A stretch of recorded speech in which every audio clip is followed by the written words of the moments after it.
Hey, happy 4th of July, guys! I'm glad you're having a chance to see the fireworks. Amazing!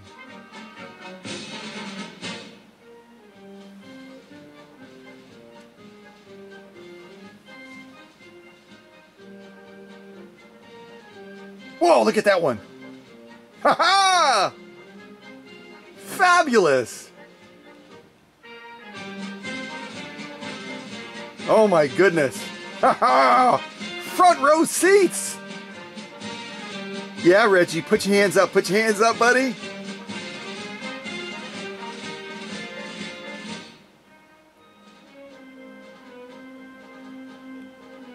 Just spectacular.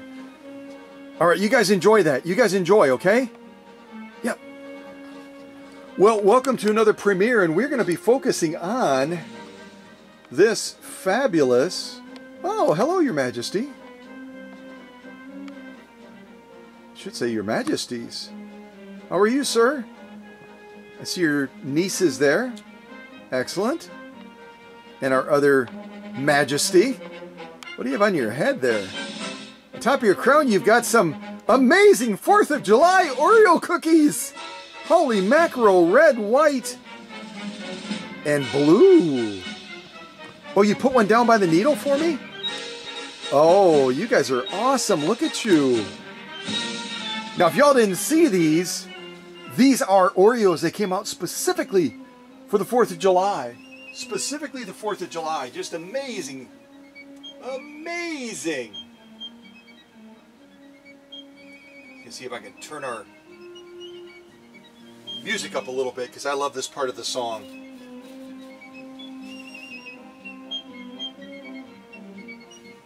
Amazing what they can do with a piccolo, isn't it? Stars and stripes forever. Not that I had to tell you all that. Let's get some lights on.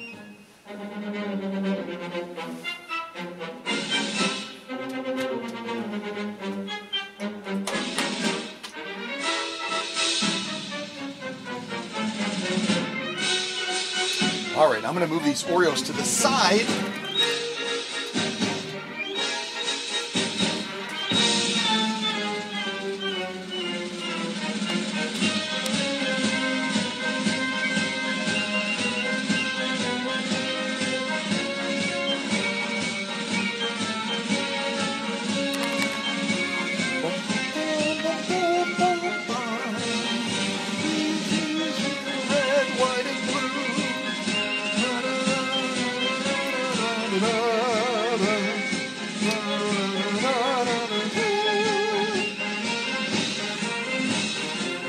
Launch now! Jiminy crickets, I'm everywhere.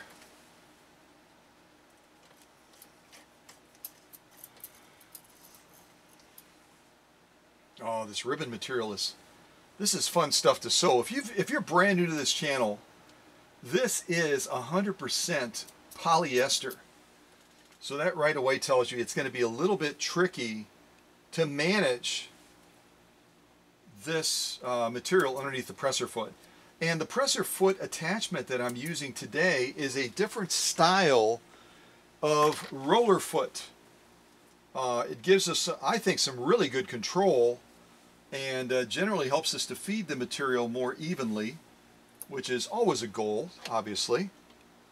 And you know, whether we're using some of the cam functions of this machine or standard straight or zigzag stitch, it's hopefully going to give us a little bit better feed as we deal with some of the trickier type fabric materials.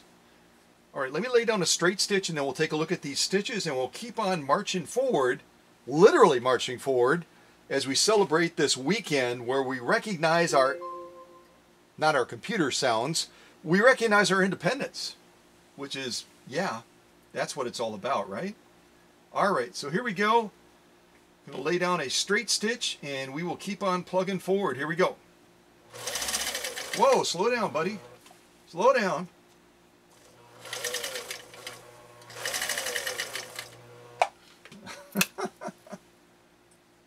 I'm not sure that this presser foot is going to, this attachment is going to do what I want it to do.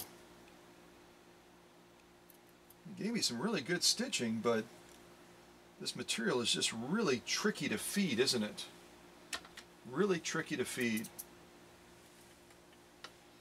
All right, so let's take a look at not the straightness of my sewing, but the quality of stitching that this 1955 Class 20 Huskvarna Type 21 just laid down.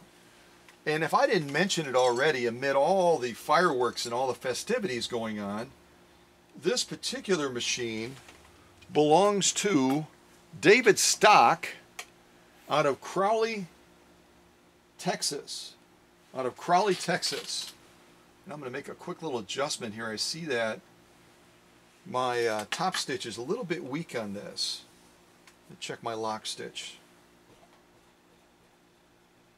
Obviously this is real thin stuff, so yeah, whenever you're going between a diverse field of stitching, you sometimes have to tweak that tension just a little bit, just as I did with some of these sew-offs off camera that I did earlier. So again, that was Hardly Needs an Introduction, Stars and Stripes Forever. Now we'll put on a song that we probably sang as kids when we were in school, and it's called When Johnny Comes Marching Home. When Johnny Comes Marching Home. I think we all know this song. And some of us kids got a little bit naughty and made up words to this song too. Yeah, we did.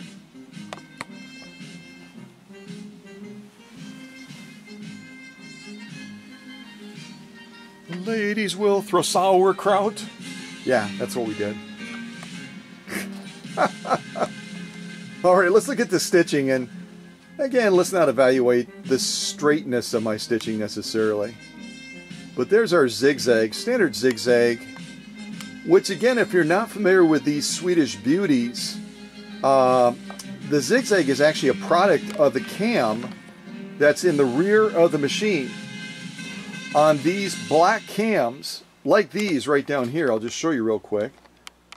These cams that go in these green machines, and again, the cams that are available for these green machines are going to be A, B, C, D, E, if you have the full set. And when David sent this machine to the workshop, he only had cam A, and he said, Scott, if you can get a hold of a cam B and a C for me, that would be absolutely fantastic. So that's what I did, as I dug into my personal collection, which also, I mean, I've got a huge variety of cams for all kinds of makes and models of sewing machines, and I pulled out a B and a C.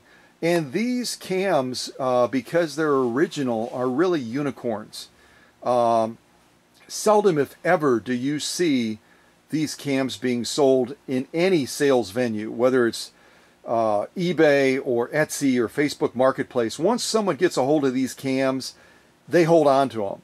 I don't know if you remember way back when I introduced to you my friends the Sanborns, Mike and Jill Sanborn.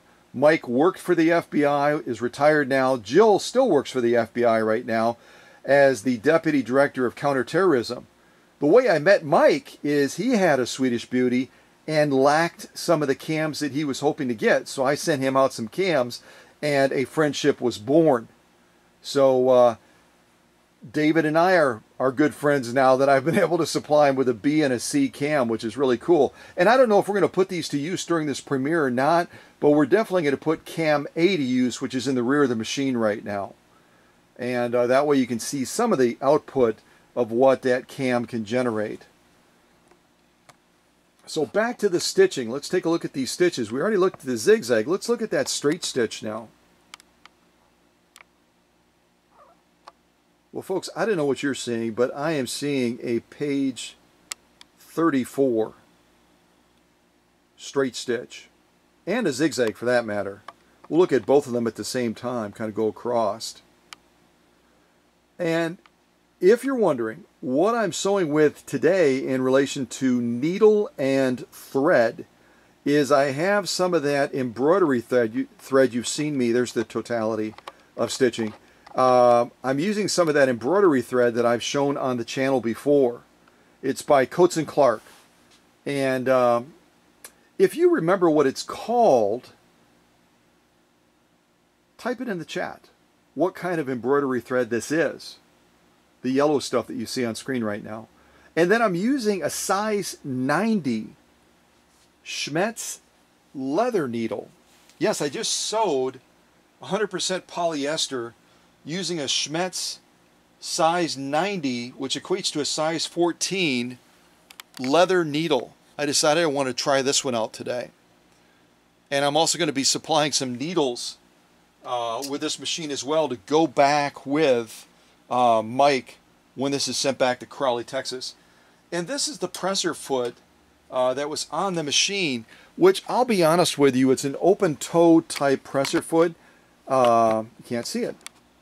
It's an open toe type presser foot, and they are not really good when it comes to feeding material.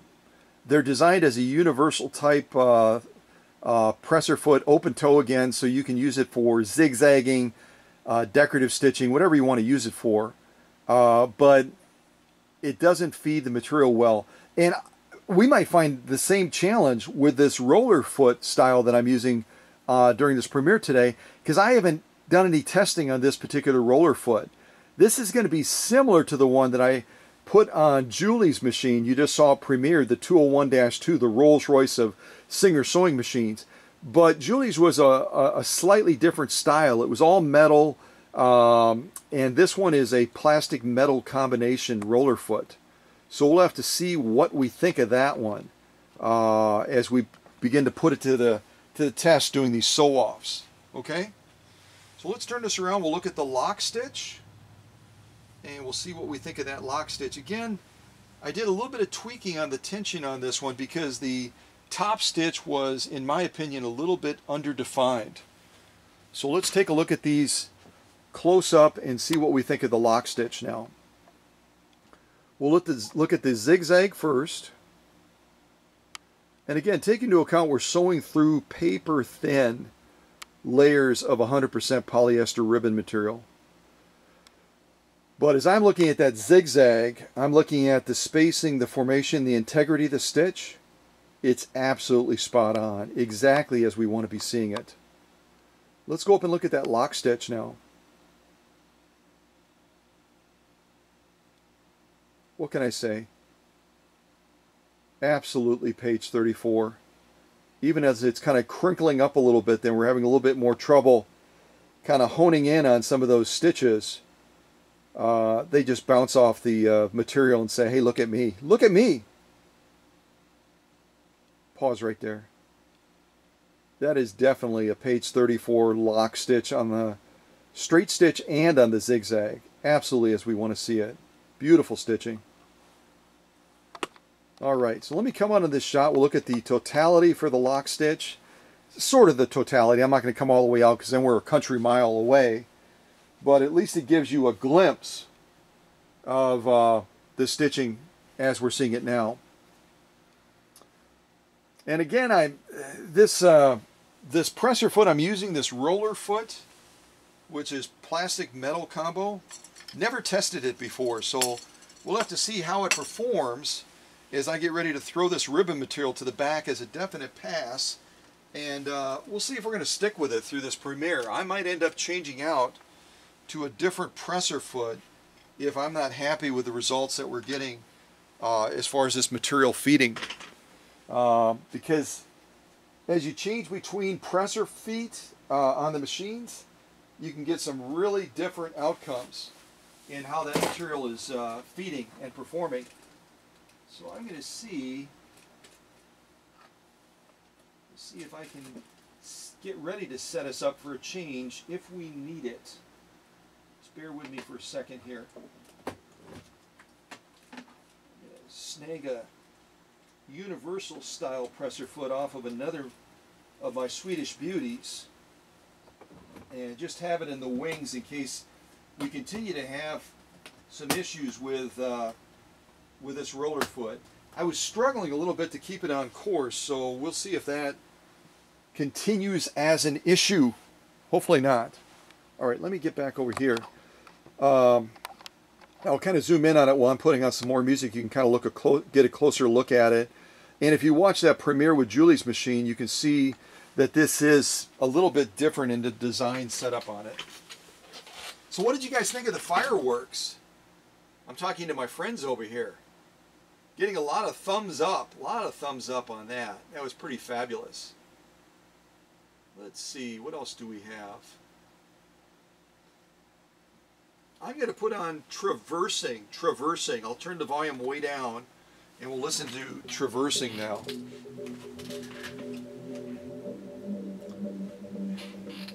And in the event we use this other presser foot, which has some varnishing on it, I'm going to see if I can really quickly wipe over it, because I don't want to put it on display with David's machine if it's all yucky looking. So what are you planning on doing this 4th of July weekend, or I should say on the 4th of July?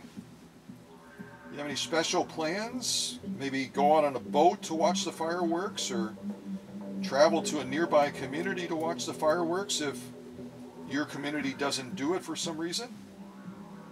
Well, the some reason part for a lot of communities is fireworks are just really, really, really expensive. I know we did fireworks here in Oconto for our Copperfest, which is a big deal every year in town.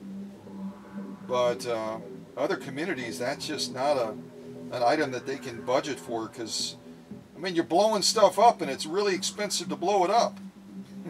You know what I mean? I think you do. Okay, I've got this other presser foot cleaned up now, so we're ready to use it if we need to. Just going to get me a screwdriver as well, so I've got that handy in case we need it. That was kind of a weird tune, wasn't it? I thought it was kind of odd. Traversing. Now interstellar mood. Interstellar mood. Interstellar mood. All right. So I'm going to set this off to the side just in case we decide that this roller foot is not going to do what we want it to do. All right.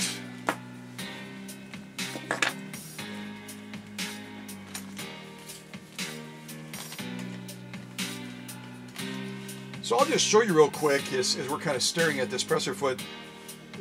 These are some of the stitches I did on David's machine in getting ready for this premiere.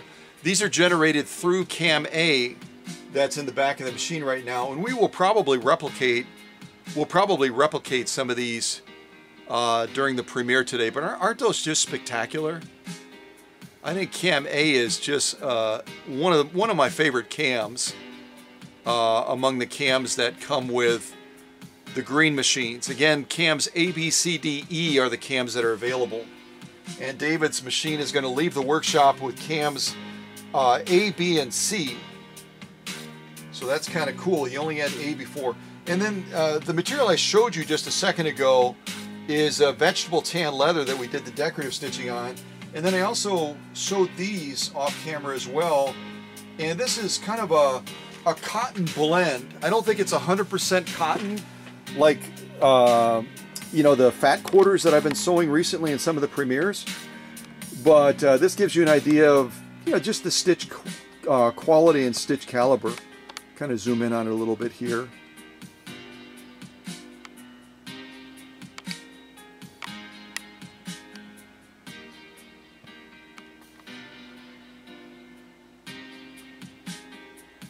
Beautiful stitching, beautiful stitching. Totality of the stitching. And again, this was off camera. We'll be doing some duplication on this probably during the premiere today. But this is one of the reasons that people love these Swedish beauties, is the quality of the stitching, the diversity of the stitching, and the caliber of the stitching is just totally off the charts. Totally off the charts. So let me throw that to the back as well with the ribbon material as a definite pass. And we'll get ready for our next sew off. Kind of deciding what I want to do. And remind me, I'll probably want to walk you around the machine a little bit as well. Kind of walk you around the machine and give you a feeling for the layout of this, it's going to be similar to the other ones you've seen, but a little bit different. Just a wee bit different.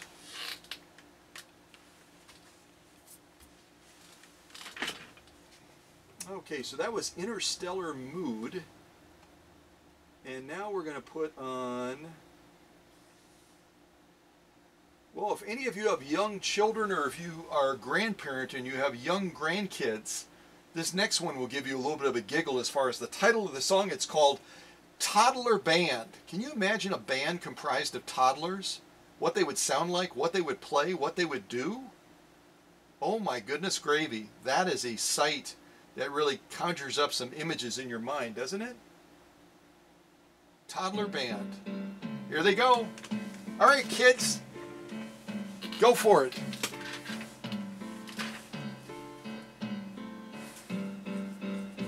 All right, I think I'm going to jump into some decorative type sewing almost straight away. And this is some of that material that you saw me use on some of the other sew-offs as well. So we'll give this a go. And again, I'll kind of take it step by step with this roller foot, see what we think of how it does, how it feeds, and we might end up changing it out and going back to a more standard universal foot like this one right here. It's going to be real similar to the open-toed one. Matter of fact, oh wait, no, that is the open-toed one. Scott, we'll go to this one on the right. Now I've got it right. I looked at that and I thought, doggone it, that looks the same as the other one.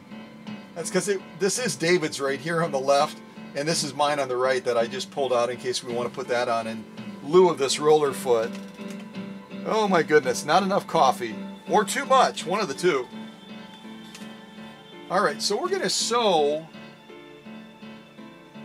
since a zigzag again is part of the cam, and it's always going to be in position 5, right? We'll do a zigzag and then we'll sew all of the decorative patterns on cam A, one by one. I also made some adjustments on David's bobbin case as well, which the tension leaf spring was a little bit distorted and bent, and I'm hoping that that will serve us through this premiere. Otherwise we might have to look at replacing that bobbin case for David as well. Bobbin cases have a shelf life. They wear out after a period of time. I kind of talked about that when we were doing that light industrial machine recently. They eventually just wear out. And so we'll see how my repair holds. I think it's going to be pretty solid. But like I said, live premieres, anything can happen, and we'll just adjust to it as best as we can. So that was called Toddler Band. I really didn't see toddlers playing that, but you know, it's the title. It's the title. What else do we have here? Trudging Along, Trudging Along. I'm going to turn this volume way down. We'll listen to Trudging Along now. So the first stitch we're going to lay down is just a common zigzag. Again, I'm going to kind of be evaluating this roller foot as we go to see what I think as far as how it does the job of feeding this material evenly. If we have issues with it feeding, I'm going to swap it out. Here we go.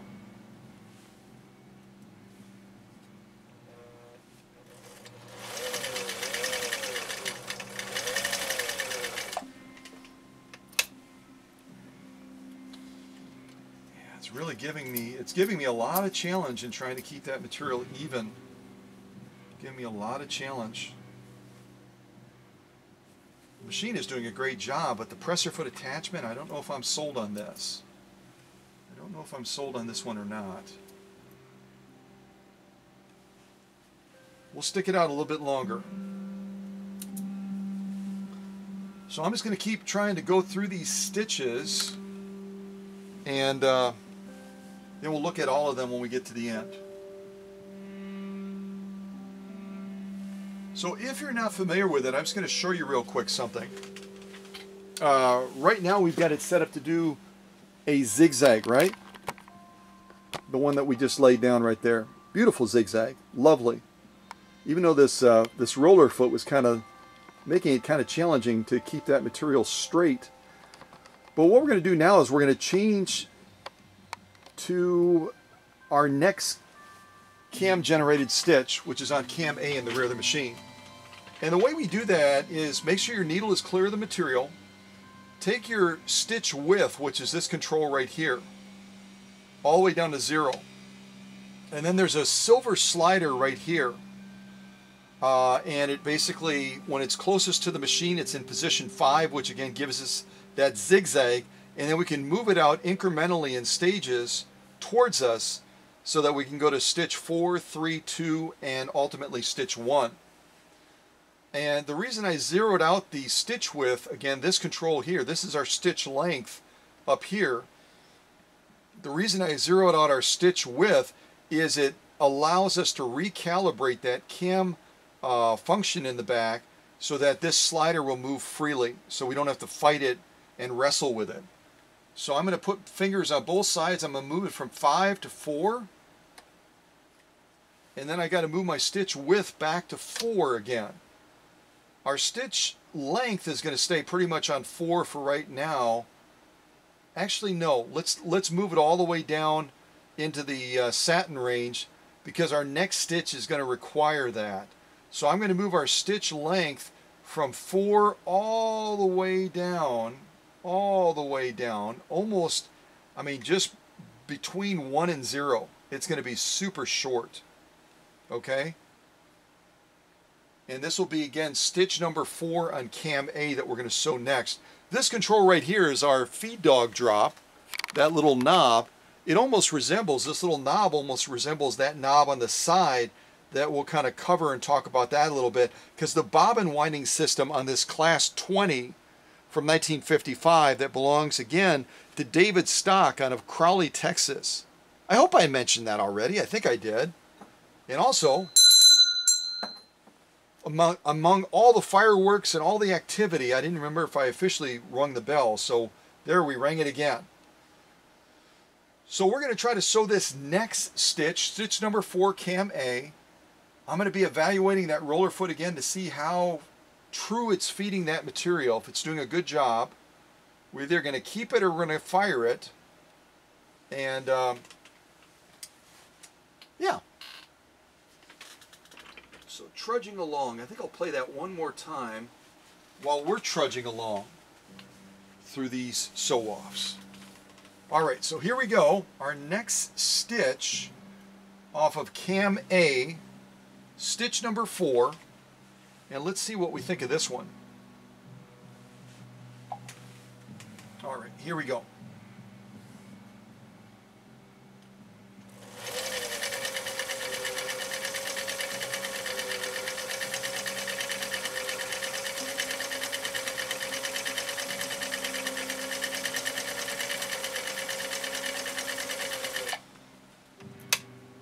Yeah, it did a little bit better that time. I think it heard me say the word fire.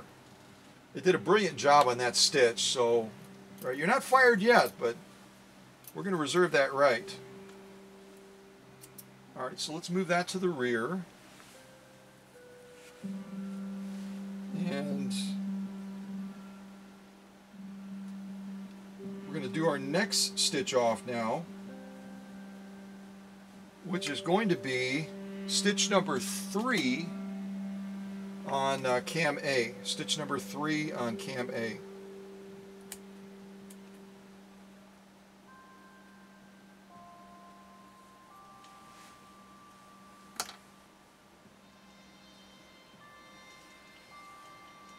So again, off screen, what I'm doing is I'm going to take that stitch width.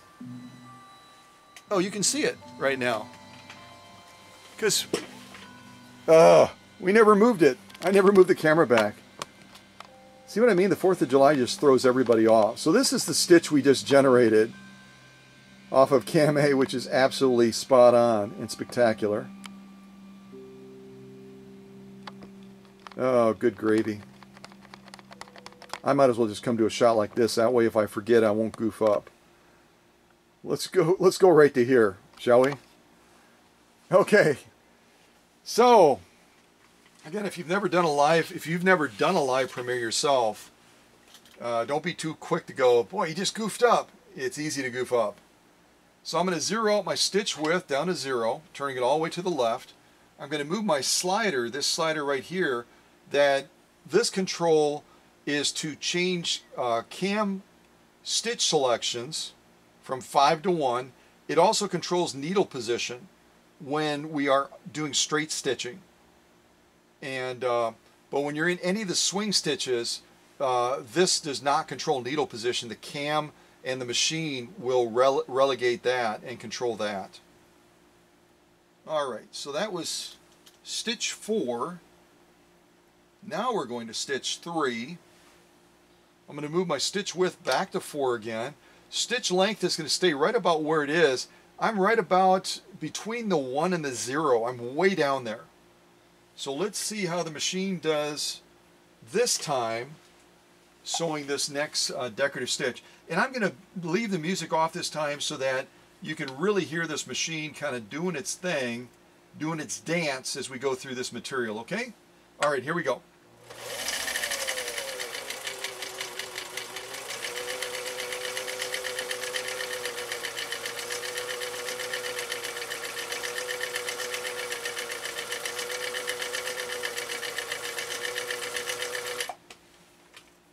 Look at that, I ended a needle down, which was great. That's normally what I'm aiming for. So this is the stitch that we just did, which is kind of a 3-point stitch. Isn't that spectacular? But you can't see it because we're too far out now. Oh, any of you who wants to volunteer to come to be my camera person, that would be really cool. Okay, so let's look at all these right now. At least initially look at them. So the one on the far right, actually, the one on the far right is the standard zigzag. And then we've got the next decorative stitch just next to that. And then the last stitch we just did is on the far left, this 3-point stitch. And I refer to it as a 3-point stitch because the needle is going to be hitting some of those points multiple times to give a little bit more emphasis. So it's not just a standard looking zigzag, you know what I mean? So I call it a 3-point stitch. And maybe that's the correct term for it. I'm not sure. Okay, so I'm going to stay nearer to the needle now, a little bit closer to the needle as we do some more sewing.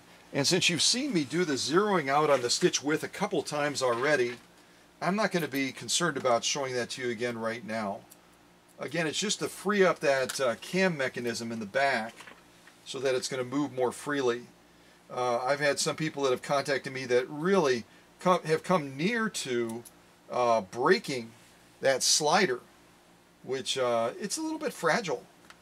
And you definitely don't want to do that. You just take that extra second to zero out that stitch width, and that slider will move beautifully. So we just did stitch number 3 on cam A, and now we're going to do stitch number 2. Just going to check my shot one more time. Let's go over here so you can see those stitches at the same time. That's good. I like that. Good.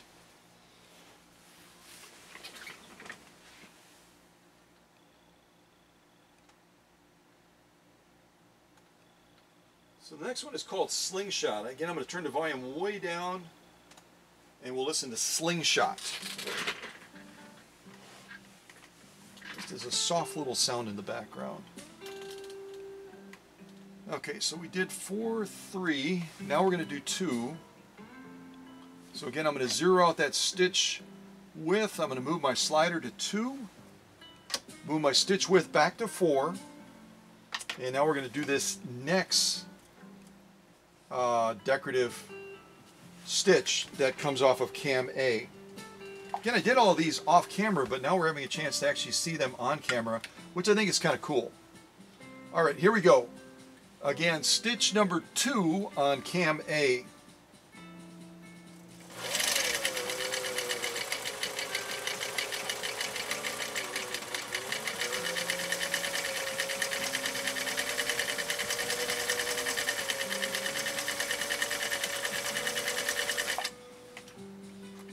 Perfect. Needle up. I like when that happens, don't you? So this is our last one we just did. I call it the building block design. You've seen it before. And you'll get a closer look of it when we actually look at these stitches in the end.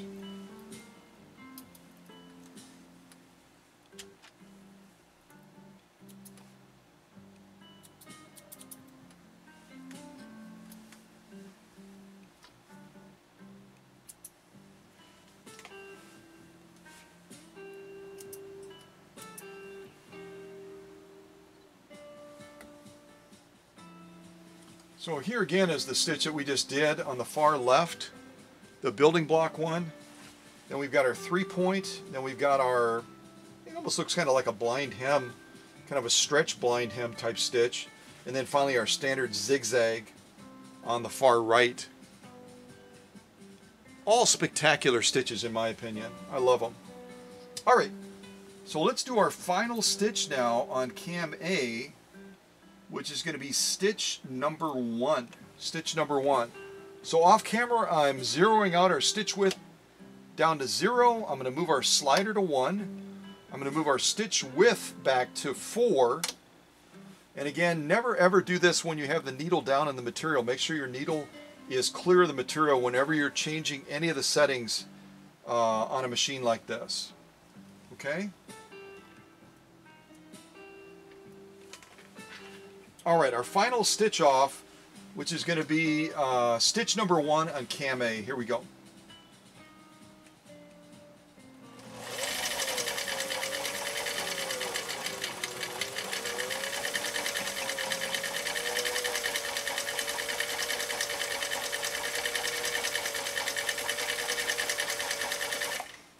And again, we're sewing this with a size 90, which equates to a size 14 leather needle. And here we did our shell pattern. I think you can see that in the shot. I'll kind of pull this out and we can take a closer look at it.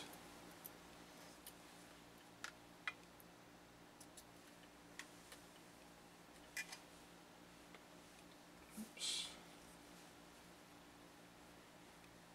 I'm also going to cut this material because, as you can see, I've got way too much material. So I'll kind of cut this down a little bit so we don't waste it.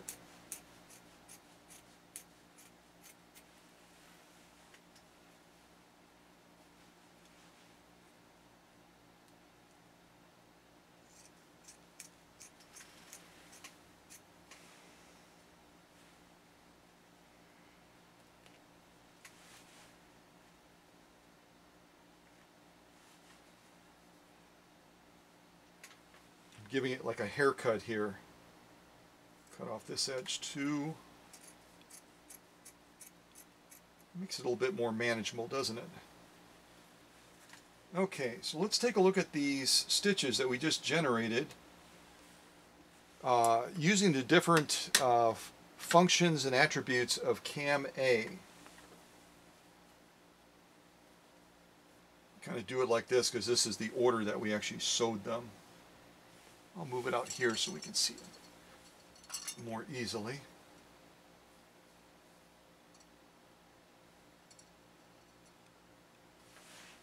And this is obviously the first thing we're going to be looking at is going to be our top stitch. Okay? I'm going to be looking at our top stitch.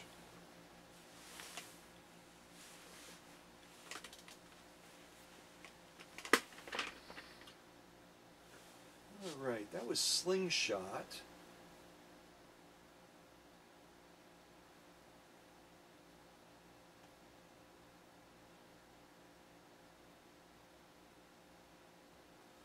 And now it's going to be number 3 morning folk song. No, number 3 morning folk song.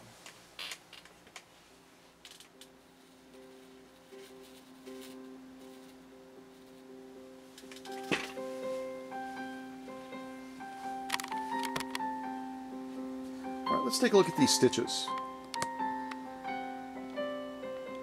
So the first one we're going to look at is going to be that, you can almost look at 2 of these at the same time, can't we? So the standard zigzag and then also this, it's almost kind of a stretch blind hem stitch. The second one down below.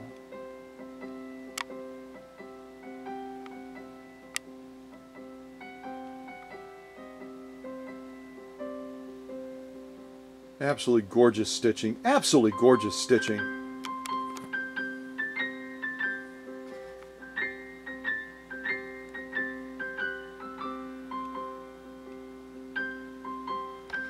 Let's go down to the next rows. We're going to be looking at that 3-point stitch and then also the building block stitch.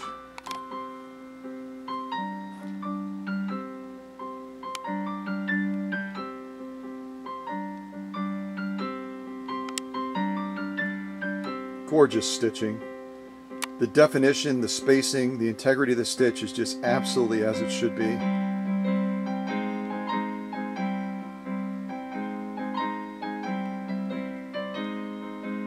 In our final stitch row, our little shell, which actually looks kind of like I have it upside down, doesn't it? We'll look at our building block and our shell at the same time.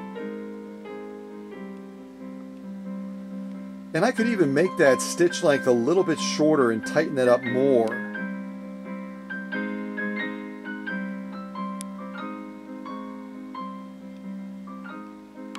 Beautiful stitching. Totality of the stitching.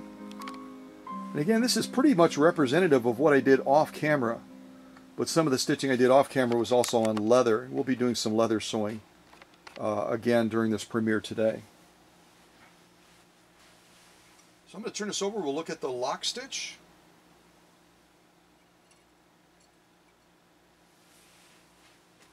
Let's see what we think of that. You can always tell the lock stitch when you're sewing a lighter material. It always kind of crinkles it a little bit, gives it a quilted look, doesn't it? So here is our kind of our stretch blind hem is what I'm calling it, and our standard zigzag. We're looking at the lock stitch again. That is some beautiful stitching, folks. Beautiful stitching.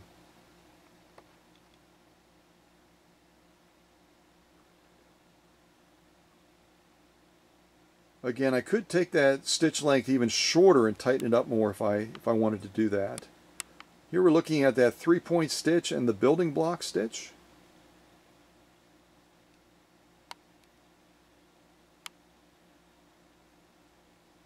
Absolutely gorgeous stitching. Absolutely gorgeous.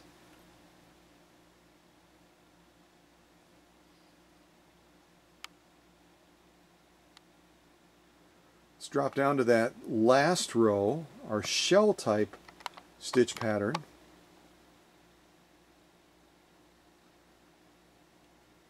Just spot on. Just absolutely spot on. These are wow stitches, folks. They really are. They're wow stitches.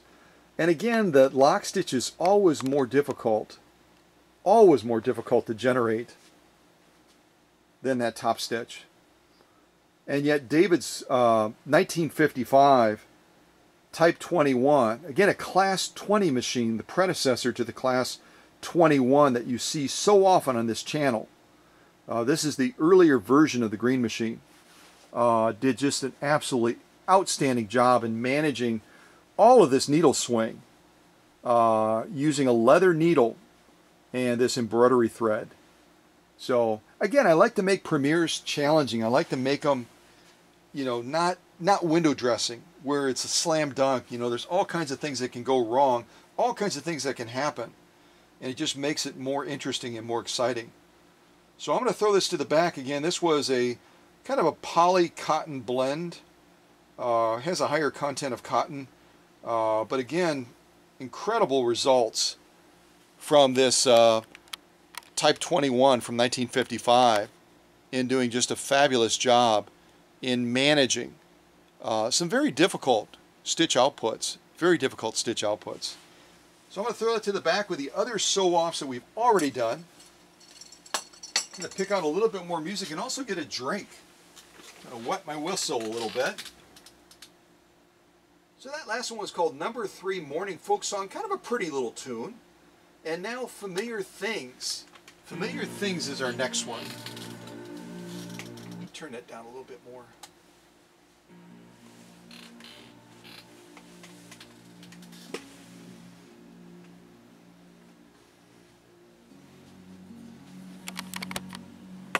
Okay, before we jump into our next sew-off, I'm going to show you something else over here too. And that is what I would consider to be a fairly unique bobbin winding system. Let me go right about, yeah, right about to there. I think will be good.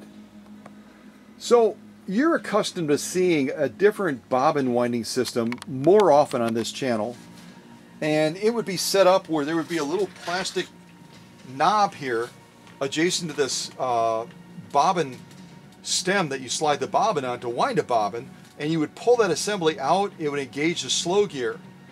That's not how this one works. Right now, with this little knob screwed in and rotated towards you to right around the 9 o'clock position, it's going to allow you to sew standard mode with this machine. If you want to access the slow gear on this Type 21 from 1955, again a Class 20 machine, you've got to take this little knob out first, and you do that by rotating it away from you, pushing it in, rotating it away from you. The whole thing comes out. See that? The whole thing comes out. But you don't want to push on the foot controller right now, because as soon as you take this knob out, it causes a binding in the bobbin winding gear assembly. So what you would get if you stepped on the foot controller right now is you would basically, with those gears locked, you would have that motor, that 1.5 amp closed case motor trying to turn those pulleys. The gears are locked, so you'd basically be burning up the belts. So what you have to do to set yourself up to use the slow gear is you have to take a regular Husqvarna bobbin and slide it on as if you're going to wind the bobbin. Okay?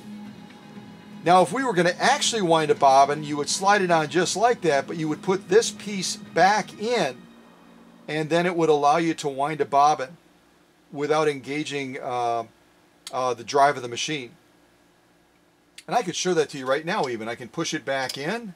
Again, I'm going to rotate it towards me, push it in, rotate it towards me, right around to the 9 o'clock position. Now, if I step on the foot controller, what I should get is I should get the bobbin spinning, but the needle not moving. Let's see if we can widen this shot and just see that together. Right about to there. So again, I'm pretending as if I'm going to wind a bobbin. I've slid the bobbin on, I put my little knob back in and rotated it towards me, push it in, rotate it towards you to the 9 o'clock position, and now let's see what we get.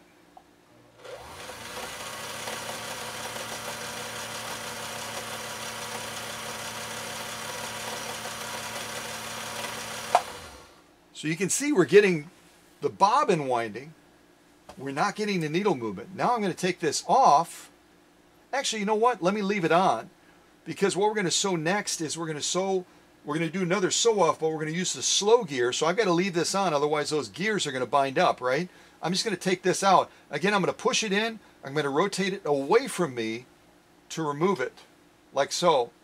Now we're set up for using the slow gear. The bobbin has to be on the bobbin stem so that it allows those gears to move freely. This has to be taken out so that we are not in regular mode, but now we're in the slow mode. And if you're saying, okay, slow what? I'm brand new to this. I'm brand new to VSM. I'm brand new to Swedish Beauties. What is the slow mode? The slow mode is going to take the machine from full speed all the way down to 1/5 speed. I'll say that again. When you engage the slow gear on this Class 20 from 1955, you're going to be taking the machine from full speed all the way down to 1/5. You're not going to be changing the power of the machine. You're not going to be increasing or decreasing the power. The power is what it is. It's a 1.5 amp closed case original Husqvarna motor, and that's going to stay the same regardless of what you do in relation to the slow gear. What it's going to do is it's going to give you better control. By taking that speed down from full speed all the way down to 1/5, you're going to be able to manage tight turns and manage that material a little bit more effectively, if that makes sense. I think it makes sense. It might make sense. So we will try to do that right now using our fast and furious friend, this genuine elk hide. And if you're brand new to this channel, I will tell you that this elk hide is the thick of thick. If you look at it from the side, it's going to be about, I should probably change my shot again, shouldn't I? It's going to be about 4 or 5 ounces thick, which equates to about 3 millimeters in thickness. There's nothing lightweight about this stuff at all. And that's why I love to sew it with all types of machines, not just Swedish Beauties. Because as soon as you see the thickness factor, and depending on where this leather was cut from the hide, it'll actually be thicker than this sometimes. Noticeably thicker. So we have a little bit of a thinner piece today. But what we're going to be laying down is a zigzag down this left side, and I'll probably leave the right side alone so David has a chance to sew that as well. And I've got to make my adjustments over here because right now we're on a decorative stitch. I'm going to move it back to 0, and again, always make sure your needle is clear of the material. I'm going to move our slider, which is also our needle alignment, all the way to position 5, which gives us that zigzag on the cam. And then I'm going to adjust our stitch length back to 4 to give us a nice a nice long and full zigzag. I could just as easily do a compressed zigzag as well, but I think we'll kind of stretch it out a little bit on this genuine elk hide. Okay? All right. So make sure my take-up arm is at the highest position. And we'll go ahead and sew this. Again, we're going to be sewing it with the slow gear because that's how we have the machine set up right now. So listen for that. The machine will sound like it's being held back, and it is because of a gear reduction that happens in the bobbin winding assembly. Okay? Here we go.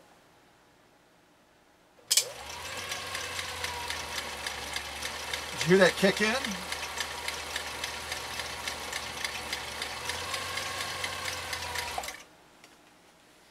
And I've said this before in other premieres, you've got to be careful with that slow gear. It has a lot of delicate components in it.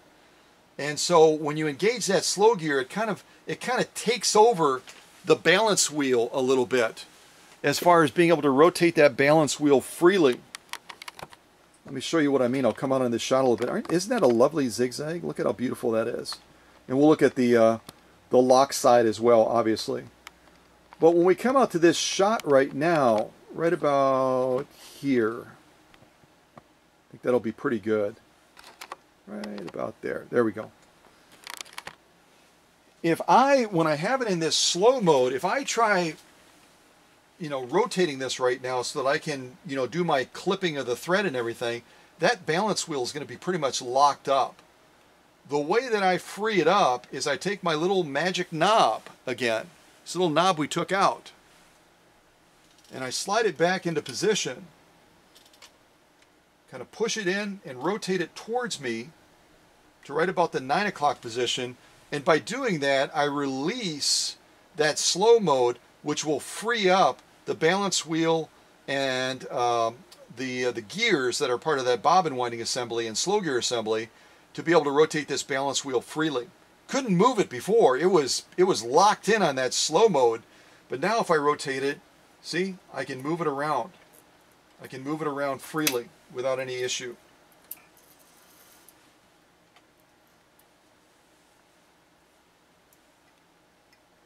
And we'll be using this slow gear quite a bit today because it's just a fun, unique feature of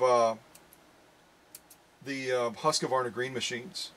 There's other machines that have slow gears as well. Some of them are controlled by a switch rather than a gear reduction, and they affect the power of it. Beautiful stitching. Again, I'll kind of leave this for David so he'll be able to sew it as well. Let me just kind of get this into position. We'll take a look at these stitches.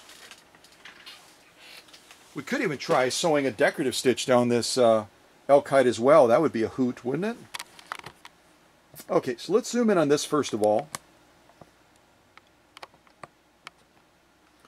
So this again is going to be our top stitch, through a single layer of genuine elk hide. Kind of go across and take a look. I can already tell you my opinion. Based on the spacing, the formation, the integrity of the stitch, it's absolutely as we want to be seeing it. Absolutely. And again, look at the edge there. You can see the thickness of that. I've sewn heavier and thicker elk hide because it came from a different part of the hide. But that still is a good 3 ounces, probably almost 4 ounces. And with a swing stitch like this, as soon as you incorporate needle swing, sewing through heavier materials like this, it right away raises the threshold difficulty of that sew off. When we look at the totality of the stitching, you know, I think we have a solid page 34. Absolutely. Let's turn it over and look at that lock stitch. And again, as we sew a diverse field of materials, we might have to make tension adjustments, but I think we're okay here. I think we're okay on this one. And I'm not sure if I have that angle quite right. I might not. Yeah, we can see it clearly enough. So this again is our lock stitch. And I think it's bang on. I think it's solid. If we were sewing a ton of this genuine elk hide, I would probably just slightly bump up our upper tension to increase that definition on this lock stitch even more. It's a very nice looking lock stitch. Kind of pause right there. But I can see just a little slackness to it where we can make it even better. And again, our principle of kanai. We're always trying to make things better, right? So let's come out and look at the totality of the stitching on this lock stitch, a single layer of elk hide. Once my camera decides it's going to stop moving. And I think you would agree that that is a solid page 34. And if you're brand new to this channel, page 34 does not mean perfect stitch. It means near perfect stitch. We're really close to the summit of having a perfect stitch, but because we're committed to, if you didn't write it in the chat yet, kanai stands for constant and never-ending improvement. Constant and never-ending improvement. That's in how the machines sew after I get done with them. That's my processes that I apply to get the machines to the top of their game. Constantly looking to improve that process. So this is a page 34, which means a near perfect stitch. Just like the top stitch also, in my opinion, was also page 34. If you disagree, by all means type it in the chat, but I think we have a solid representation of page 34 on this single layer of elk hide, to say the least. That again is our top stitch right there. Just absolutely spot on. Gotta spin my screen around. Yeah. So I'm going to throw this to the back. Again, I'm going to leave that empty space for David in case he wants to have fun and sew it himself. And we will move on to our next sew-off after I find a little bit more music to put on for you. So that was Familiar Things. And you've heard this song many, many, many times. It's called Dance of the Mammoths. Dance of the Mammoths. Like I said, we'll probably use that slow gear more. I love that particular feature on this model. And I don't think I'm alone. I think a lot of people like it.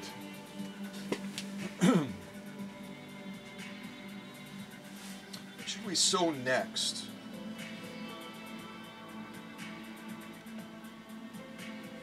Could do some of this 100% cotton. I've got 2 layers of this 100% cotton just for our quilters, because they're going to be doing a lot of this, and we can piece these 2 layers together. Again, I'm using a size 90, a size 14 leather needle with this embroidery thread. We'll see how it does. Again, you would probably want to be using an embroidery needle, obviously, but we usually push the limits just a little bit. Just a little bit.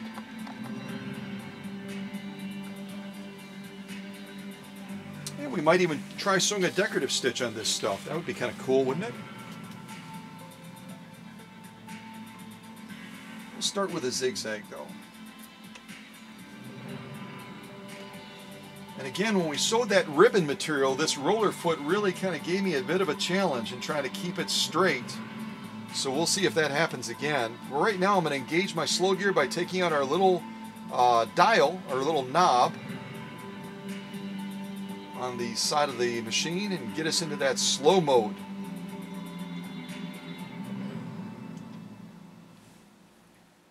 So we again will start with a zigzag. Did you just hear it kick in? We'll start with a zigzag, and then we will possibly sew a decorative stitch on this as well. That would be kind of fun, I think. All right, here we go.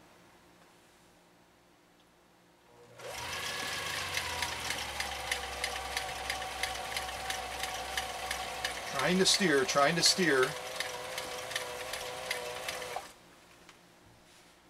So again, what I'm going to do on the side off camera is I'm going to take this little knob and I'm going to slide it back in so I can free up that balance wheel, so I can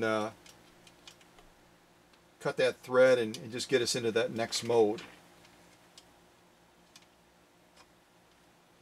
And I do that by sliding it in and then rotating it towards me.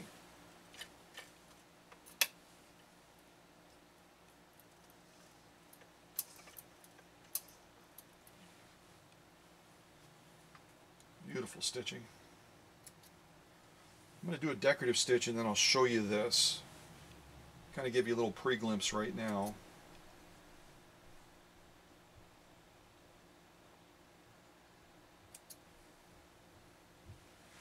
And this gold thread, I think it's called trilobal, isn't it?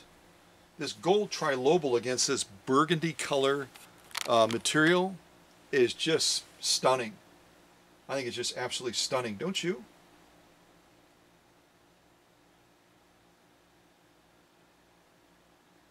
That should be our top stitch, if I'm not mistaken. This should be our lock stitch right here.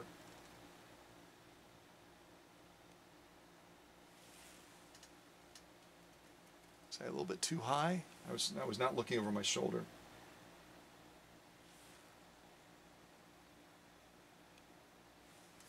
Do that one more time. So that was our lock stitch. This is our top stitch.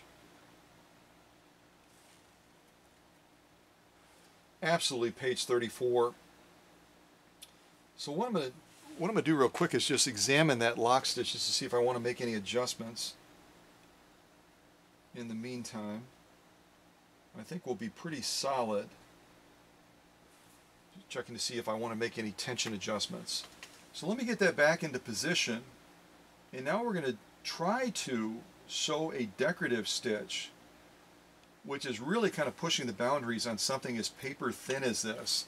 These two super thin pieces of 100% cotton, again cut from a fat quarter, to kind of gear this as a resource premiere as well for our quilters who are going to be doing a lot of piecing like this with 100% cotton. So now we're going to move into trying to lay down a decorative stitch on this. I'm a little bit nervous just because of that feed factor. We'll see how the machine does, or the machine will be great. Let me rephrase that. We'll see how the roller foot does in generating one of these stitches, and I'm kind of deciding which one I want to do. I could do our shell one, which I think is position 1. This is position 2. Position 3, position 4, and then obviously a standard zigzag for position 5. I'd be kind of curious to see how it does with our 3-point stitch, to be honest with you. So that'd be 1, 2, that would be number 3, I believe. Let me try that. So what I'm doing off camera is I'm zeroing out my stitch width. Again, make sure your needle is clear of the material. I'm going to slide that all the way to number 3. I'm going to move my stitch width from 0 back to 4. I also have to adjust my stitch length. Remember, we were on 4 because we wanted to make a nice full zigzag. And now I have to move it all the way down to between that 0 and that 1. Now I have one other thing I need to do as well. And I know I'm doing this all off camera, which is not as helpful. So let me move over here real quick. Go right about to there. Screen turned around so I can see what's going on. So the changes that I made real quick, we had sewed this on this these two paper thin layers of 100% cotton. And what I did is I took my stitch width, this control right here, I took it down to 0. I then took my slider, which is right here. It's the same control that when we're doing straight stitching, it allows us to have needle position by turning the knob left or right accordingly. And then I took this all the way from position 5 down to position 3 so we could try to get that 3-point stitch, which I think is super cool. And then I took my stitch width from 0 back to 4, and I took my stitch length. We were all the way down on the bottom, right around 4. I took it all the way down between 1 and 0. And I didn't mention it yet. I'm pretty sure I didn't mention it yet. But if we move this control for stitch length all the way to the top, we're going to be sewing in reverse on this class 20 machine. And you remember some of the later editions that came with the class 21 will have a button that you can push in to sew in reverse instead of a sliding control like this that goes up and down. So we're completely set up. The last thing we have to do so we can engage that slow gear again is we have to take out our little knob right over here on the far right hand side of the machine in conjunction with the bobbin assembly to engage that slow gear. And again, we've got a bobbin on there already so that it frees up those gears so that they don't bind when we try to engage that slow gear. We take this out again by pushing it in, rotating it away from us, rotate it away from you. And then it comes completely out, like so, okay?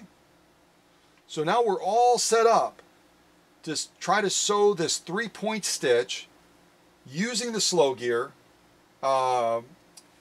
with this roller foot and these two super thin layers of cotton. So let's see what happens. Don't you love it when I say that? Don't you love that? A voice of confidence. Let's see what happens. All right, here we go.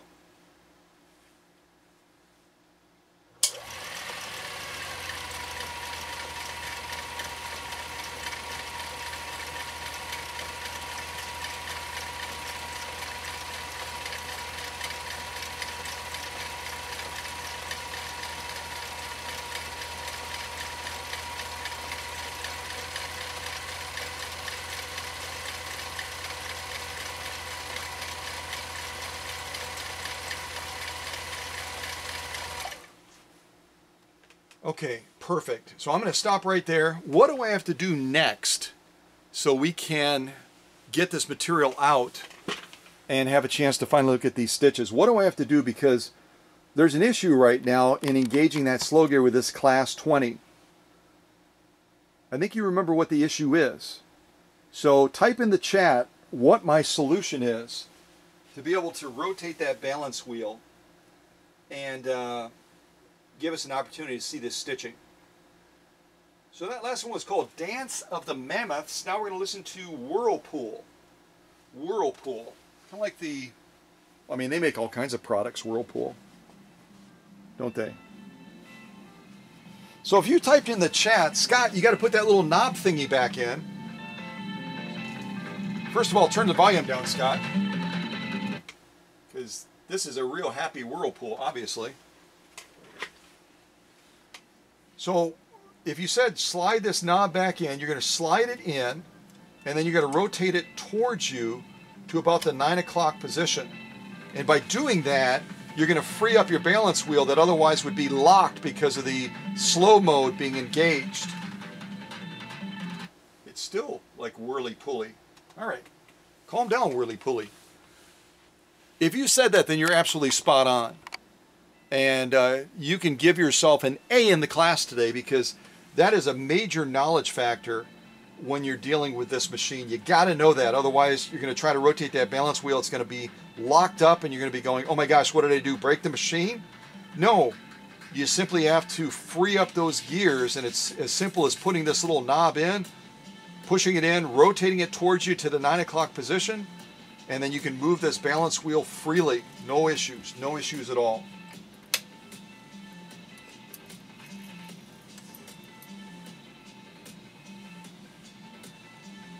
I just think that that thread is just gorgeous on this material. Oh my goodness. Gold against burgundy is just the cat's meow, I think.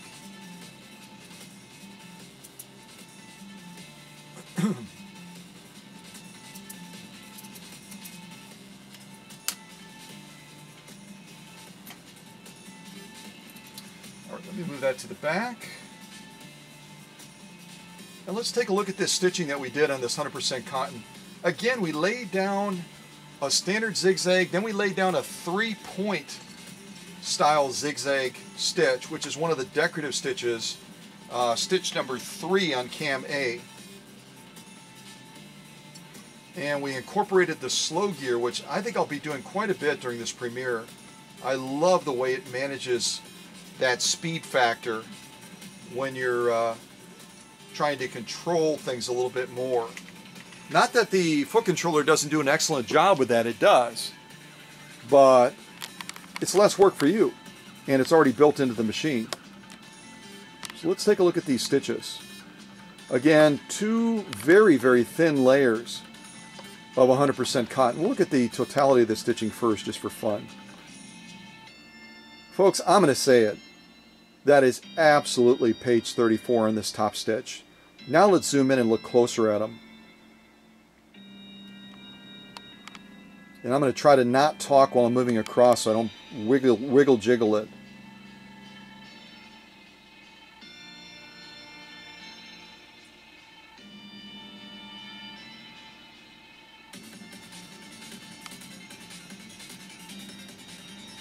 Absolutely spectacular.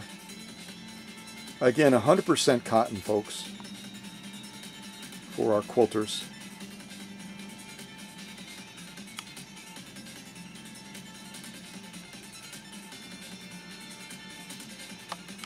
Absolutely gorgeous stitching. Let me flip this around. Let's look at that lock stitch. Well, I'm going to give this a solid page 34. Solid page 34 on this top stitch. So now the lock stitch.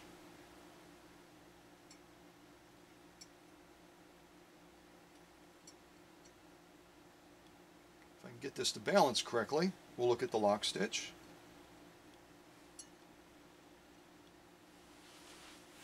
Okay, I think I've got it pretty well balanced right now. So again, 2 paper thin layers of 100% cotton. Look at totality of stitching first. This is our lock stitch again.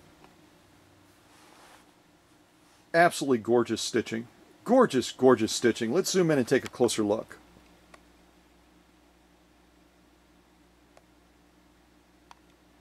And you can see straight away when you look at that bottom stitch row, that 3-point stitch, why it's called a 3-point stitch.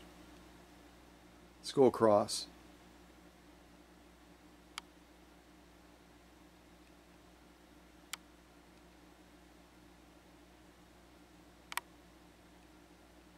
Absolutely spectacular. And you can see how that's kind of bent down a little bit, so those stitches are just spot on, but that material is just so thin, it just doesn't stand up straight to let us have a clear alignment view of that top row of stitching there on the end.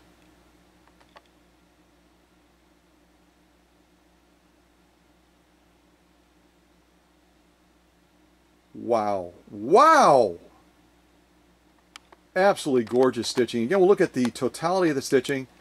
Folks, that is a solid page 34. I would probably lean even towards a page 34 plus. But type in the chat if you think that is, I mean, I clearly think you would agree that it's a page 34, but if you think it's a page 34 plus, then type a plus symbol, or type the word plus, or something like that to signify your position in the chat. Would you do that? But that is a beautiful, beautiful example of precision stitching by this class 20, type 21 Viking. I almost said Huskvarna, but really the branding signifies it as a Viking automatic because it was an earlier version. Class 20 Viking automatic, type 21. That's a lot of words, isn't it? That's a lot of words! Beautiful stitching. So I'm going to throw that to the back as well with our mounting sewing sandwich. Not a mountain. We're nowhere near a mountain yet. Put our stitch off holder to the side that Maddie was so kind to send me. And if you didn't notice it when we opened this up and our friends were watching the fireworks on the computer, the Singer's repairman also brought his friend with as well. They are fast friends. Yes, they are. And if you're brand new and you've never seen this friend before, this friend was sent from Florida by Maddie in appreciation for the work I did on her Singer 222K, the first free arm featherweight that was ever in the workshop. And she was so elated with the return power and all the other things I did to try to help that incredible unicorn machine. Featherweight 222Ks are also known as the queen of singers. You know, we've talked about the Rolls Royce of singers, Julie's machine, the 201-2. We've talked about the princess of singers, the standard featherweight 221 or 221-1. But the queen of singers is the machine I did for Maddie, and that is the 222K. So I am so glad she sent this alligator from Florida so that the Singer repairman could have a buddy. We all need buddies, don't we? We all need friends. Yeah. Reggie's agreeing. Look at that. Reggie always agrees. Yeah. Either that or he's saying, hey, can I have some of that double bubble? Mr. Bean, the doctor and Mrs., they're still kind of chilling over there, waiting to see if there's any more fireworks that are going to come on. But what we're going to do right now is take a little break from sewing, and we're going to check out some progress shots. Again, I know you love to see the machine sewing. I know you love to hear the machine sewing. But the machine would not sew or perform like you witnessed so far in this premiere if it weren't for the process that I take the machine through. The process is absolutely the bedrock that allows us to have success during a premiere like this. And there is the Viking automatic branding. Again, the later models all of a sudden added Huskvarna, but this class 20 is clearly badge marked Viking automatic, not Huskvarna. You won't find Huskvarna anywhere on this machine. So these initial shots are just going to show the machine as I'm starting to examine it. And I noticed right away there were issues with the belts and also the bobbin winding assembly. And you can see our good doctor is helping me check it out as well as we're starting to evaluate what are the needs of this 1955 Type 21.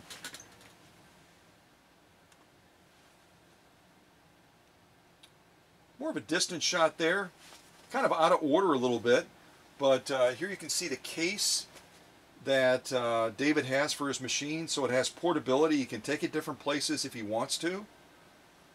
And also a number of accessories that came with it as well that we're not going to be focusing on today. We're just going to be focusing on the operation of the machine. An original owner's manual, which is, I think, is just fantastic. As you can see, it's labeled Operating Manual for Viking Class 20, not 21. We see a lot of 21s on this channel. We don't nearly see as many Class 20s, which is what this is.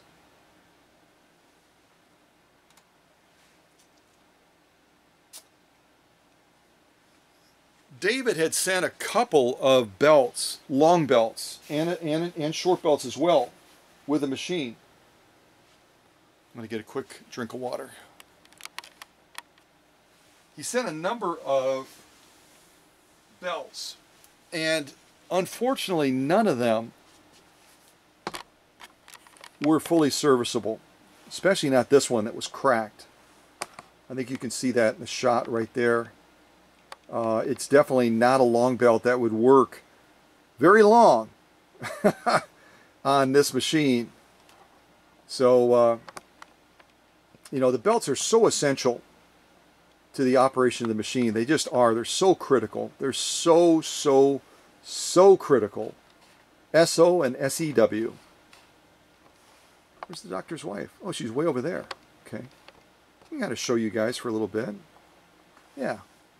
Might zoom back in on some of these.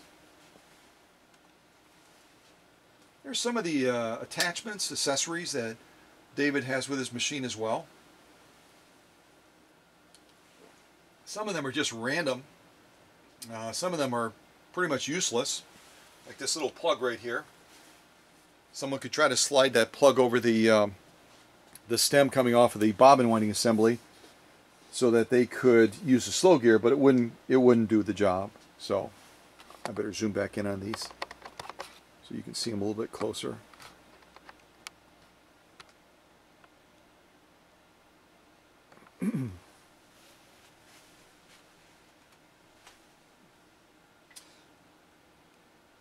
I don't know why this was in here, but there was an extra plug. The plug that I ended up going with on the machine was in a little bit better condition than this one, so I went along with that. This was also an extra spring right here that is for the feed dog drop. I'm not sure why it was in there, maybe just as a backup. But I did have to make a lot of adjustments on the feed dog drop and also the bobbin winding assembly as well. All of them have springs in them, and sometimes they're either compressed or they're stretched out, and that's why you'll sometimes see me using my mechanical caliper to measure how many millimeters they are. This is actually the short belt, a walking foot, and then the bobbin case itself. Checking my shot here.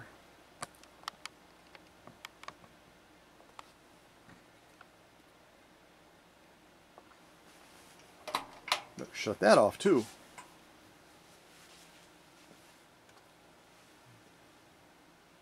Distance shot, just showing, I'm basically taking an inventory of everything that came with David's machine. I never want to inadvertently leave something behind. So I always like to kind of document what came with the machine, its condition, and then make sure that when I ship that machine back to the customer, that stuff, unless it's defective, and I think it's going to be a detriment to the customer, I try to send everything back with them. And here we're looking at those controls that we kind of talked about during this premiere a little bit today.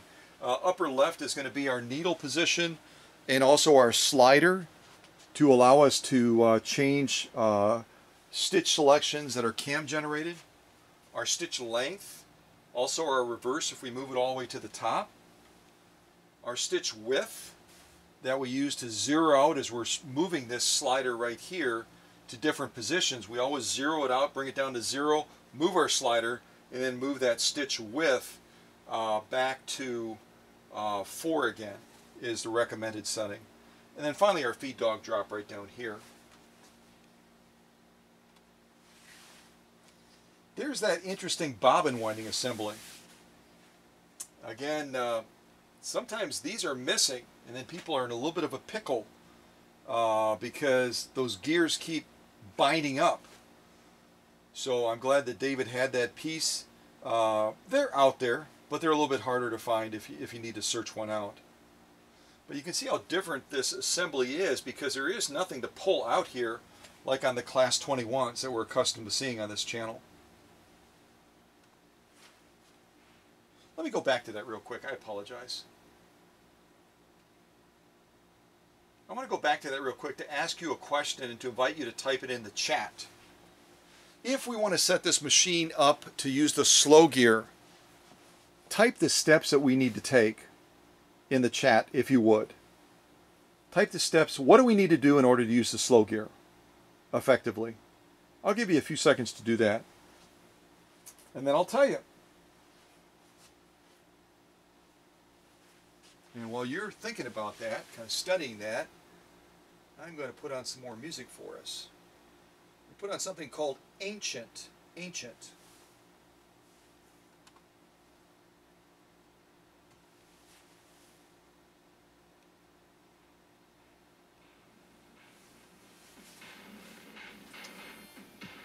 ancient. Okay, I think you had enough time. So if we want to use this machine in slow gear, what we have to do is we have to take that little knob that has the little dot on it. Again, that dot is pointing pretty close to the 9 o'clock position. I talked about that several times during this premiere. So right now it's locked in regular sewing mode for the machine. If we want to go into slow mode, we've got to push that little knob in that has the white dot on it, push it in and rotate it to the rear of the machine, which if you're looking at the side of the machine, it would be rotating it clockwise. And then just take that whole thing out of there. And then we have to get a bobbin and we have to slide it on that stem so that those gears will move freely to use the slow mode. You don't have to do that when that little black knob is screwed in like you can see it on the screen right now. Because again, if you put on a bobbin right now with that knob screwed in like it is as we see it, then you're going to be not having any main shaft drive, you're going to be winding a bobbin. So if you want to wind a bobbin, you leave it just like it is right there. Slide a bobbin on, wind your bobbin, you're good to go. But as soon as you want to use the slow mode, you got to take that little knob completely out, push it in, rotate it clockwise, and then put a bobbin on that stem, and then you'll be able to use that slow gear as you've seen us do a couple times during this premiere today. It's really important you know that. I can't tell you how many times Bill and I and other mods have gotten questions about that because the machine is locking up. Then we're looking into the faceplate. Just a lot of filth, a lot of buildup in there. Also, this little leaf spring here, you can see running across the face, the front of the faceplate, is going to be giving you return on needle swing. In other words, it's going to be pushing against that needle bar, forcing it back to the right as it completes its sewing cycle. So that is an area of adjustment as well, sometimes because that leaf spring is not creating enough return tension to push that needle bar back to the right. If you've got a Swedish Beauty and you wondered where the heck is the serial number, there it is, inside of the faceplate, right on the inside of the molding there, just adjacent to the upper tension. Okay?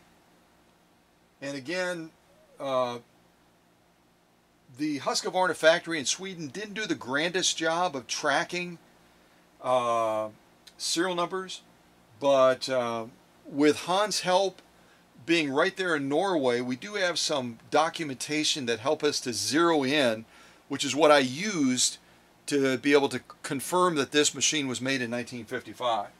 So if you ever have that question, reach out to us through Facebook Messenger, and I'll do my best, or Bill will do his best to help you look up a serial number on a Swedish Beauty.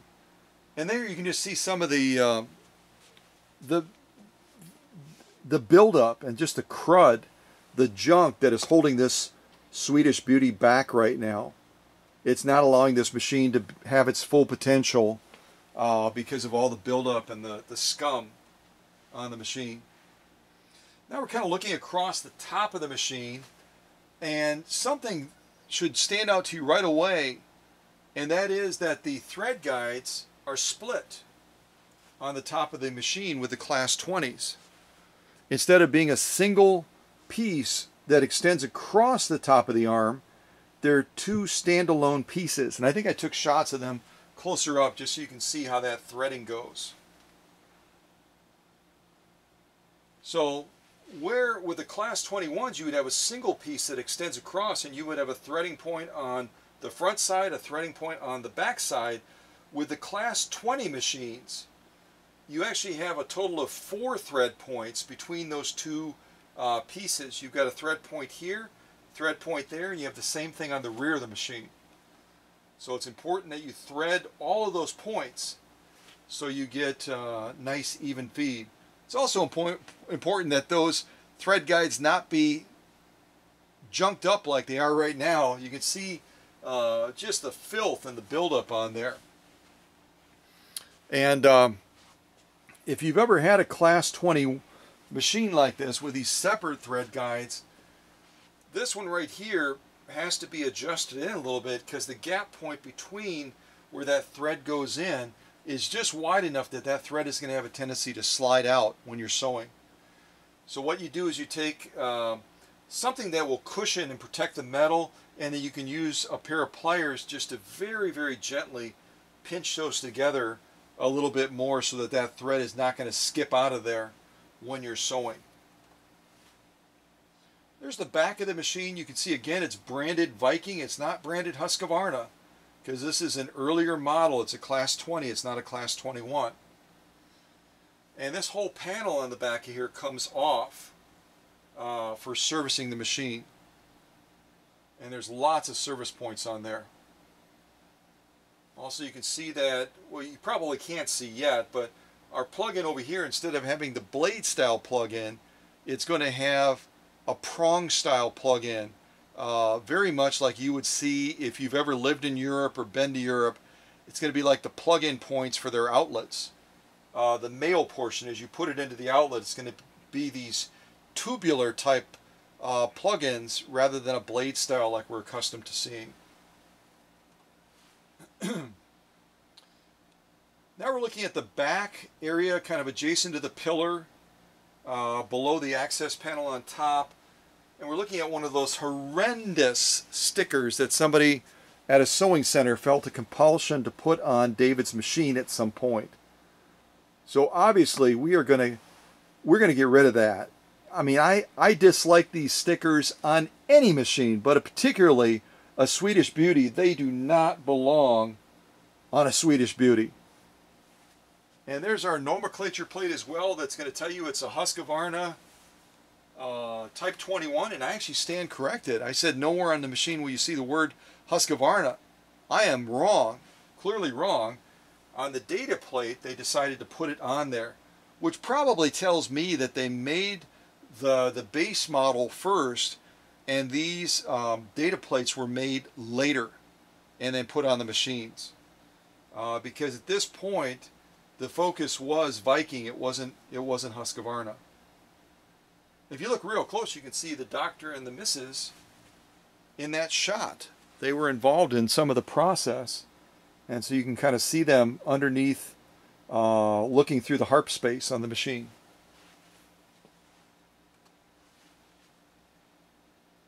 There's the plug-in I'm talking about for the foot controller. There's our button for the light, but you can see we don't have a blade style female plug-in junction. We have a more of a tubular style plug-in that would be on this Type 21 from 1955, along with that horrendous sticker that we've got to get rid of. So there again is the nomenclature plate. You can see it nice and clear now. It's showing you Huskvarna Viking Type 21, made in Sweden. It's taking a 15 by 1 needle, which is what this means right here. It's kind of the image of a needle. 110, 120 volts, AC, DC, and then 1,5 is 1.5 amps. And again, you'll see that later in some of the progress shots. This is a closed case motor. So it was even an earlier version motor than the free Westinghouse or the traditional Swedish motors that we usually see on this channel. They were looking kind of into the back of the machine, and I mentioned that the machine had some major belt issues. You'll see what I'm talking about. This is our long belt, or what's left of it. You can see the rubber, basically the gripping points of the long belt are completely gone. All you have is that inner nylon piece that kind of fuses to. But as far as having any possibility of working with this machine, that belt is long gone. There you can see right there. We've got a little bit of the gripping point left here, and then all we have is some strands of nylon. It's totally shot. There you can see I've kind of taken it out, and I mean the belt is trash. So I definitely needed to put a new belt on this machine. There Reggie's having kind of fun with it there. I don't know if he's lifting it or wrestling it or what he's doing, but you can see how far gone it is right across Reggie's head. All we have are some nylon strands left. See that? It is in bad shape. Probably one of the worst ones I've seen. And this is a cog style belt as well, so usually those stand up a little bit better. This one got a lot of abuse and use, and it's possible the person that was able to cause this belt to deteriorate to this level did not follow our principle of putting that bobbin on when they were trying to use a slow gear and other functions to free up those bobbin winding gears, and it just, like I said, it just ate up the belt and it just basically tore it apart because those gears were not able to move freely. There's the rear of the machine. You can see our cam A is in the machine. That's the cam that we've been using today during the premiere. Again, David's asked me if I could supply him with a cam B and C, so he'll have access to A, B, and C and all of the stitch output. Kind of looking at that panel for the door, and you can just see all the buildup, and part of that is rubber that's fused to there just from those belts being eaten up by the motor. Motor has a lot of strength, and those belts are not going to have any chance at all if those gears are not turning freely. See that? Part of that is basically liquefied rubber from the belts.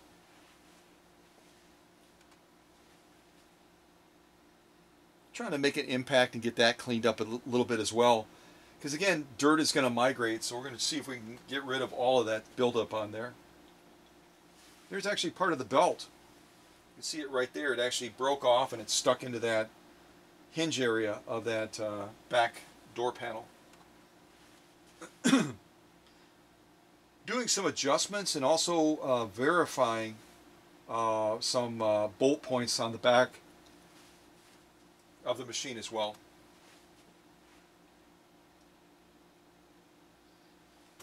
Let me see what I have there. I think I'm using a dental tool to try to get some extra parts of that belt that are just snapped off inside of that housing area, along with some tweezers. See how far gone that is? I mean, there's nothing left other than some nylon and some rubber. And I mean, if anyone was trying to use the machine like this, good luck. There's our magic knob. And obviously to take that side panel off, we have to take that knob out as well. So we're going to have to examine that side belt.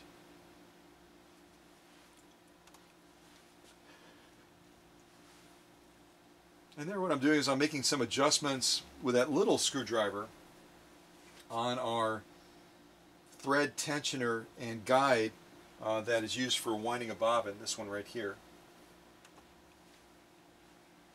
Look at the inside of that cover that goes over the side of the bobbin winding assembly on the far right hand side of the machine. Can you see all that filth on there? And that's directly adjacent to the motor.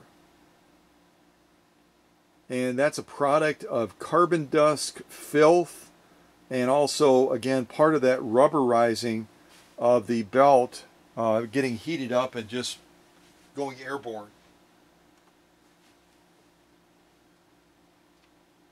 That little pin is actually part of the balance wheel assembly, and it fits into a groove on the inside of the balance wheel to give positive drive, so that you don't have to rely solely on a belt to engage that. You have this pin as well to give a little bit better traction and power exchange.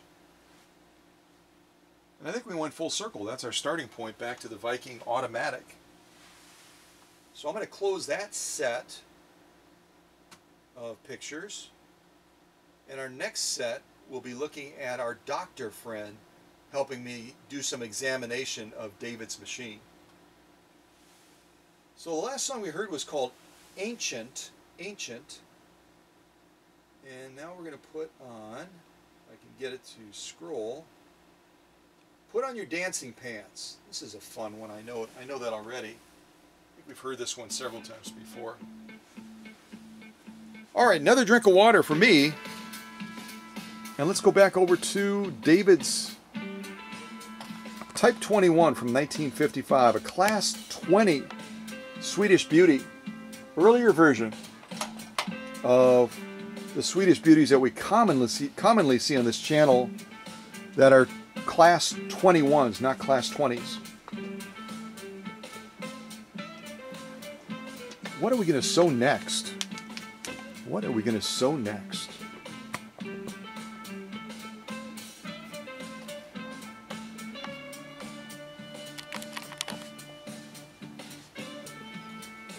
Looks like we're all set up with our slow gear already. The only thing we have to do is take this little knob out.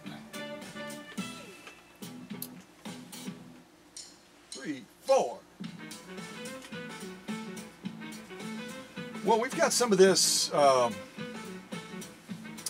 commercial canvas, and I think we'll do several layers of that.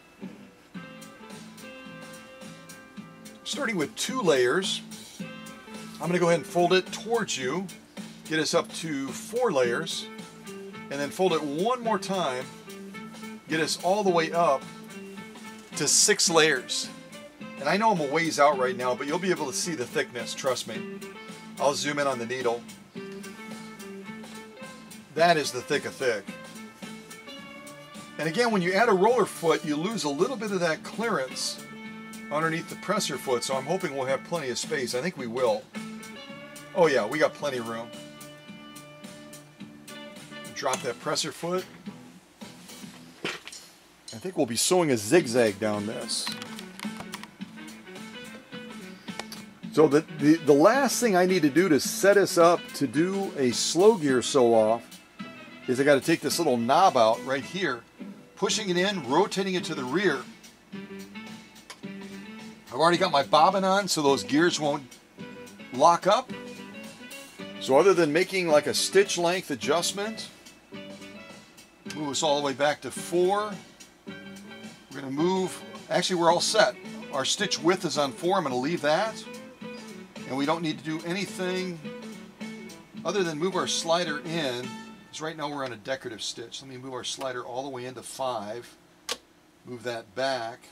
And again, whenever you make any adjustments on here, make sure that your needle is clear of the material, okay? All right, let's zoom in on the needle and lay down a zigzag on these 6 layers of commercial upholstery, commercial canvas. Getting ahead of myself. Commercial canvas with a zigzag. And we're going to be sewing it with a slow gear. And I will pause this music so we can listen to the machine. 1, 2, 3. Okay, so let's get ourselves all set up. We're going to go down this, lay down. Matter of fact, I'll adjust this just a little bit so that I can leave a path for David to sew it as well if he'd like to do that. He might choose not to, and that's okay too. And again, with these roller feet, whether it's the style that I had on Julie's machine or this one, always make sure you have both of those rollers on the material. It requires that you offset a little bit more, but it will avoid that material slipping when you launch if you have both of those rollers down. Okay?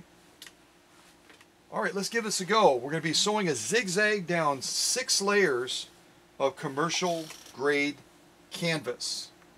All right, here we go.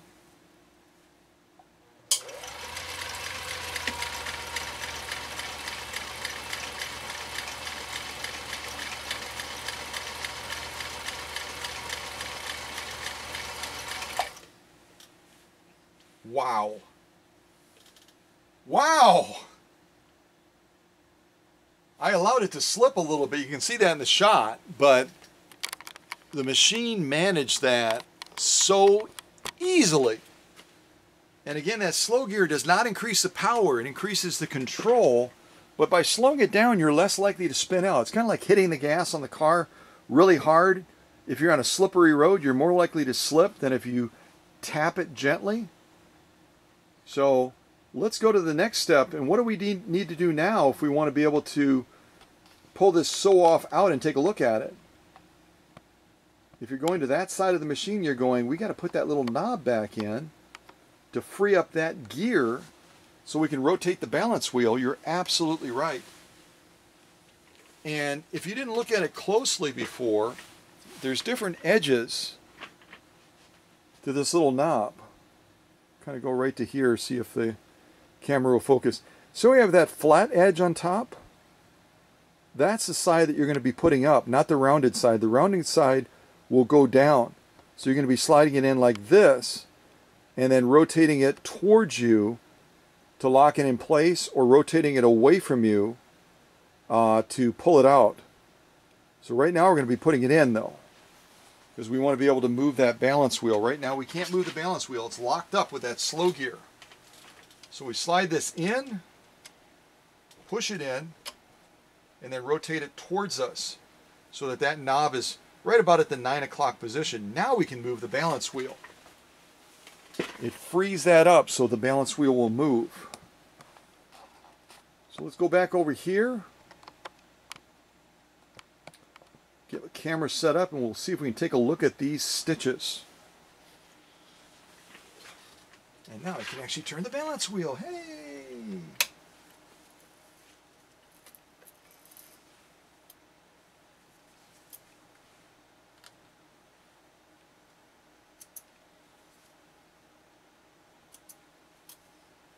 All right, let's get that over there. And I will not put you through that song again. It's fun as it is. Put on your dancing pants. And we already listened to When Johnny Comes Marching Home, I believe. So the next one is called We March Together.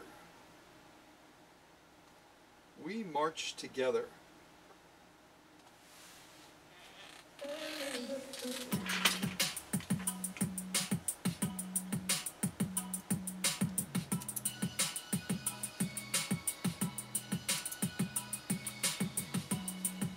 So look at again the thickness of what we just sewed through. And again, for control and just to take that speed down without having to regulate it with the foot controller, we engage that slow gear, which I think is again a very unique and wondrous feature of these green machines, whether it's a class 20 like this or the later class 21. Now let's take a look at the stitching, because that's really what this is all about, right? I have to decide which way I'm going here. Okay, this is our top stitch, because I can tell that the material slid a little bit on me. See that right there? All right, let's take a look at this, see what we think.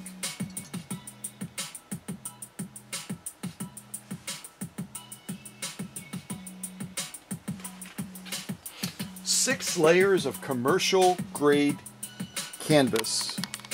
And David's machine just went through it like it was a hiccup.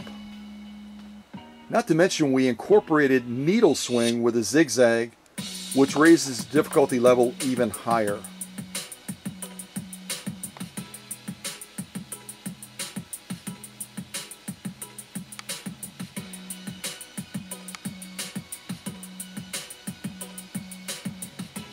Absolutely amazing. Look at the thickness from the side. You can't even really see it there.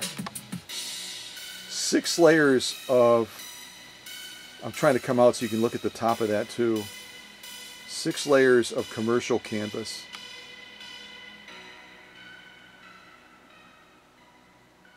Unbelievable. Unbelievable. The stitch integrity, the stitch definition is just absolutely page 34 all the way across. All the way across. Totality of the stitching, as I get ready to flip this over, folks, that's exactly what we want to be seeing. Exactly what we want to be seeing. At this stage of what I refer to as our sewing Olympics, as this 1955 machine is put through the paces, sewing a wide field of materials and delivering absolutely page 34 results. I've got that really balanced. I hope it stays. This is our lock stitch now through 6 layers of commercial grade canvas. And right now we're looking at the totality of stitching, which right away is giving us a window to page 34. We've got a window to page 34 right now, folks. Let's zoom in and look at it closer. That was fun. I did it kind of fast. I don't think my camera has a slow gear.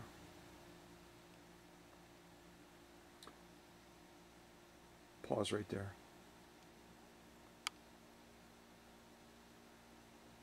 Pause.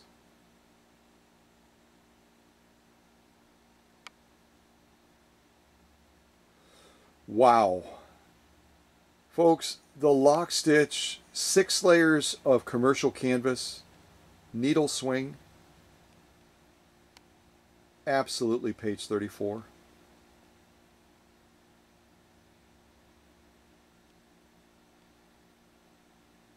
Unbelievably. I can't even talk. I mean, it's just spectacular. It's absolutely spectacular. So these 6 layers of commercial canvas are an absolute pass. I'm going to move that to the back as well. And I'll give you a little glimpse of our growing sew-off sandwich. It's not horribly impressive yet, but we're getting there. We're getting there between on camera and off camera. That's what we have so far. And when I talk about a diverse field of sew-offs, I'm serious about it. It's not just talk. We've got everything from the commercial grade canvas we just did to 100% cotton to a cotton blend type material where we did decorative stitching on it. Genuine elk hide. We did this material off camera right here, and I'm getting a brief blank. Vegetable tan leather, that's what it is. Vegetable tan leather. Then we've got this right here where we again did kind of that cotton blend with a lot of decorative sewing. And then finally our ribbon material, which is 100% polyester. We could stop right here, and we have run David's machine through the paces, everything from super lightweight cotton blend to canvas to leather. I mean, we've done it. We've absolutely done it. Polyester, if I didn't already say that. Well, we're not done yet. We got some more opportunities for this Class 20 machine. I mean, after all, it is the Sewing Olympics. So that was We March Together, which is kind of a cool song. I'm liking that a lot. And now we have New Moon. I'm going to turn the volume down because we're going to jump into another sew-off straight away. New Moon. A little bit more. New Moon. What should we sew next? What should we sew next?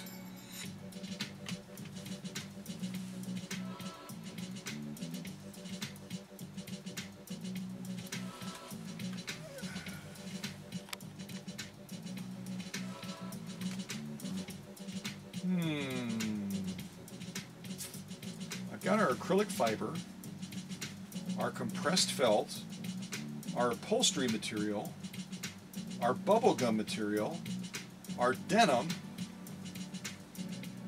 and then I've got a wide field of sew-offs for leather as well.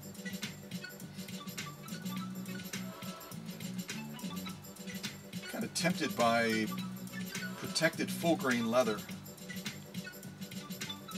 And again, I also have this piece of protected full grain leather, which is kind of an oblong piece, which got a lot of positive feedback the last time. Folks like to see the material, the fabric sometimes, in different shapes, just for fun, just for kicks and giggles. But this is going to be a real tough one to sew with the slow gear. We'll have to be real patient as we engage, disengage to make those turns, because I don't think I'm going to be able to make the turns tight enough using this roller foot. I'll give it a try. I'll give it a try. All right, presser foot is down. Just have to get that material a little bit more on, or under the roller foot, I should say.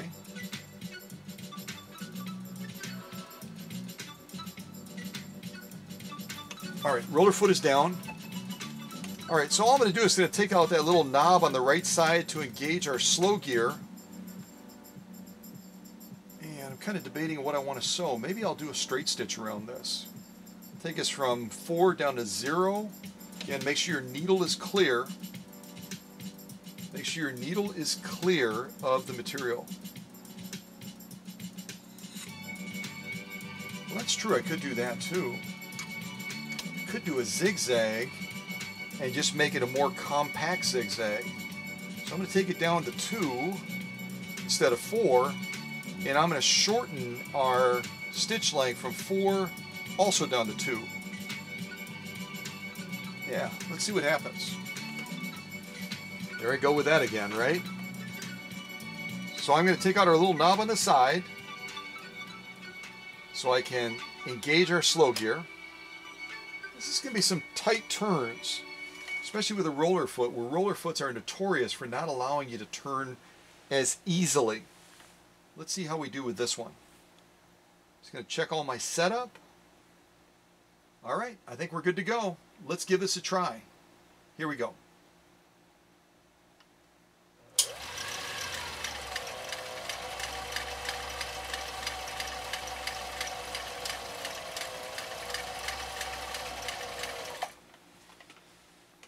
Okay, so off camera what I'm doing is I'm sliding my little knob in so I can manipulate the balance wheel. It's a little bit more cumbersome, I know. It's okay. Manipulate our balance wheel down to make this turn. Raise my presser foot, kind of rotate the material around. Presser foot back down. I'm going to take our little knob out again to re-engage our slow gear. A little bit more cumbersome, but that's okay. All right, let's go back to slow sewing with this class 20, type 21 Viking automatic. Here we go.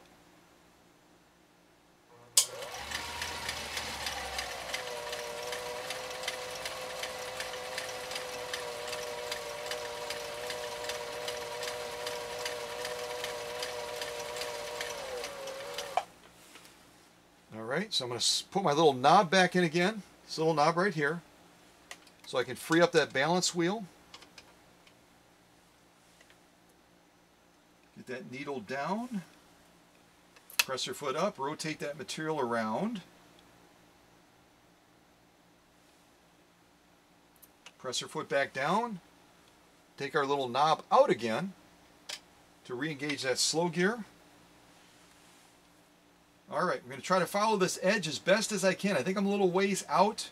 It's not going to be perfect. That's okay. Here we go.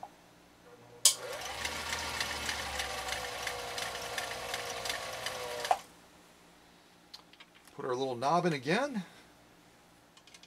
It is a little tedious. I'll agree. Rotate our balance wheel down.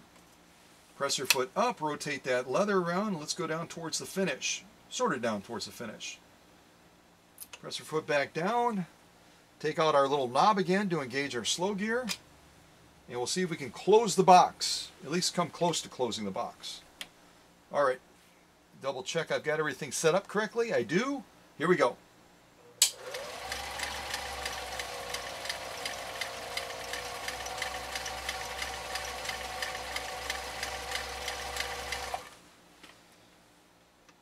Okay, put my little knob back in so I can control the balance wheel. Have control over the balance wheel, I should say. Bring that needle up, press your foot up, rotate our material around.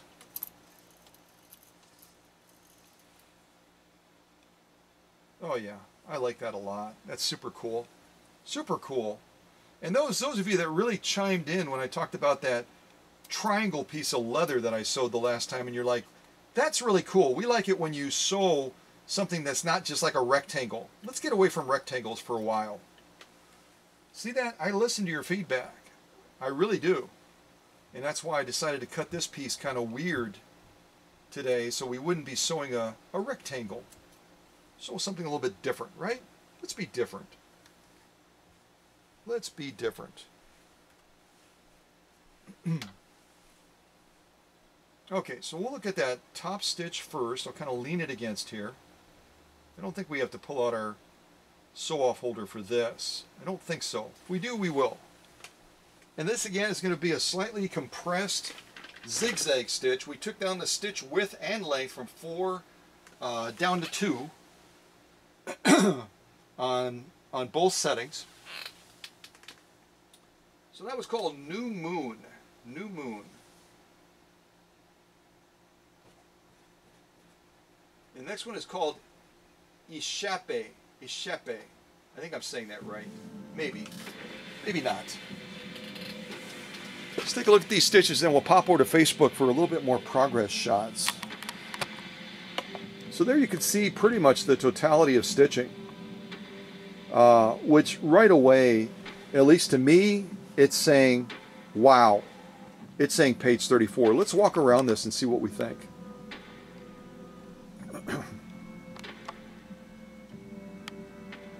Pause right there. Absolutely page 34. Oops. Camera's a little stiff, so if I get a little jerky on it, sorry about that.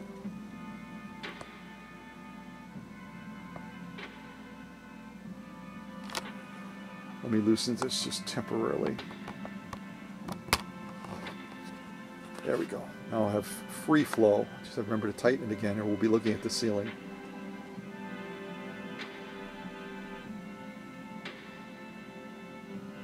I got pretty close there.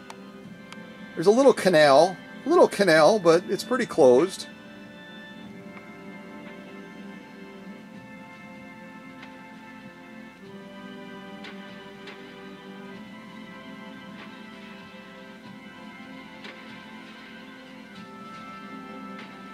And we'll stop right there.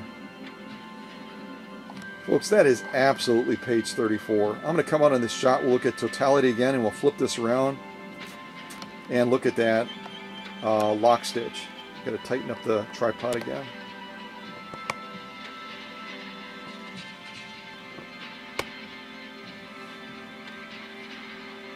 All right, let me turn this over. Let's look at that lock stitch.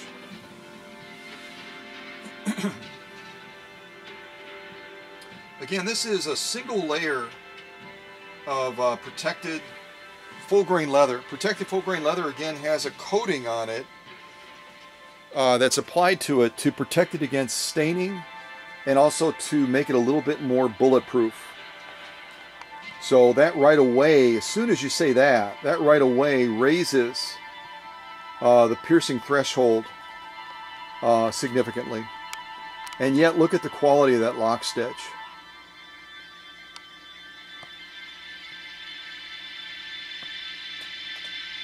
Pause right there. Folks, that is absolutely page 34. As we walk around this material. Again, I'm trying to keep it fairly steady, but the tripod kind of locks up a little bit. And look at the thickness of that. Again, a single layer of protected full grain leather is about 3 to 4 ounces of leather. And yet David's machine did just an absolutely spot-on job of laying down page 34 lock stitching.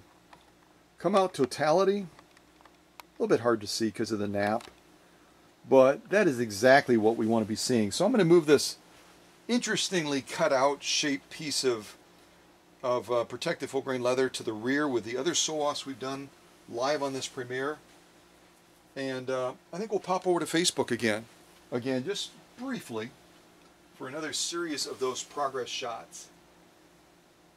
And I'm going to change my search real quick to a little bit longer run time, so I don't have to be putting on quite as many songs. So I'm going to say, let's see, 0300. See if I did that correctly. Well, it actually came up with 5 minutes. That's not quite what I was looking for, but the next song I'm going to put on is called The Blue Pearl, so that may allow us to go through this entire series of pictures, which would be fine.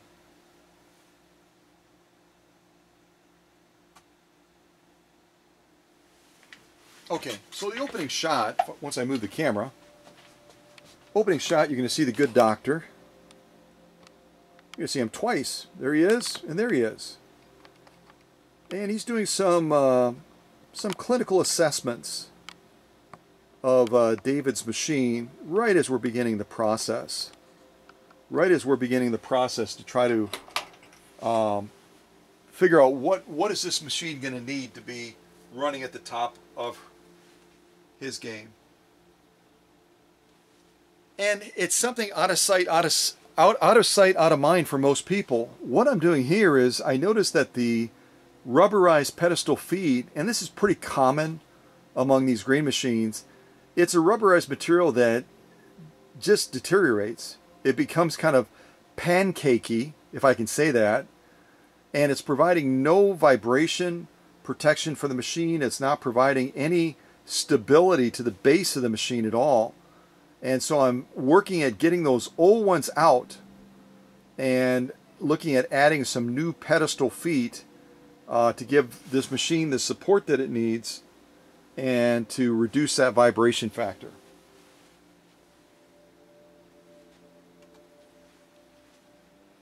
But first of all, we're using Mr. Bean's car to hold the machine up so I can get a clearer view into the motor area. See what I mean? I kind of just jump all over the place. It's just kind of my thing.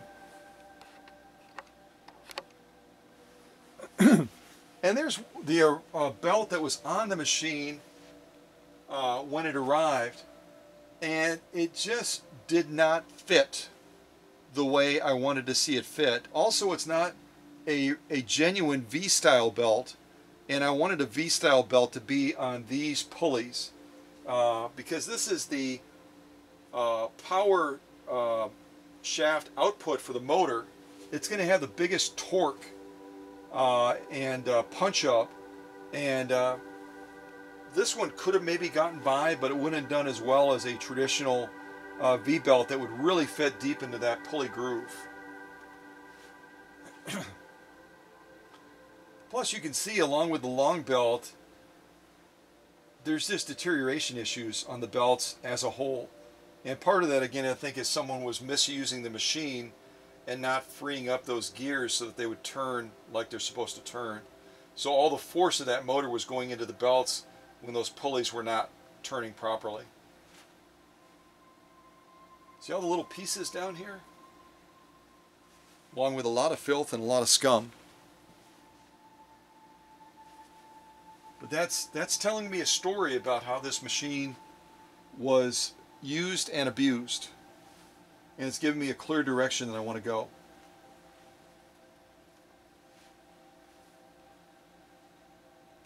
Using my flashlight to try to get a clearer view of things.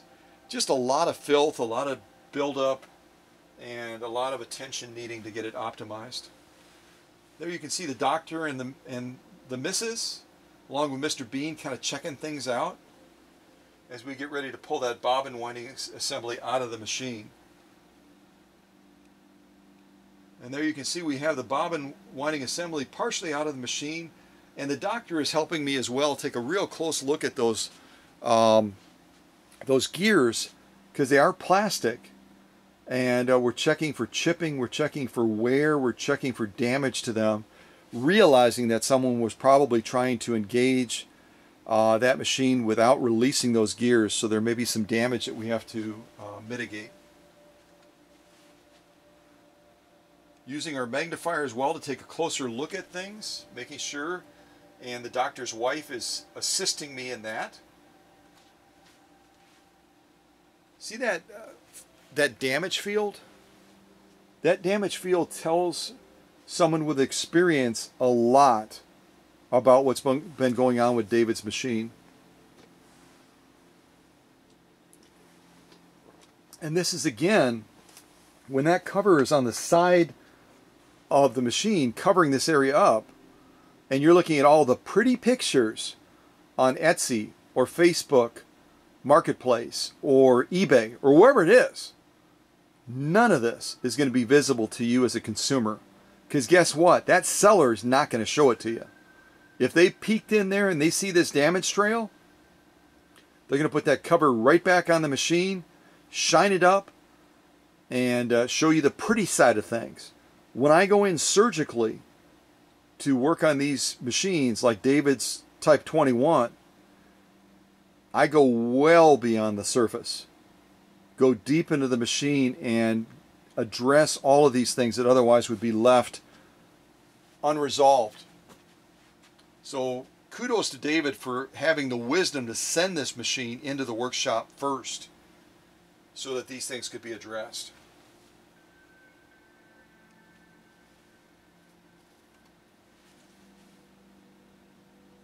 There's that closed case motor I was talking about. It's original from the Swedish factory. It's not an aftermarket one like the Free Westinghouse that was made in the US. This is a closed case one, which again, it's a lot more labor intensive to optimize it because of the way you have to remove the motor and you have to crack it open and everything like that. Things aren't easy to get to, but it has to be done. Kind of like this sticker has to be done too. There's our on-off switch, but more importantly, for the light, but more importantly, see all these little screws that are holding wires, hopefully holding wires. Each one of those has to be cleaned. Each one of those has to be verified to make sure that all the little wires connecting to that electrical junction point are as they should be. Like these over here. And here you've got 1, 2, 3, 4, 5, 6 screws and or bolts. Along with this, 7, 8 on the bottom. And we'll also find some damage to this. This is almost like a ceramic type base that this power junction is mounted to the rear of the machine with, and it's received damage. It's cracked. That's our pulley coming off of the motor, which is just a nightmare. Along with the damage trail of stuff below it, you can see that in the shot again. And again, folks, just remember as a consumer, if you say, well, I like to get a deal, I like to save money, and you buy that pretty looking machine with a few shots that they put on one of those sales venues, this is what you're going to get. David's not going to get this because I'm going to take care of all of it before it ever reaches him down in Crowley, Texas. And there's one of our workshop unicorns that's over checking this out. Just kind of curious. So I'm showing the unicorn that bobbin winding assembly. There are so many service points on that bobbin winding assembly so that it will function as you've seen it function today in this premiere without having a glitch or having an issue. But in order to get this closed case motor out, we've got to take the bottom of the machine off, that bottom support plate.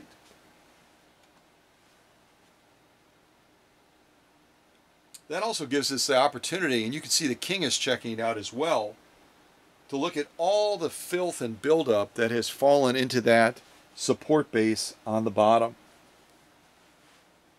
And to address that as well. Again, it's right in proximity to the motor.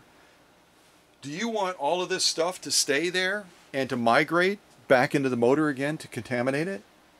Once I've done my service and deep cleaning on that motor and restoration?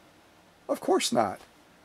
But if you go to a local sewing center, they are never, ever, ever, ever going to take this bottom off of the machine. It's not going to happen in the 30 to 45 minutes that they're going to be servicing your machine and dropping some oil into the top of it. I'm just going to pop over here real quick.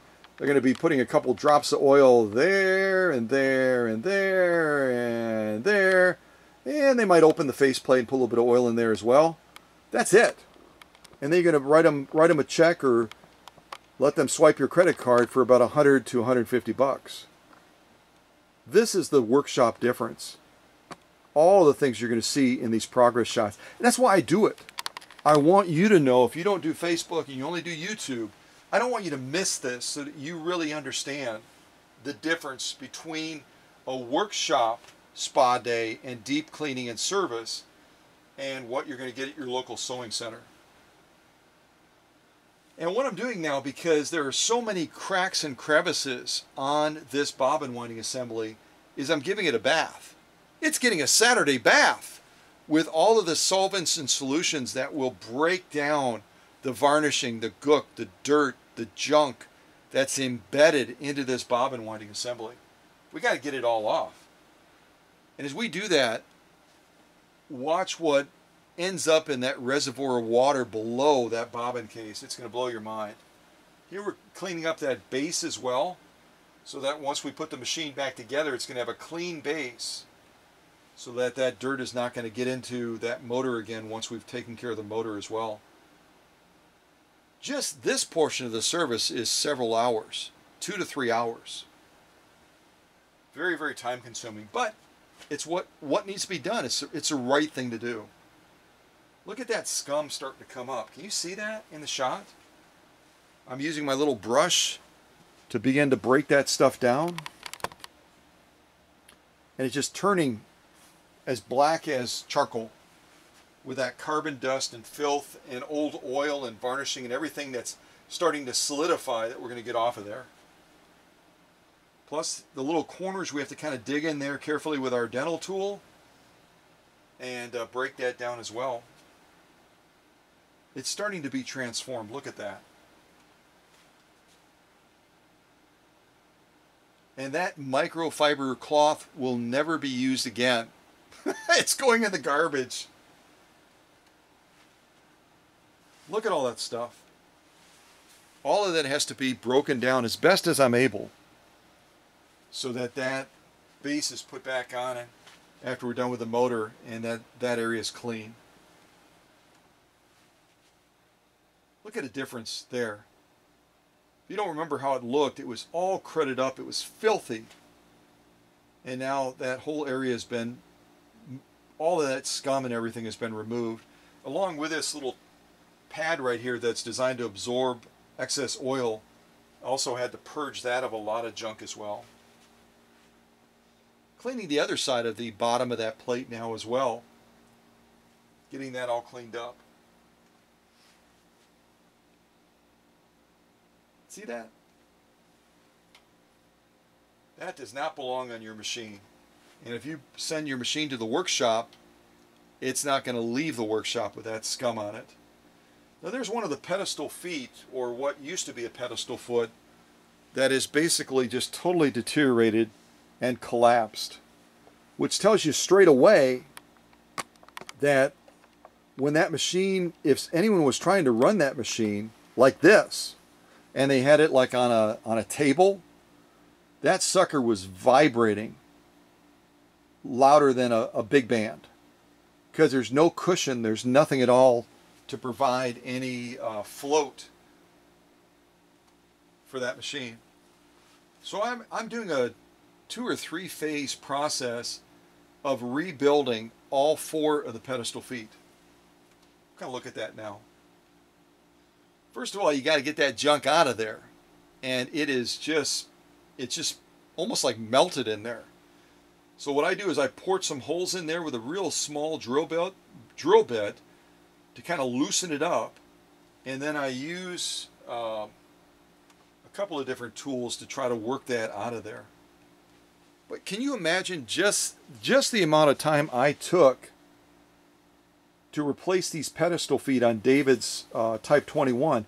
And by the way, this is something that he's not paying for. I'm doing it because it's the right thing to do. And that was a conversation I had with Dusty when I did his interview. Dusty's my friend from Colorado that does some really amazing master leather work, and has done master leather work for Alice Cooper and Johnny Depp and other people like that.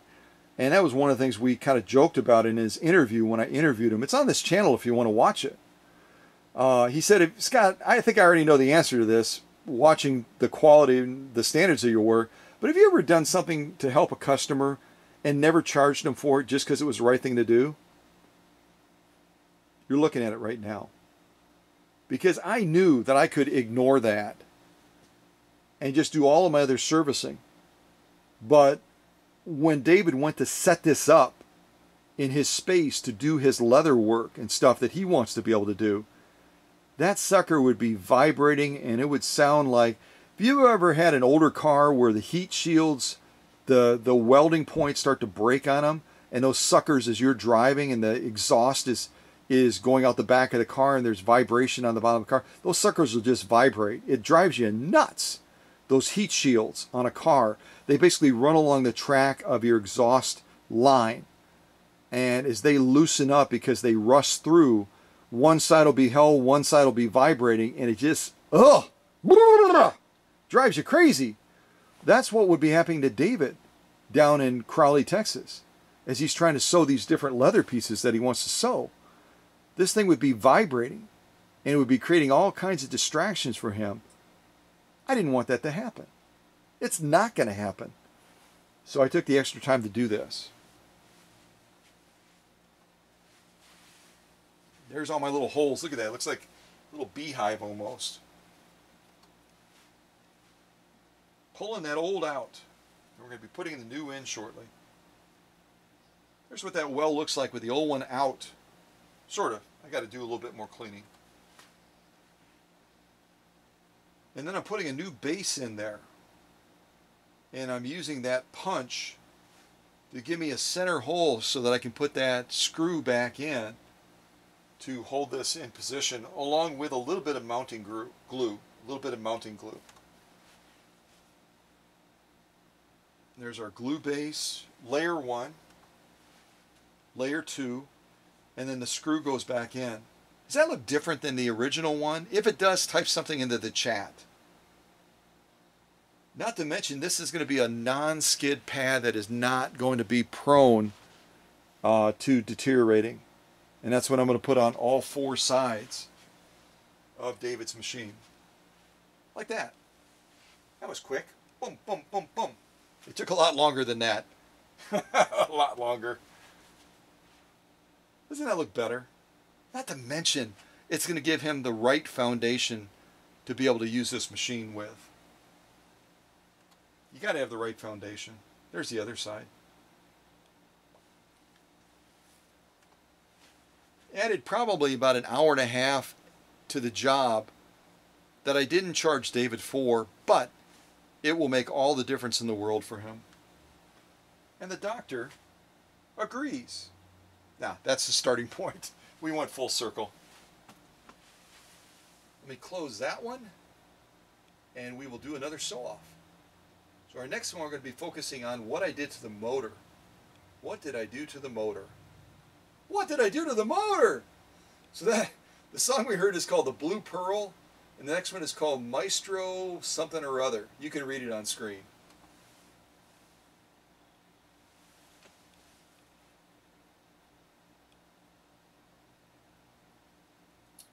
Must be starting out really soft.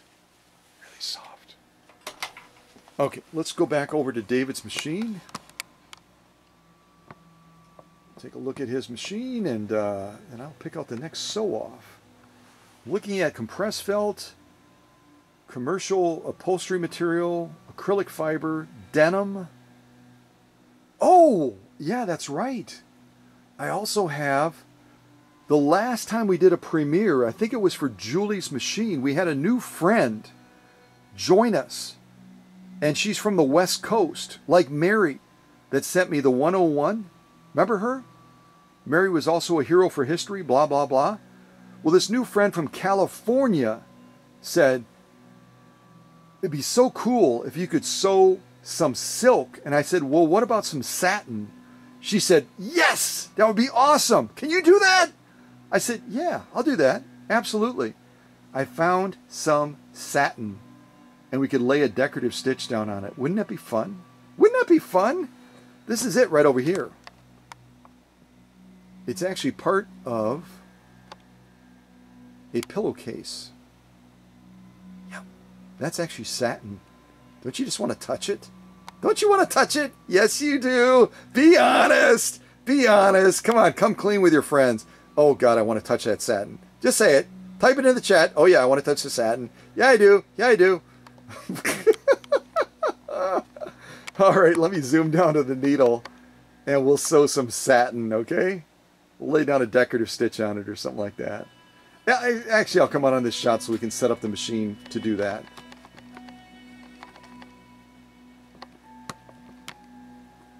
Right about to there. And hopefully I remember to change the shot, otherwise we're going to be looking at long distance sewing. All right, quick drink of water. and we will set this up to sew this satin. It's even just fun to say, satin, isn't it? I think so. All right, let me grab this satin. I've got 2 layers of this, and it is, I mean, rice paper thin. Look at that. Can you see that in the shot? I think you, well, you'll be able to see it in the shot once we get closer. Gosh, I made that so huge, didn't I? That's okay. I'll sew down one side with a decorative stitch and then allow David to goof around with it as well. Does that sound fair? Yeah. Put that presser foot down. Now we got to make our changes over here, okay? Right now we've got our slider on a zigzag. We need to change that. So we're going to take this down to 0, our stitch width, to 0 this out. Again, make sure your needle is clear of the material before you touch any knobs over here. So we're going to move our slider. The last one we did was stitch 3, right? I want to double check our sew-offs. So the shell thing is stitch 1, 2, 3, 4, 5. Why don't we try doing the building block one? I think that would be fun. The building block one is going to be, I believe, stitch number 2. So I'm going to change our slider to stitch number 2. There we go. I'm going to move our stitch length all the way down between the 0 and the 1. Got to move it way down there to get some good definition. Hope I didn't go too far, otherwise we're not going to get any material movement. We're going to kind of just get stuck there. Then I'm going to move our stitch width all the way over to 4. Stitch width on 4, stitch length right between 0 and 1, pretty much. Our stitch slider is on stitch number 2 on cam A. We don't do a thing with our needle position because, again, the cam function is going to override no matter where we move the needle position. Here, the cam is going to tell the needle what to do. And last but certainly not least, we want to sew this with a slow gear. So we're going to take our little knob here, we're going to push it in and rotate it to the rear to take it out to engage our slow gear. And we already have a bobbin on there so that those gears don't bind. Make sense? All right, so with all of that blah, blah, blah, let's sew, I believe for the first time in the history of this channel, a beautiful piece of satin with David's Viking automatic. Had to think about all that. Yeah. All right, come. Stop being asleep, Scott. Stop being asleep. All right. I really didn't get really good sleep last night, so I am a little bit... You may have heard me, if you're really astute, you may have heard me yawn a couple times off camera. Yep. Oh, no, I just thought about it. I did it again. Drink of water. Drink of water. Less yawning. Drink of water, less yawning. All right, let's see how this Class 20 from 1955, this Viking automatic, does sewing this very tricky, super, I mean, paper thin satin. And let's zoom in on it because we're way out there right now. We're way out there. We're way out there. I want you to see how beautiful this stuff is. Just absolutely gorgeous material. Silks and satins. That is just class, isn't it? That's just total class. And this is actually from a pillowcase that I had. So, yeah, we'll see how David's machine manages this. It's not an easy sew-off. It's kind of tricky. Whenever you get down to this paper-thin layer of material, you kind of see it from the side there. Again, look at that. All right. Keep your fingers and toes crossed. Silence in the workshop. 3, 2, 1. Thank you. All right, let's give this a go. And again, I think we're going to be generating kind of like a building block thingy. So here we go.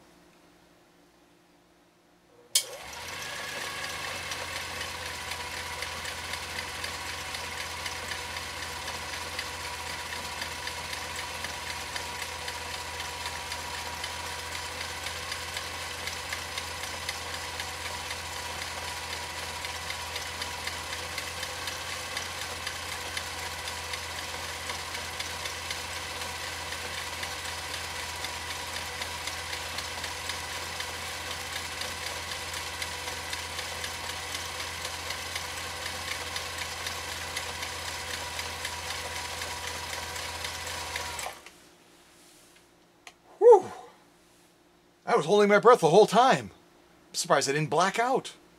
Yeah.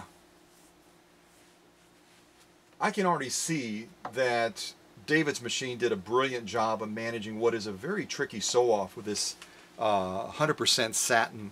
So, what do we do next? What do we do next? So we can turn that balance wheel, because right now the balance wheel is locked up. Isn't that gorgeous? Wow. What do we do? What do we do? And then we'll come back in and look at this stitching. What do we do in order to free up that balance wheel? Because if you were here in the workshop right now, you could reach over and you could grab that balance wheel and you could try to turn it. It's locked. You can't move it. It's locked because of the gear reduction. So we're going to slide our little magic knob in, push it in, and rotate this towards us. Rotate this way towards us so that it's at the 9 o'clock position. Now the balance wheel will move. Press our foot up. The balance wheel will all of a sudden move. It's magical. It's magical, magical, magical. And I'll tell you something else. The stitching we just laid down, a decorative stitch on this 100% satin, is equally magical. Yes, it is. Excuse me. Absolutely gorgeous stitching. Wow. Wow, wow, wow, wow, wow, wow.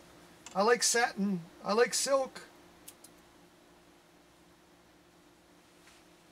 Okay. And I think we will use Maddie's stitch off holder for this, because this stuff is going to be super duper tricky to keep stable, and it still might fall off. So what we're looking at here is our top stitch. Let's zoom in on it and take a look.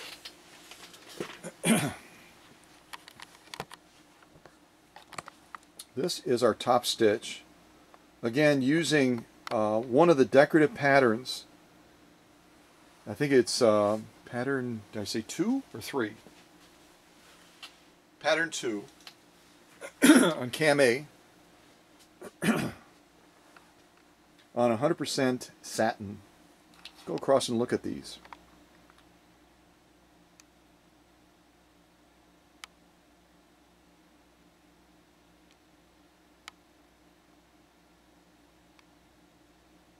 Absolutely spectacular.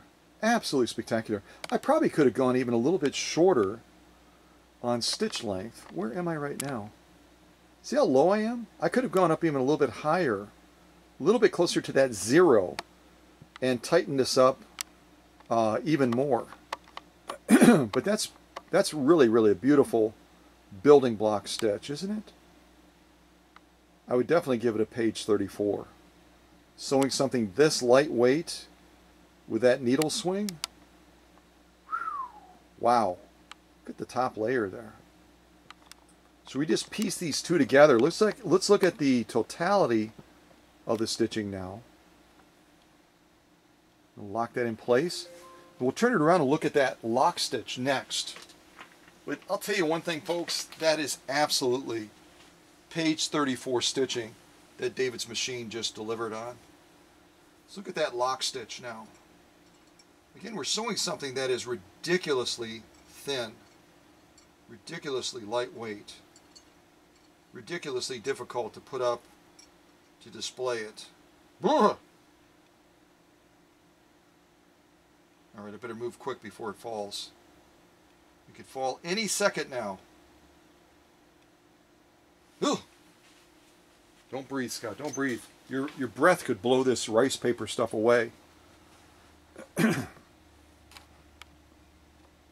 All right, let's take a look at these lock stitching. Lock stitching. Let's look at this lock stitching now. Again, 100% satin. 100% satin. Absolutely spot on. Absolutely spot on.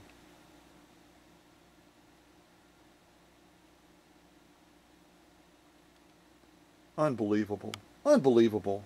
Those of you that fuss about me not showing lightweight sew-offs, I've given you the store today. I've given you the store. And again, this is stitch number 2 on cam A. If you have a Swedish beauty like this and you want to try it out, it could be a class 20 or a class 21. You'll be able to use the same cams in both of those classes. Wow. That looks like a little smiley face right there, doesn't it? Hey, little guy, how you doing? Can you see that down there? I hope you can. Yeah. I'm going to jiggle a little thing. That's my Peter Pan side, as Emma says.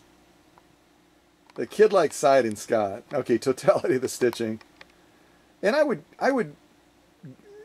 lean towards saying that both our page 34s, top stitch, lock stitch, we've got a little bit more poppiness on the lock stitch, so I would be inclined to say we could potentially back off the upper tension if we were sewing a ton of satin all day long to give a little bit more poppiness to that top stitch. But still, we look at them again. That's our lock stitch again. We look at that top stitch again. It's a gorgeous stitch. It's absolutely drop dead gorgeous. And I've got my screen pointing the wrong way, so I'm just aiming it towards you. But I'm going to give that a definite pass. I'm going to throw that to the back with our growing sew-off sandwich. And I might do one more sew-off, and then we will pop over to Facebook again. Because I did a lot of progress shots on David's machine. A lot of progress shots. Why don't we do this? Why don't we sew some commercial upholstery material, and then we will bounce over to Facebook and look at some more progress shots, okay? And I think on this commercial upholstery material, we'll probably lay down either a straight stitch and or a straight stitch and a zigzag. Maybe we'll do both on this one. We'll set up the machine to do that.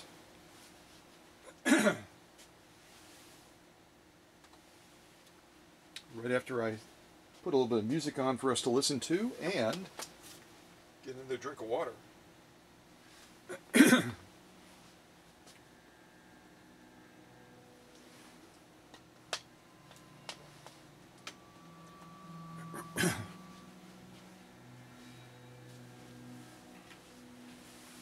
All right, what is my shot right now? I think we're wide, aren't we? Yeah, we are. Okay, so if we're going to be laying down a zigzag and potentially a straight stitch on this commercial upholstery material, I'll just kind of show it to you like that. We're starting with 2 layers. We're going to fold it kind of in the middle, get us up to 4 layers, fold it again, get us all the way up to 6 layers of commercial upholstery material. I've said it before in premieres, upholsterers would say to you, there's no way that I would ever sew or need to sew 6 layers of upholstery material, but to see a machine that by definition is a household sewing machine be able to execute a sew-off like this without any effort at all is enough for those upholsterers to say, as Paula says all the time, I bow to you. I bow to you. If David's machine can sew off something like this effortlessly and lay down high quality page 34 stitching, those upholsterers would say, wow, wow. So I'm going to see if I can fit this underneath the presser foot. Again, when you use a roller foot, you lose a little bit of clearance. You just do. But I am getting it into position beautifully. And lower that presser foot. Now let's do the rest of our setup, right? Right now our slider is for that last decorative stitch we did, the building block one. So we have to move that slider all the way back from 2 back down to 5. Again, all of these cams in position 5 are going to have a zigzag. That's the way they are engineered. But in order to move this slider, we have to zero out our stitch width, slide it all the way back to 5, move our stitch width back to 4. Again, your needle is always clear of the material when you're doing this. And then we have to take our stitch length and move it from between 1 and 0 all the way back down to 4. And we could always do a compressed zigzag on this as well, couldn't we? We could always do that. Kind of debating if I will or won't. Why don't we not make it as small as the last compressed one we did? Why don't we move it just to 3? And move this to 3 as well. What is the last thing we have to do if we're going to sew this using our slow gear? Again, I really want to showcase the slow gear in this premiere because I think it's just fabulous. The last thing we have to do, and before we do it, I'm going to move our take-up arm to the highest position because once I engage the slow gear, I'm going to be hard pressed to move that balance wheel, right? So now I'm going to take this little knob, I'm going to turn it, push it in and turn it to the rear and engage that slow gear. Okay? We've already got our bobbin on, so the gears are going to be able to move freely. They're not going to be locked up. So other than changing our camera shot, we're all set. And again, we're going to be sewing a slightly compressed zigzag.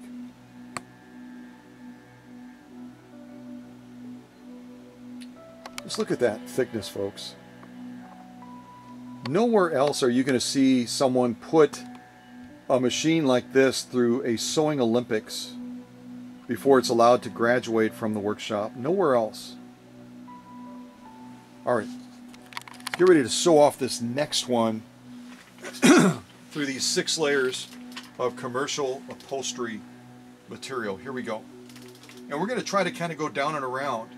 It's going to be a little bit harder to see this because this is kind of a yellow upholstery material, and then we've got a yellow thread, but I think we'll be able to zoom in and see it easily enough. All right, are you ready? Here we go.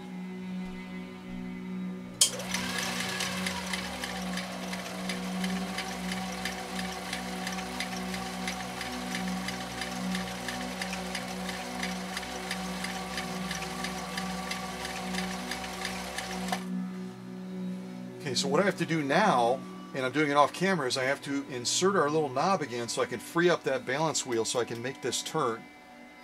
Okay?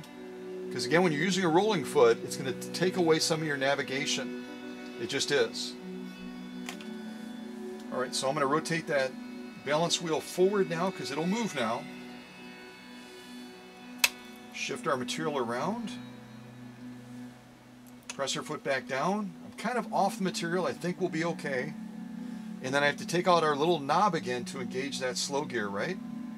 So I push it in and I turn it to the back. And then I've got it back out again. All right. Heading back to sew across and then down. And I'm not going to close the box. Here we go.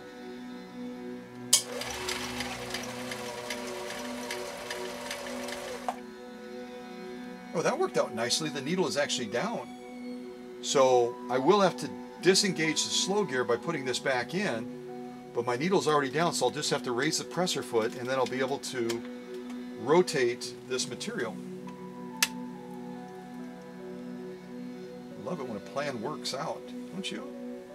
Presser foot is back down. Now I have to re-engage the slow gear again by removing our little knob, push it in, turn it to the rear. I've got our little knob out again, so that gives us a slow gear because we have a bobbin on there as well. All right, down to the finish. 6 layers of commercial upholstery material. Here we go. And I'm going to pause this song. Listen to this machine run.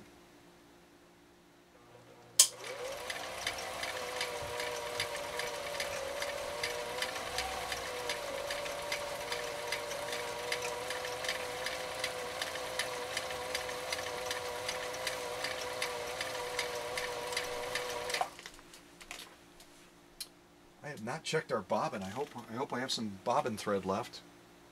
I'll know quick enough, won't I? All right, so I'm going to put our little knob in again to free up our balance wheel. So I can rotate this and remove the material. Just slide that little knob in, push it in, turn it to the front. Press your foot up. Make sure the needle is clear of the material.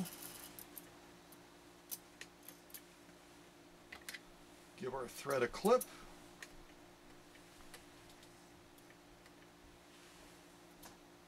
Clip our threads here as well.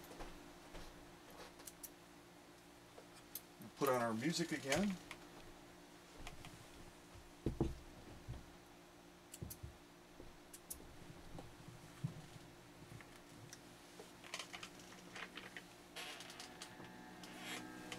We'll take a look at these stitches, and then I'm going to take us over to Facebook again.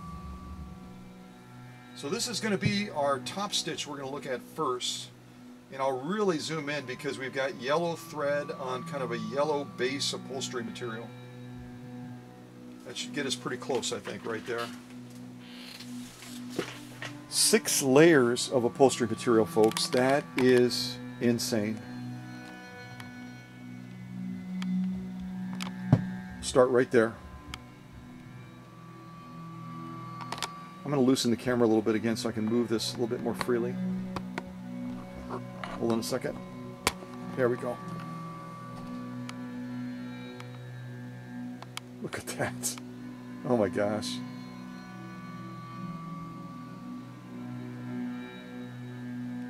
Pause right there.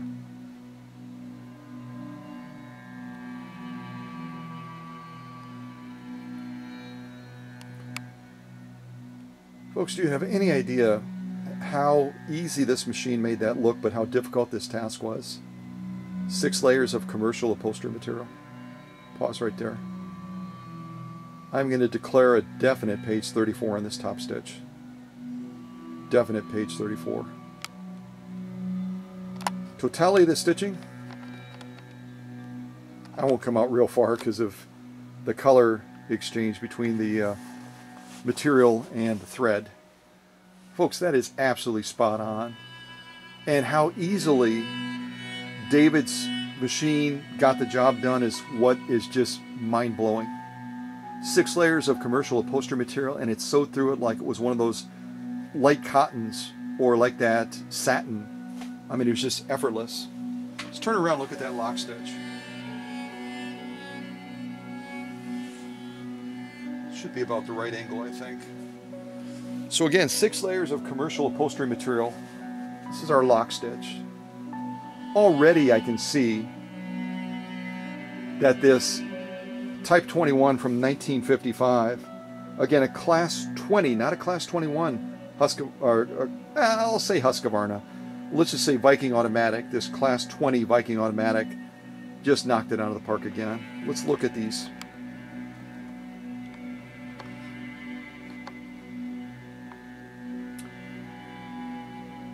Pause right there. And I haven't made any tension adjustments, and I haven't given any hand starts to the machine. It's all the machine managing that power.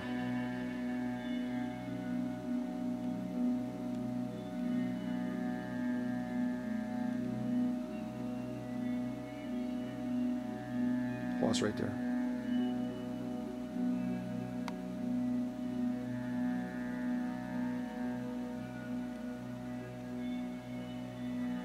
Unbelievable. Unbelievable. We'll come out to right about there because I don't want to come out too far. It'll be hard for you to see it. Folks, that is absolutely page 34 stitching. I would even say page 34 plus, considering the difficulty of that task. Look at the quilting effect down the middle just to show you the depth and the thickness of what we're going through with those 6 layers. It's absolutely insane. I'm going to give it a definite pass. Also, I'll kind of rotate it towards you so you can see it before I put it in the rear by the other sew-offs. That's what we just went through right there. 6 layers of commercial upholstery material and absolutely tip-top stitching. Not to mention we used a zigzag, which means needle swing. So it's going to make it that much more difficult. All right, let's do this. Let's pop over to Facebook for just a little bit. Take a look at another group of photos.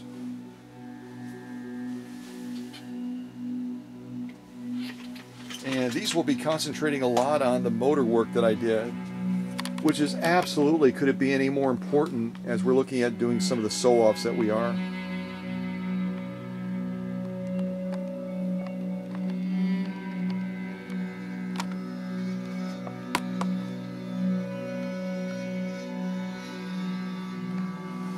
So again, a lot more labor intensive servicing this motor than a traditional Husqvarna motor from like a class 21 standpoint, because it's closed case. You've got to take the entire motor out of the housing of the machine in order to separate those two halves, and then you have to dig into the motor from there.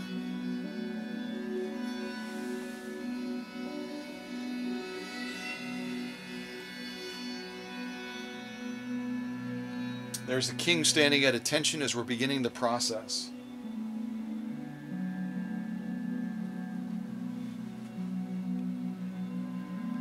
And part of what you're seeing here is part of the service on the machine also involved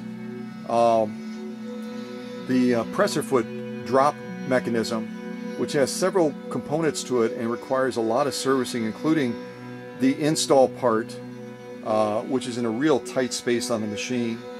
And it's also connected to the pitman arm, and that has to be serviced and adjusted as well. And that's part of that feed dog drop mechanism right there. So many parts, so many things you have to verify and get it just right so that it functions as it's designed to do. And there's part of that internal mounting point for that feed dog drop. You can see how filthy it is. How is that ever going to work when it's in a condition like that? Look at that. And again, you buy the pretty machine because you're a penny pincher and you want to get a good deal. I understand. You go to Etsy, you go to Facebook Marketplace, you go to Bonanza, you go to wherever, and you look at the pretty little pictures of the machine. This part of the machine, the innards, is more important than the look of the machine. And you're never going to see this. It's not going to be revealed in those photographs. You're not going to have a clue that the machine is this bad off as David's was until you start experiencing problems. But David doesn't have to worry about that because he sent the machine directly to the workshop. There's a piston that controls the release and the engagement of the feed dogs, and like any piston, it has to be perfect to be able to function as it's designed to do. That's what perfection looks like right there, and that's definitely not the way it looked before.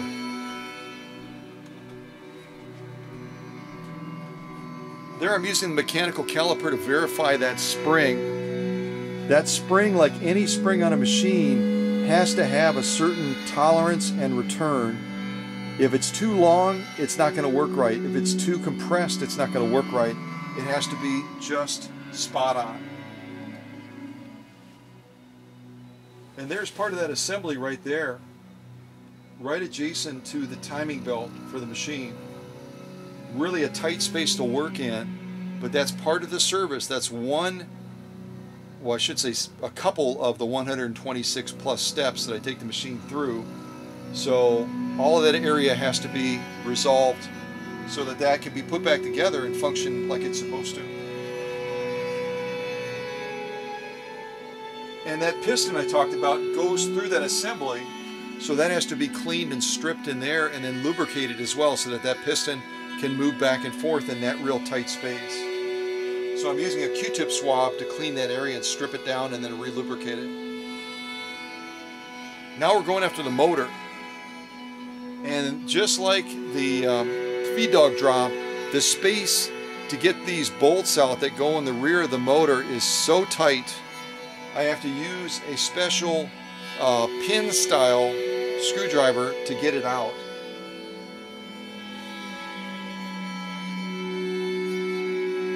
Now we have the motor free, and now we have to continue to break the motor down and get it right. That also requires taking off the pulley, and you better mark where that pulley is, otherwise you're going to be battling alignment of the belt in relation to the pulley on the bobbin winder when you put all this back together. Does that look optimized? Does that look clean? Does that look right? No. And that varnishing and junk buildup on David's machine was pretty much the standard throughout. That song ended rather abruptly, didn't it? Doing some caliper measuring to make sure that I know where that pulley needs to go. You can eyeball it, and I do part of that as well, but you also need to, this one is called the Sleeping Prophet. Getting a rough estimate of where that pulley was when you take that motor apart is always a helpful thing to know. Takes a little bit less time then to get it back in the right position.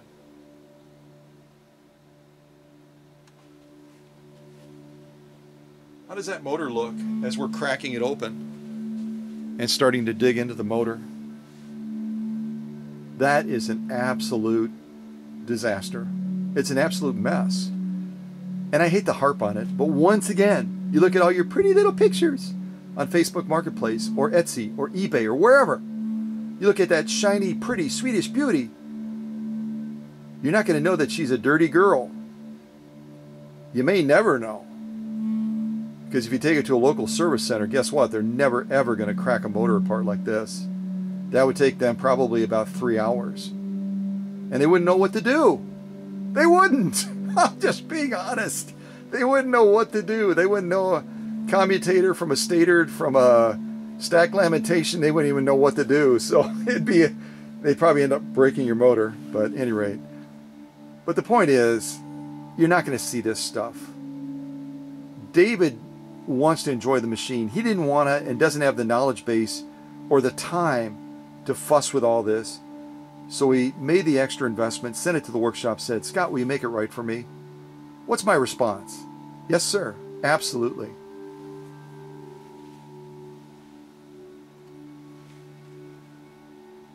The busyness of the workbench as we're tearing into this motor. Look at all the filth that we're getting out of this motor. It's just mind-blowing. It was literally a step away from catching fire. It was that bad off. That does not belong in the motor. That sort of filth and buildup does not belong in the motor.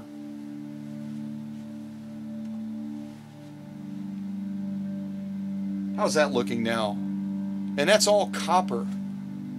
That's part of the electrical field that was just caked, smothered in filth, carbon dust, and everything else. And now it's to a point where it can breathe again and can do the job like you've seen it do in this Premiere. Every aspect of the motor needs to be addressed. Some areas have to be clean and free of lubricant.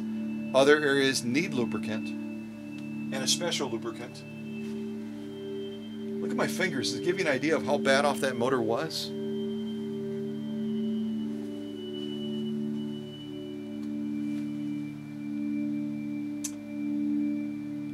If we have any of those service people watching right now, they're saying, "I don't know a darn thing about vintage sewing machines." That is, what part of the machine am I touching right now with that dental tool? What part of the machine motor am I touching right now with that dental tool?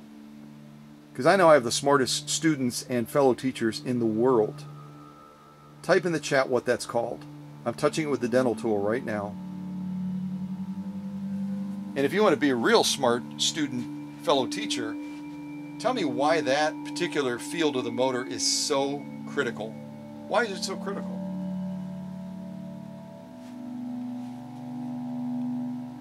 If you want to be a star pupil,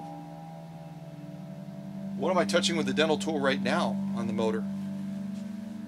Why is that field of the motor so critical?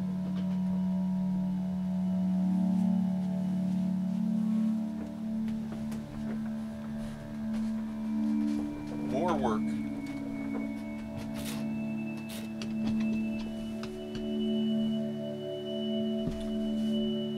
Also, some of the wiring needed to be reinforced with a proper oil-resistant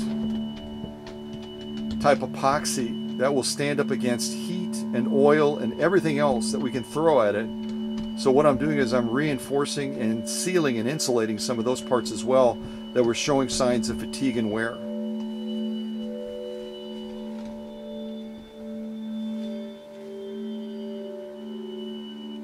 Because I want to be able to move the process forward, I'm using my torch very, very carefully, which again hits temperatures right around 1,000 to 1,200 degrees. So if you don't know how to manage that flame properly, correct distance and everything else, you can create more damage than good. But I'm doing a quick cure on that epoxy insulator that I just added to the motor so I can try to move things forward.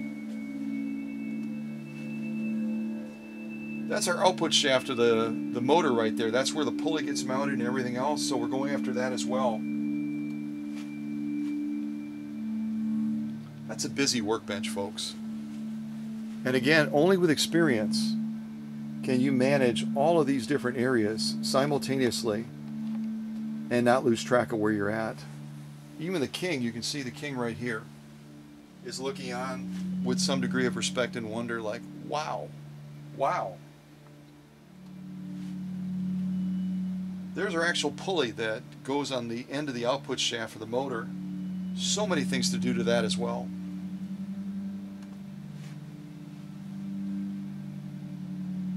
That's the way a motor out shaft put pulley.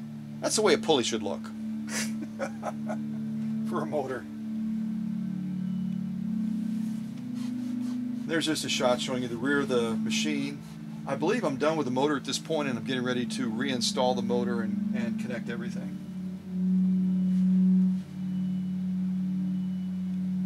And that's our lighting junction right there, along with, and again I should point out, in order to do the servicing on the motor, the wires have to come off of this ceramic junction point so that you're not putting stress on the wires and the connections. So part of what I'm doing is I'm going to be reconnecting the wires for the motor to that junction point in there. And I've also noticed that there's a crack that has to be repaired as well. That's part of that ceramic mounting base for all of those electricity and electrical contacts coming to that single point. And there's the crack right there. Can you see it? And again, there's only 2 bolts that hold that electrical junction point that the foot controller plugs into, and that is also connected to all the other electrical joining points. There's only 2 bolts that hold it, and one of them is not even holding it because it's cracked. Again, you wouldn't know this through the pretty pictures on Facebook until you start getting shocked when you touch the machine. Because on this Class 20, Type 21 from 1955, the casing on the rear, the casing on the side is going to be metal. Particularly on the rear, where this is closest to, that's going to be all metal.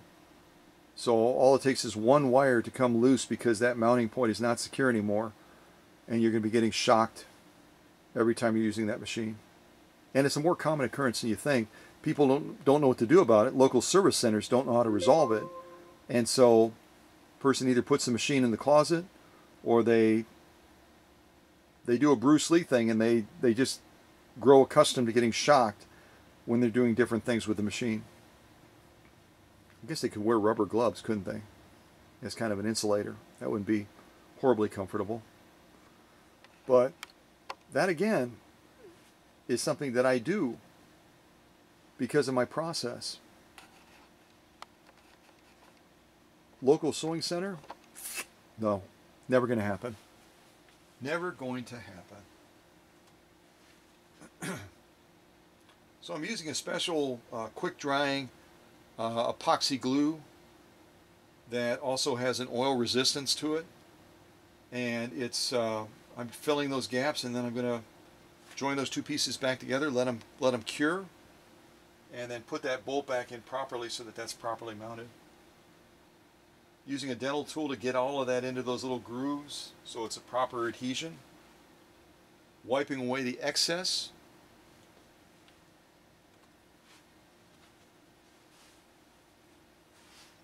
crack is still visible, but it's no longer cracked. It's been properly repaired so that that bolt is going to be able to hold that assembly in properly. Look at all the electrical points. Motor, foot controller, light, everything else that connect to all these points. That's a lot of juice. That's a lot of electricity running through this point. These are just a couple of the contacts right there. And I believe at this point I still have that light button that you push to turn the light on. I still have that disconnected so I can reach into that tight space and make sure all those wires are properly seated, including reattaching the motor wires as well. Got the light assembly reattached, motors reattached, all the wiring is verified, and it's time to try to move forward.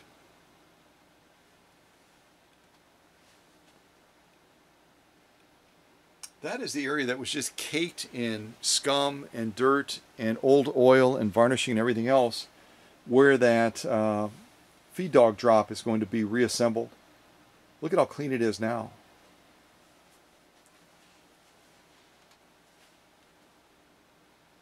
There I'm sliding that piston back into place, making the proper adjustments.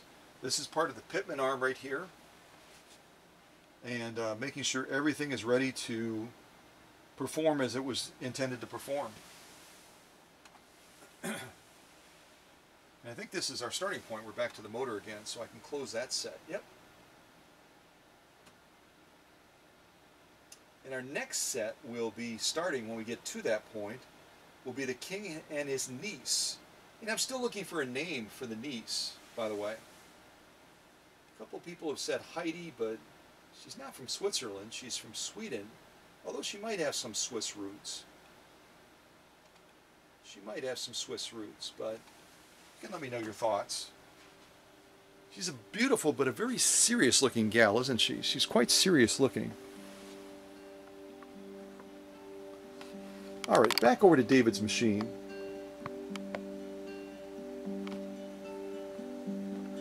(1955) Class 20. Type 21. Yeah. What should we sew next? We've done leathers, we've done upholstery, we've done canvas, we've done super lightweight. Oh, let's do some acrylic fiber. With a very, very tiring size 90, which equates to a size 14 leather needle. Right.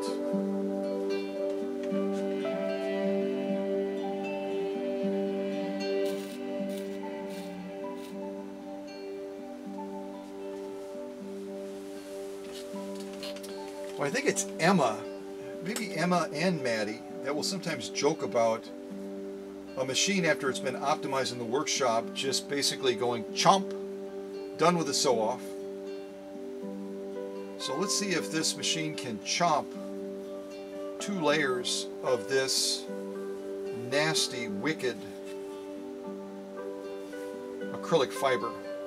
And if you're brand new to this channel, which you might be, kind of like our friend that joined the last time from California for the first time, you might be saying, acrylic what? What is acrylic fiber? Well, I can tell you that it is a man-made material that, and I'm going to cut this down a little bit because we're way too big on this. I don't know what I was thinking. Even as I'm trying to cut this with these scissors, oh my gosh. Oh my gosh. Can you hear that? It's like I'm cutting through a phone book, basically.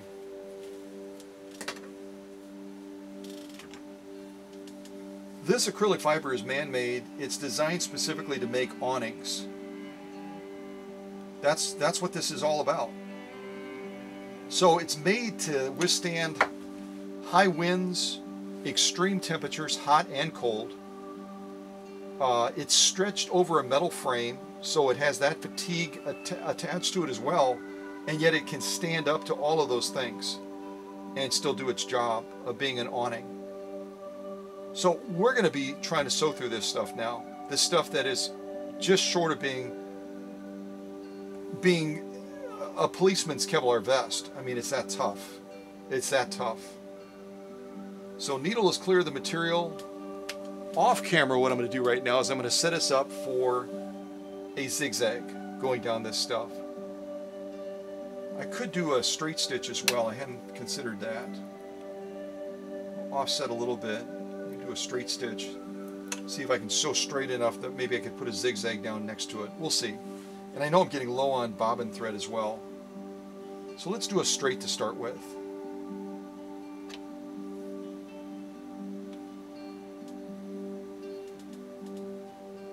And I'm going to continue my theme of the slow gear because I really, really love featuring this.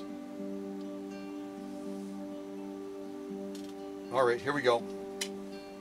I've taken out my little knob. So we're ready to do some slow gear sewing now, going down 2 layers of acrylic fiber. And again, I'm going to be laying down a straight stitch first, and then trying to follow up, if I'm able, with a zigzag. I don't know if I'll be able to or not. We'll see. Did you just hear that kick in? I just barely rotated the balance wheel, and that gear went ready to do slow gear. All right, here we go.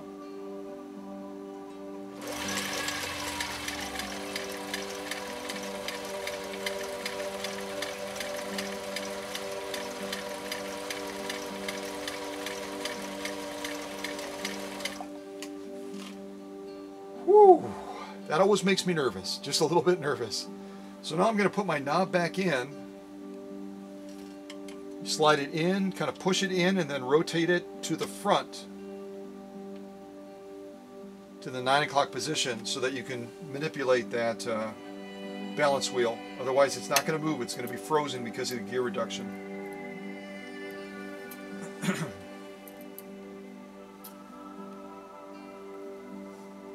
Absolutely magnificent.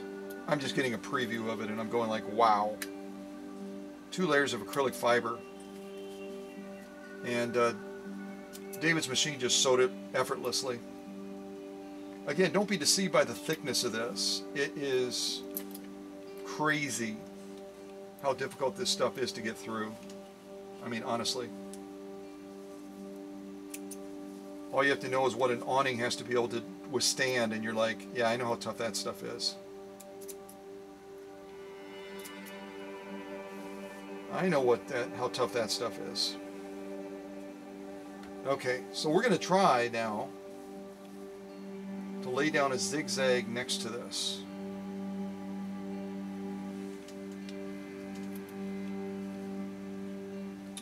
I'll probably do a little compressed zigzag so that we can fit it in this tight space. Okay, so setting us up now for a zigzag. Needle is clear of the material. I'm going to be turning my stitch width to 4. Actually, I'm going to go to 2 so I can compress it a little bit more. I'm going to be moving our stitch length to 2. And now I'm going to remove our little knob to engage that slow gear. So the knob is out again.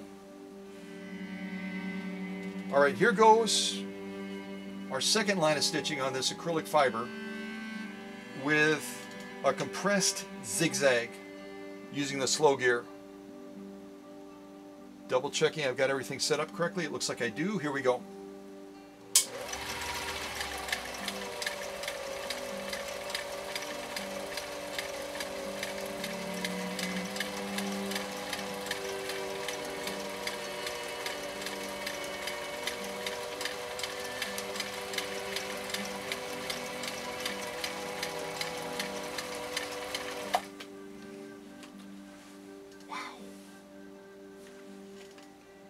I literally feel like I'm sewing patio blocks when I sew that stuff.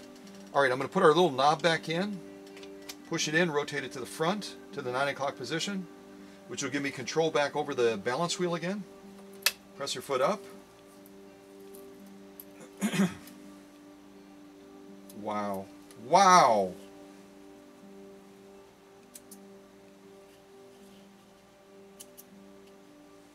Unbelievable. Unbelievable. I'm going to grab myself a piece of double bubble gum here pretty quick here.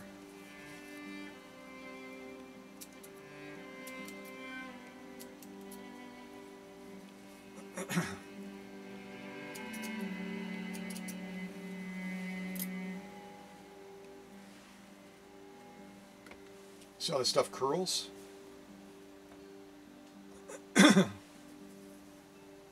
Okay, I'm going to do my best here. Straight stitch was our first one, so this is our top stitch.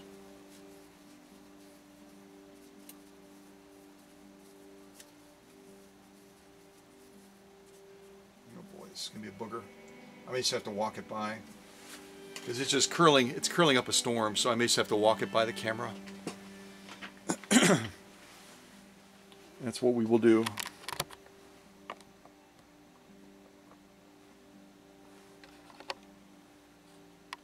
Okay, screen around. Okay, so our top stitch first, and I'm going to try to angle it as best as I can. Our straight stitch, our zigzag compressed on the bottom. I may be able to come even a little bit closer in.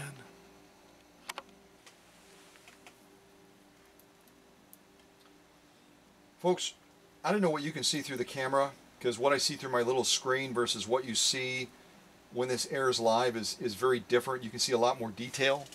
So I'm going to trust that you can see the detail. But the spacing, the integrity of the stitch on both that top stitch for the straight stitch and also the top stitch for the zigzag is absolutely as it should be, page 34. I'm going to move it slowly in front of the camera. I'll try to keep it nice and even so you can see it. Absolutely gorgeous stitching. Absolutely gorgeous.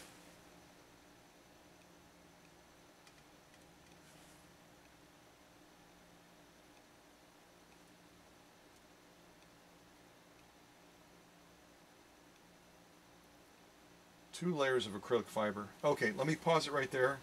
Let me flip it over and we'll look next at that lock stitch. Actually, I'll kind of turn it one more time and then we can look at that straight stitch on top, which is the way we sewed them. Straight stitch and then the zigzag on the bottom. This again is our lock stitch. This is our lock stitch.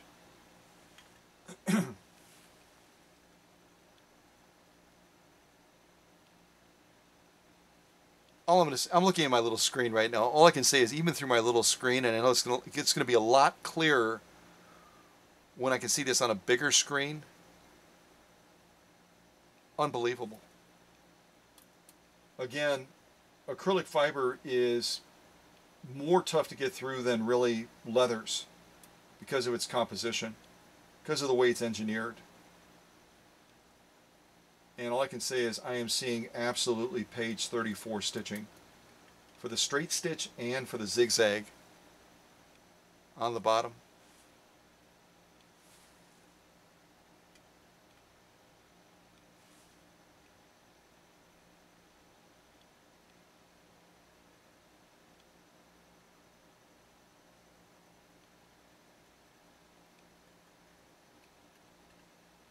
Unbelievable.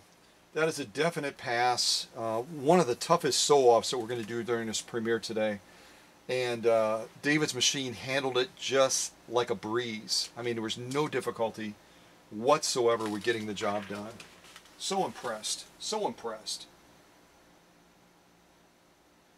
So I'm not even going to try to pronounce that last one we just listened to. It's Venkatesandada something.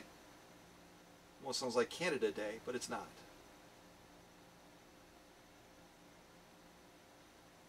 Divine Life Society. Divine Life Society. Divine Life Society. There you go. Who knew? All right, let's look at some more Facebook shots, which will open up with His Majesty the King and his lovely but incredibly serious niece.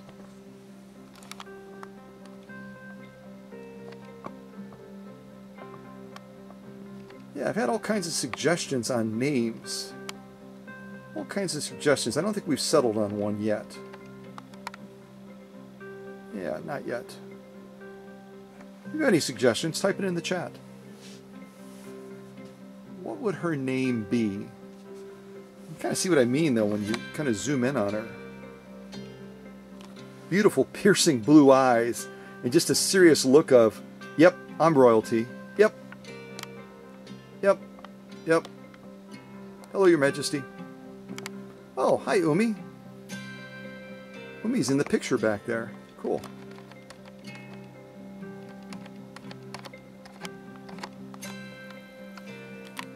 Okay. Let's take a look at these pics. More progress shots. So there I've got that feed dog drop assembly. It's been torn apart, it's been reconditioned, it's been properly set up to operate. And now I'm getting it positioned, getting it adjusted, and trying to get it locked back in place again. It's a little tricky because you have to fight the reverse tension of that spring at the same time. And it's a very cramped space. And some of these are out of order. Here I'm cleaning the spring, making sure the spring is at the proper length and tension, getting everything set up for success. There's the rear of the motor. At this point it's been completely cleaned, disassembled, reattached, which is really kind of a pain in the neck, but whatever. All the wiring has been verified, insulated.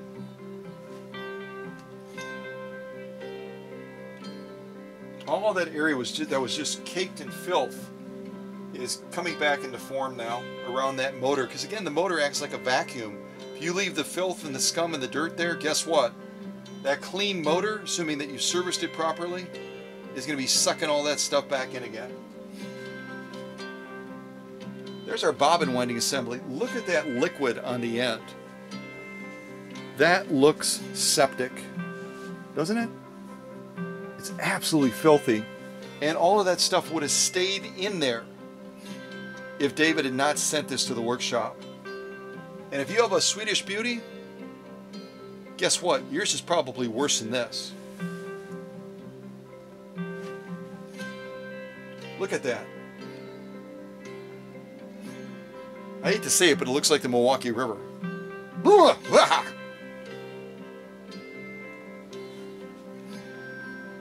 That is a fully optimized bobbin winding assembly. And it doesn't just wind bobbins. It controls the slow gear.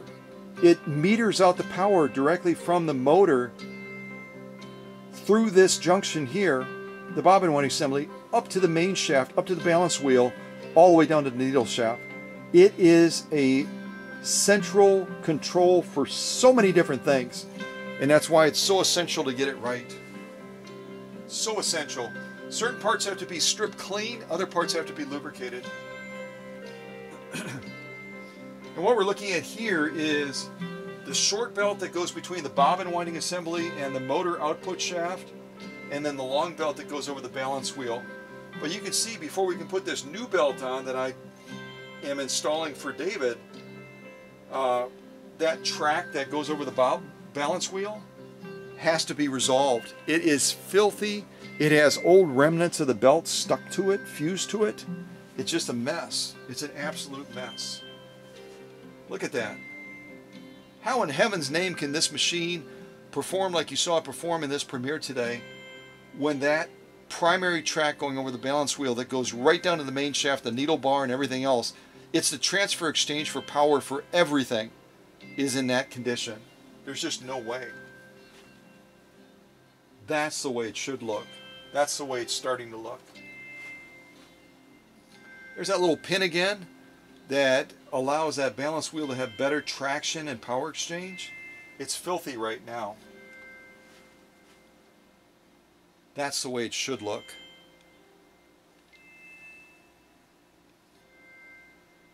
Before, after. I could do this with so many of these shots, but this premiere would even run longer. You're smart, you can figure it out. What looks proper, what looks improper.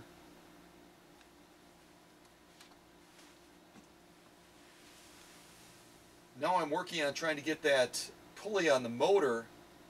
I've got the general caliper measurements, but now I'm trying to fine tune it so that it's running absolutely true, so there's no loss of power, and also it doesn't cause premature wearing of the belts, which it will, absolutely, if it's not lined up perfectly.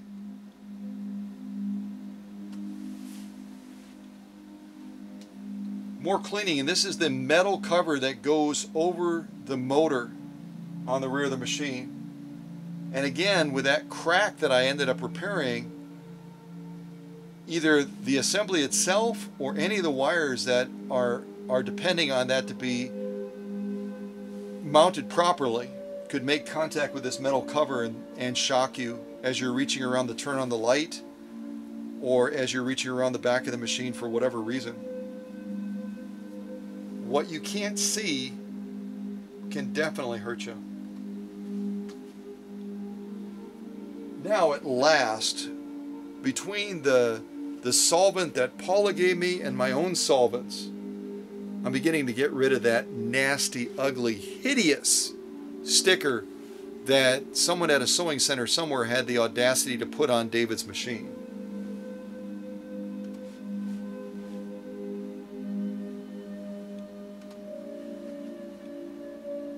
Yeah, that is a Swedish beauty.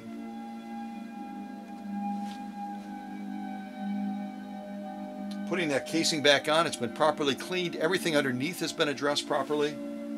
And now it's time to begin the steps of putting the machine back together so we can get closer to the premiere. But first of all the vents on the rear of the machine that are adjacent to the motor have to be cleaned properly, because they are the portal for all the junk in the environment.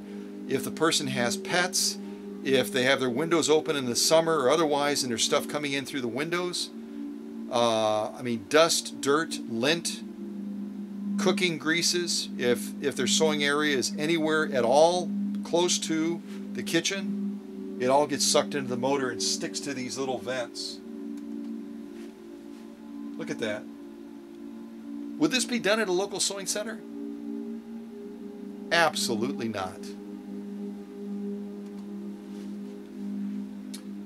And also, obviously, with the machine not plugged in, I'm also cleaning the openings where the foot controller is going to plug in as well, because that's all copper on the inside of there, and also on the plug-in itself. It's going to be an electrical field alloy that has to be optimized.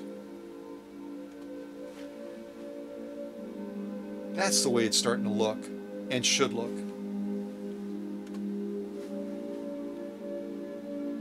That's the end of our bobbin winder itself that allows us to access the slow gear. It allows us to wind a bobbin and disengage the clutch automatically.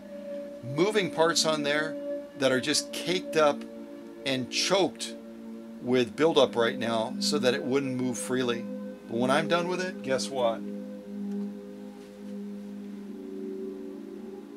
Certain parts on that assembly as well have to be absolutely clean.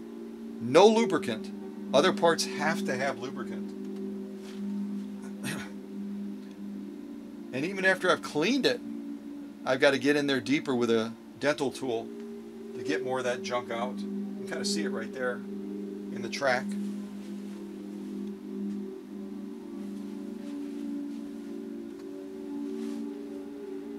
That's our little magic knob that we took on and off about 1 billion times in this premiere today. And that has to be serviced as well. That's a happier magic knob, isn't it? And there's His Majesty the King and his niece. And we're nearing the finish line, and they've come out to put their royal blessing on it, which I appreciate. She is a looker, isn't she? But a little bit terrifying. I don't think I'd like to meet her in an alley.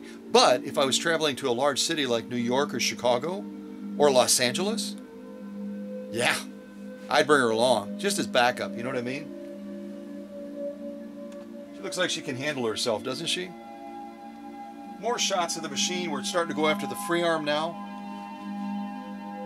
Part of this we may have already seen, but there's even remnants of the belt on the opposite end of the sewing machine all the way down by the free arm. Does that confirm for you what I always say, where things can migrate in the machine? They don't stay in one spot, they're not good.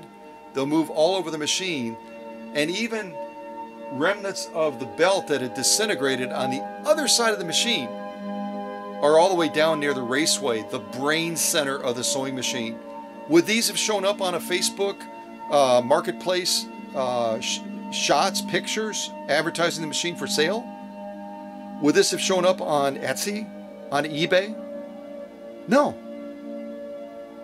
But all of a sudden you start getting thread breaking, or you get the raceway jamming, or whatever happens. And all of a sudden you're adventurous and you start to go into there because you've seen these premieres, you've seen these videos, you've seen me venture into these areas, and you start finding pieces of rubber and plastic down in the brain center. How scary is that? Where the hook system is and everything else. That's what can happen. But guess what? It's not going to happen to David because he sent the machine here. More remnants of belt all the way on the opposite end of the sewing machine in the free arm area. Wow. Wow! There's our raceway and hook system torn down. Everything is serviced, everything is made right. His Majesty's niece kind of checking things out. I don't think she's a hands-on girl. Yeah, I don't think so. But she's very curious and very smart. There's our raceway and hook retainer. And the beauty of the Class 20 versus the Class 21, where you've seen me do issues of mitigating parts where the thread has basically eaten into this area of the retainer because it's all plastic.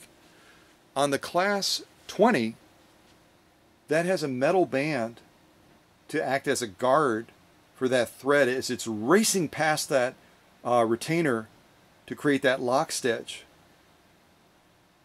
There's a metal guard on this style, this Class 20 versus the Class 21. So I actually think they kind of went the wrong direction, to be honest with you, with taking away this band and making it all plastic across there. Because inevitably, every time I do a complete restoration and service on a Swedish Beauty, I've got to mitigate those part where it creates all kinds of grooves. You've seen it before. Creates all kinds of grooves and snag points for the thread as it's moving through the raceway area. So definitely not a good thing for them to have gone the other direction, at least in my opinion.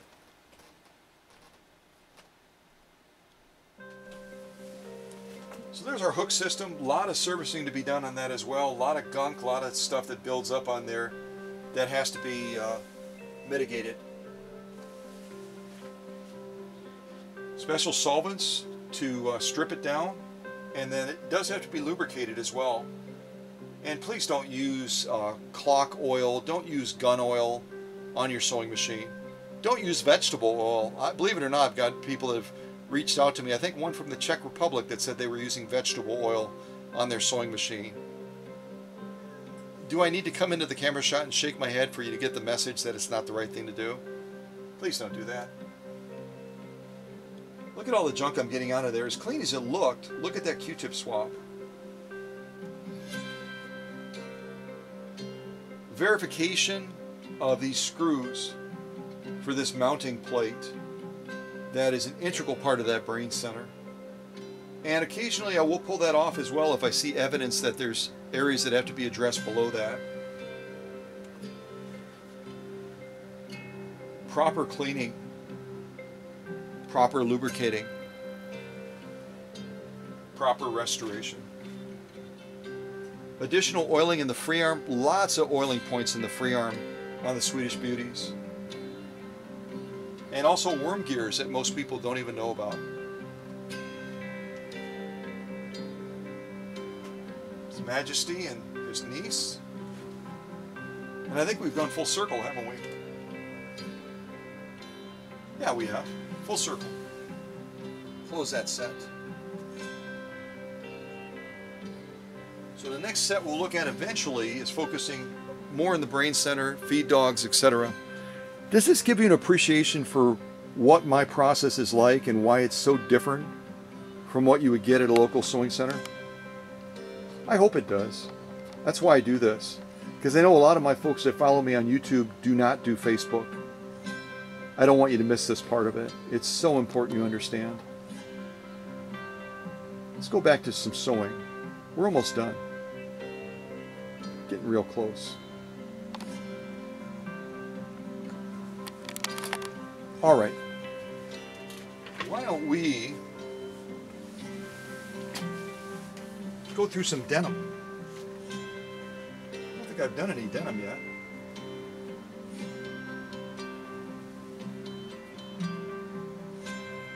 I also have a small piece of Italian leather that's kind of fun. Look at that.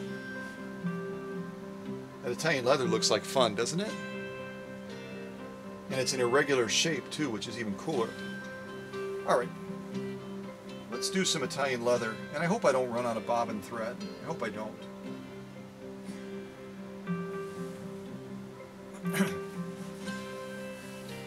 All right, I think we're going to do a compressed zigzag on this. That's what I've got it set up for that already. All I have to do is engage the slow gear by taking out our little knob, and we'll be able to buzz down this and do some sewing on this Italian leather. Italian leather is real tricky stuff. It's real slippery. So, all right, let's give this a go. Turn our fun music down just a little bit.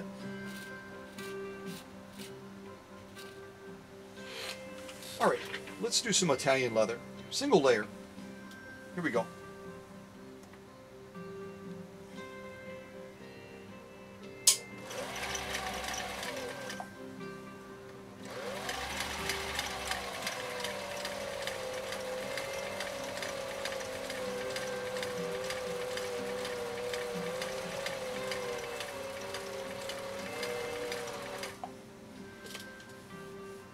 I didn't spin out at the beginning. I kind of lost my traction a little bit there because I wasn't completely on the material.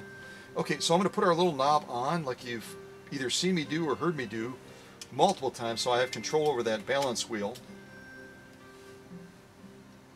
And I'm going to lower that needle down into the material.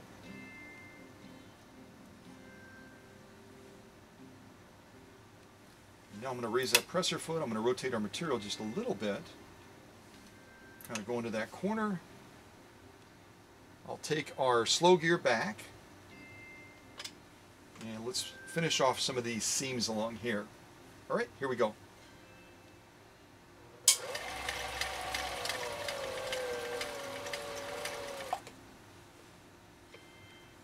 And it is a little bit tedious going back and forth with not being able to manipulate that balance wheel because of the gear reduction factor. But that's okay. We'll get through it.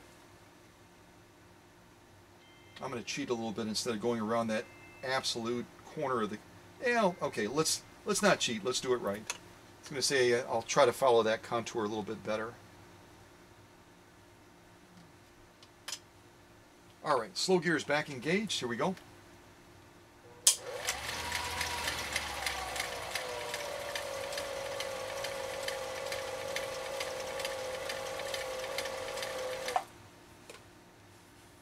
Okay, put our little knob in again so I can manipulate the balance wheel. Get that needle down, rotate our material. It's going to be pretty close, I think. Engage our slow gear again by taking out our little knob. Here we go.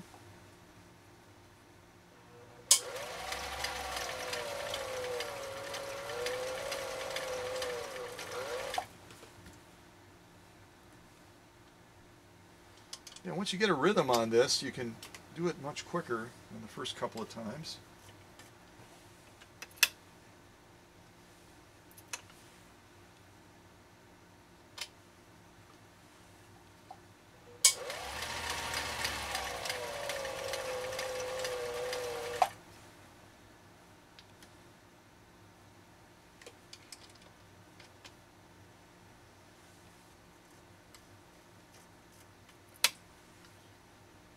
Alright, and down to the finish at last. You haven't seen off camera, I've been taking the knob in, taking it off, taking it on, Alright, down to the finish at last. Now, I'll do my best to close the box, although we might have a little canal like the last time, so. Alright, here we go.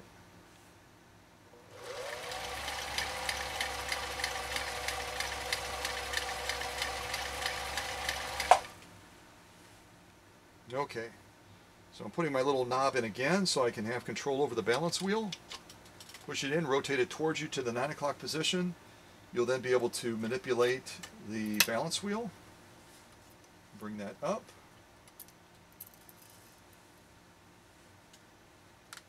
We have a lot of threads to clip here.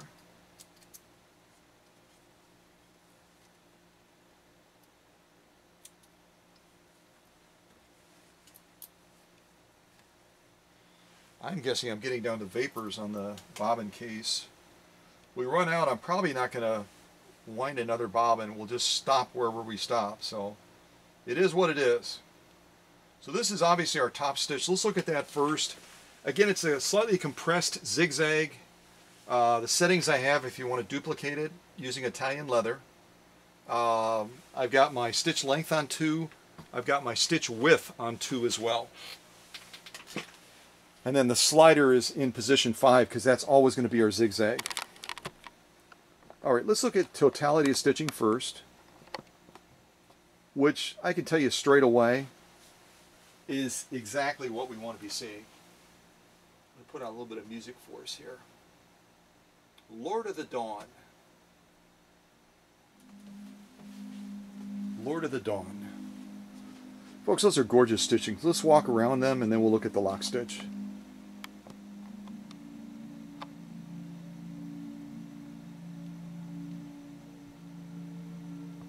Pause right there. Take my hand off the camera. It's absolutely page 34 top stitch, folks. Spacing, the formation, absolutely spot on. And that does look like elephant skin. I know it does. It's not. It's Italian leather. It's not elephant skin. No elephants were harmed. Do not call me PETA. Do not say, why are you beating up elephants? Why are you skinning elephants, Scott? I'm not. I'm not. I'm skinning Italians. Kidding, kidding. I don't want to get a call from Guido Farducci. Folks, those are... Do I need to go around again? I mean, honestly. Absolutely page 34, top stitch. Let's look at the lock stitch. See what we think. It's going to be hard. The Italian leather nap is nappy. Yeah, it is. It's very nappish. I'm not sure what we're going to be able to see, but we'll go in and see what we can see.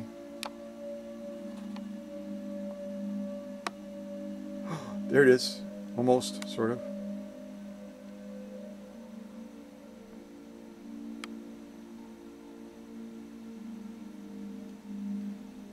There's some.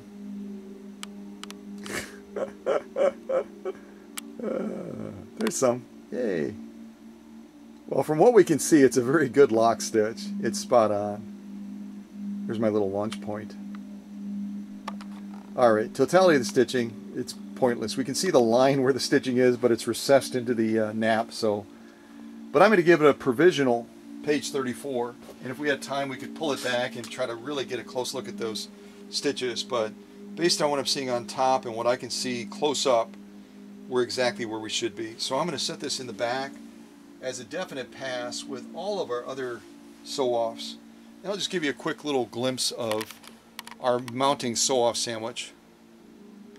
On screen during this premiere live, off screen as I was finalizing the machine.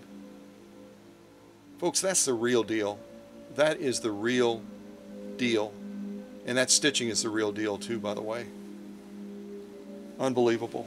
Unbelievable. I'm going to get a drink and we will pop over to Facebook one or two more times. A lot of progress shots to show you, which is how we got this machine to where it's at now.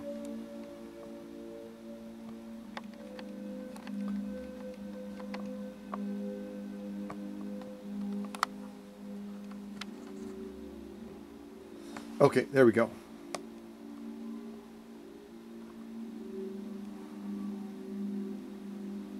So here we're looking at just a lot of scum, a lot of buildup. Some of it's material, some of it's just filth.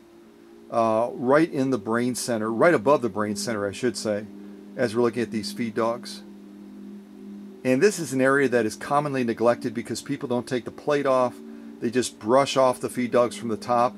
And guess where all that dirt and junk that's stuck to the feed dogs right on the very top goes? It falls right down into the brain center that you can see just below there.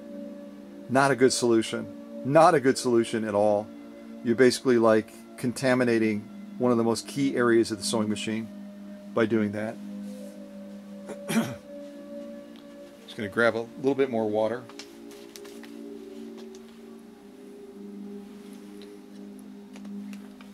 Yeah, please don't do that.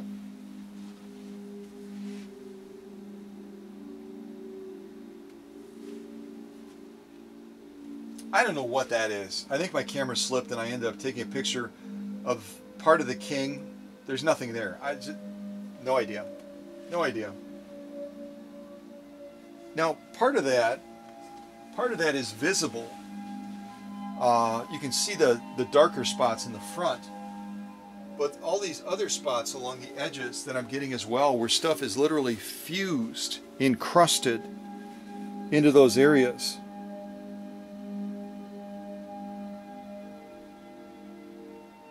Sorry, I'm just sending a quick message to someone. I apologize. You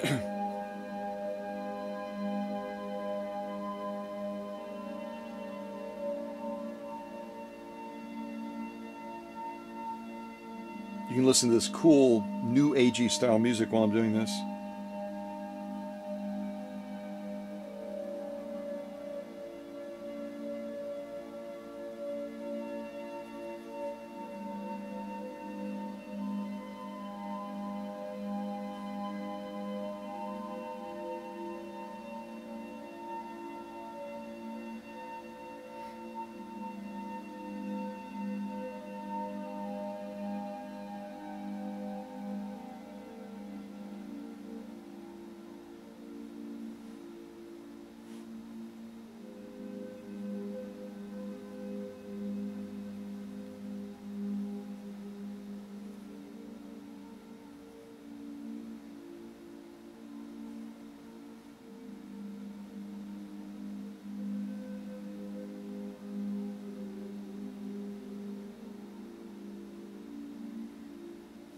If that changes, I'll let you know.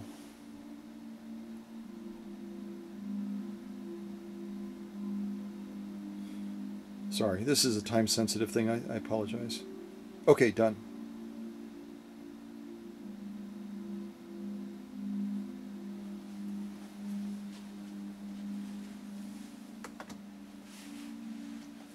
So again, none of this stuff would be visible from the top with the cover on.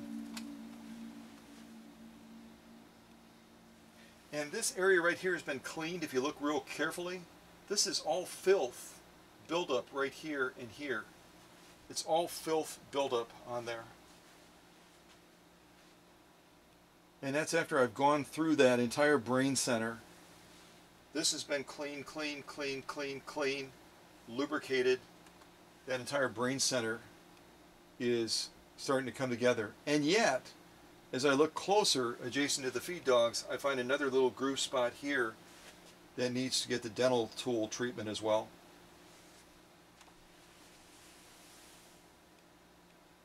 So now, after I put in another piece of music,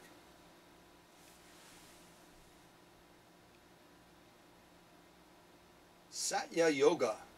Satya Yoga.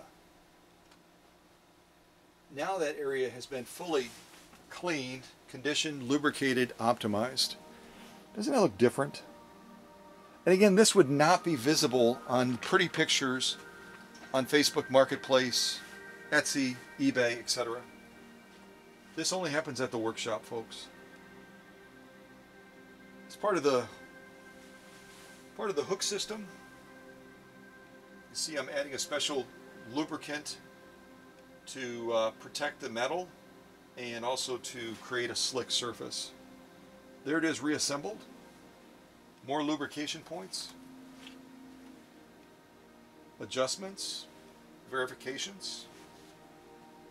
And even cleaning all the way down to the boot, that the bottom half of the bottom half of the free arm and the top part of the free arm connect to, because otherwise I'd be leaving that filth behind.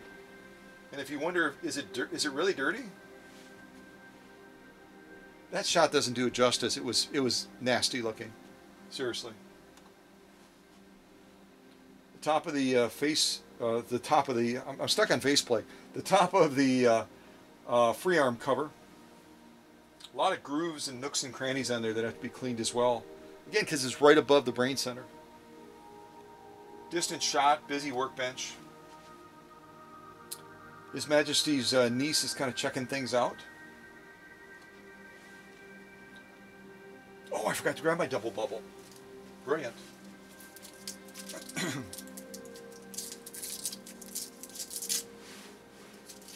Thank you for the reminder. Showing His Majesty the throat plate cover. Also showing him that historically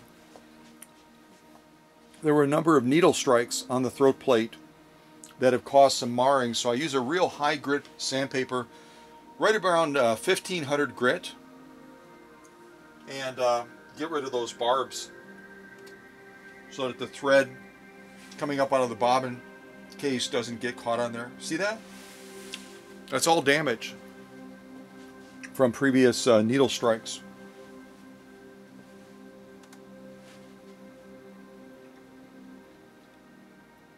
And I'm showing His Majesty's niece that since we've already serviced that area below, I'm covering it with a piece of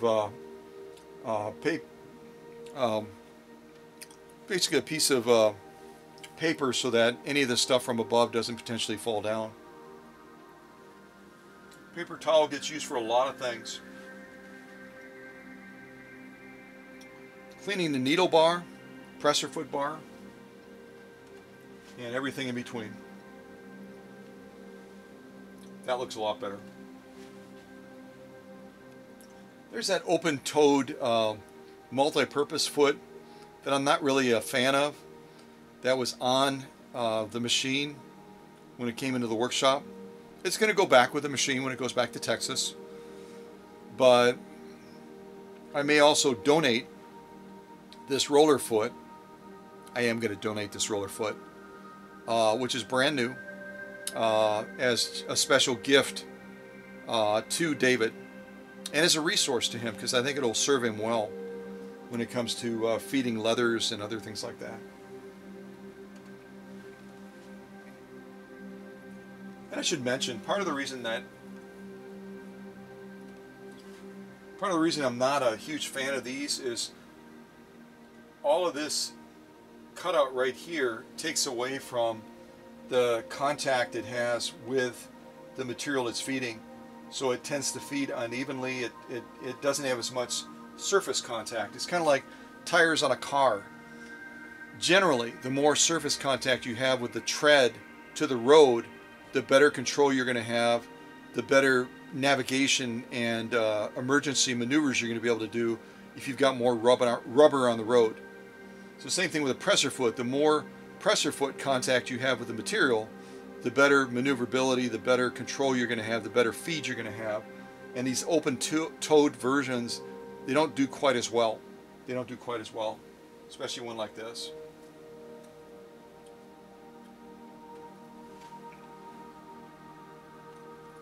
More cleaning. No, I see what I'm doing there. When I'm putting all the parts into these magnetic trays, there's a lot of junk that falls into the magnetic trays, so I'm cleaning the magnetic trays. So when I put some of the clean parts in there, I'm not going to cross-contaminate.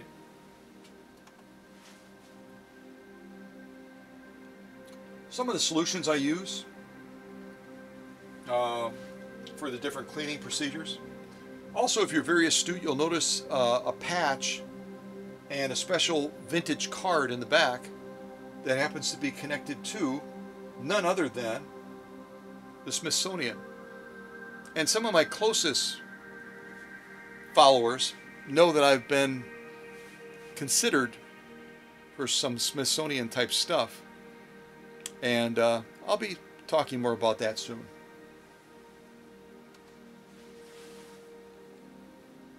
Upper tension unit. So integral to managing stitch balance and tension, and it is a mess coming out of the machine. Completely torn down, service restored properly.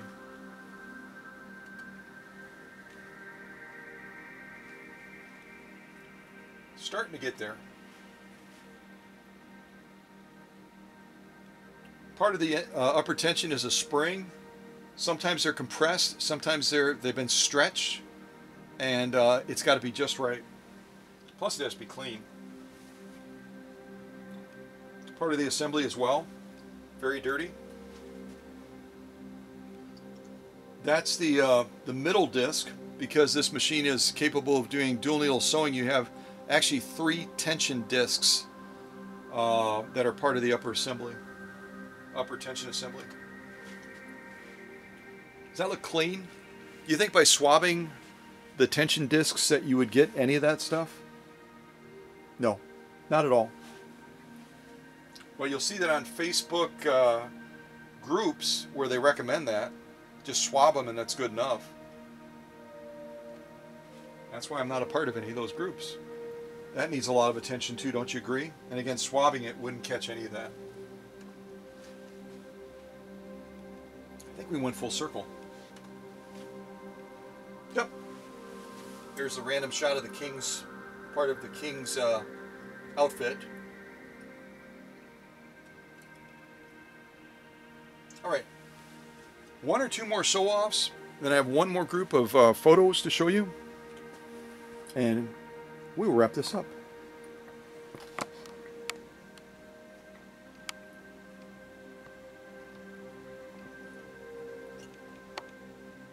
This double bubble is so good. It's got magical properties. It really does. It definitely has magical properties. I usually pop 2 in, but I figure you wouldn't be able to understand me if I pop 2 in, so I'll be good.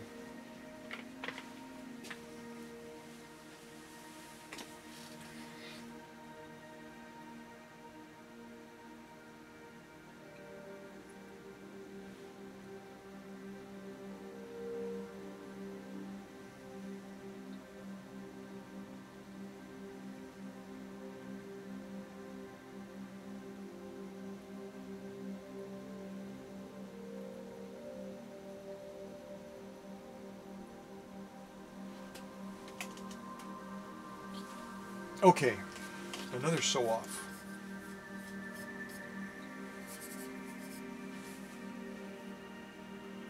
What shall we do now?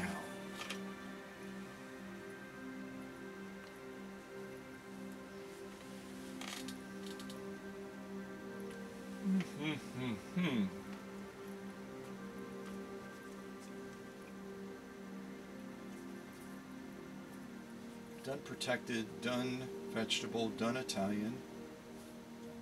All of those are done. All right, I mentioned denim. Let's do some denim.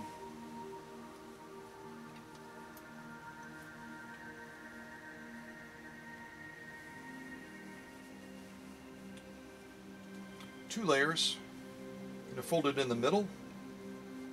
Get us up to 4 layers.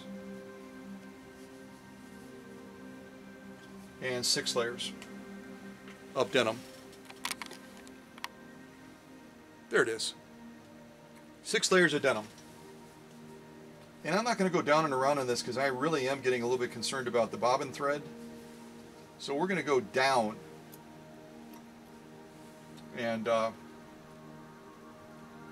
maybe what I'll do is I'll do a row of straight and a zigzag. I was really tempted by the idea of doing a decorative one down 6 layers of denim. That would be insane, wouldn't it? That would be totally, absolutely insane. All right, let's do it. Press your foot down. Which one do I want to sew? We've done 2, we've done 1.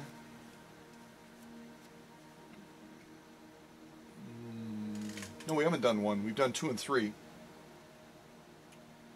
We have not done 1. Let's see, 1, 2, 3. We've done 4, I think. Let's do 1. That's the shell one. That's a real tricky one. All right, let's do shell. So needle is clear of the material. But before I do shell, why don't I do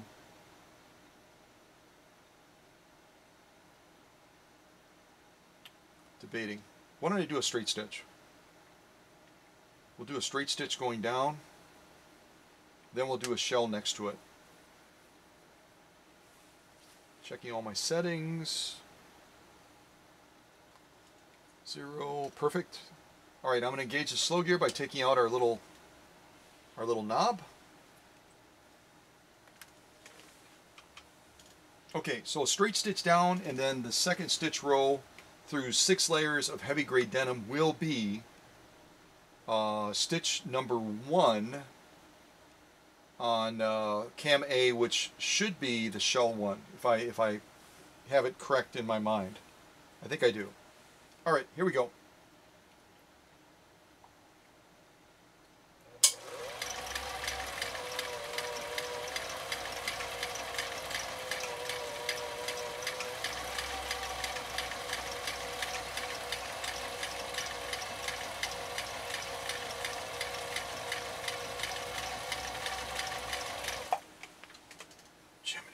That is some thick stuff. That is some thick stuff. 6 layers of heavy grade denim? Yeah. All right. I just put the little knob back in so I can manipulate the balance wheel. Press your foot up.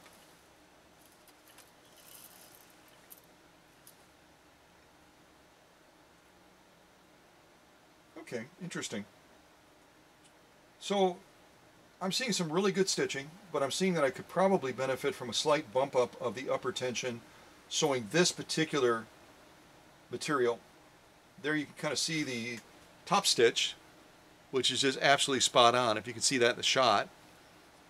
If I kind of rotate it around, show you the lock stitch. The lock stitch is also equally impressive, but it's a little bit weak. So I'm going to just make a real minor, modest bump up on the upper tension. Give a little bit more victory to that lock stitch, just slightly. And now we're going to go for that shell decorative stitch. Hopefully I'm not biting off more than I can chew, because going through 6 layers of denim with a decorative stitch, that's just a little bit crazy. Yeah, it is.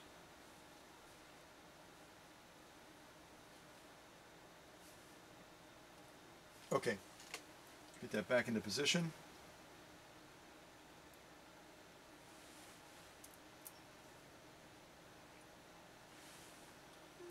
And this may cause me to run out of bobbin thread, you never know. But if it does, it does. Okay, needle is clear of the material. I'm going to go ahead and perfect. I moved our slider out to 1, moving our stitch width over to 4, moving our stitch length down between 0 and 1, as we've done several times during the premiere.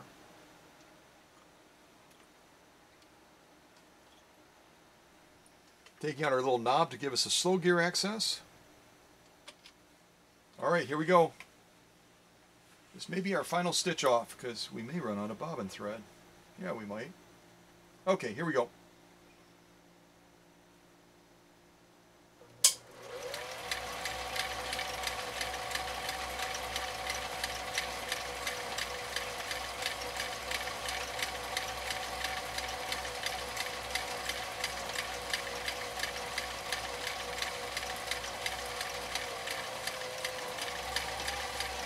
And for sake of time and also whatever bobbin thread I might have left, I may not go all the way down to the bottom.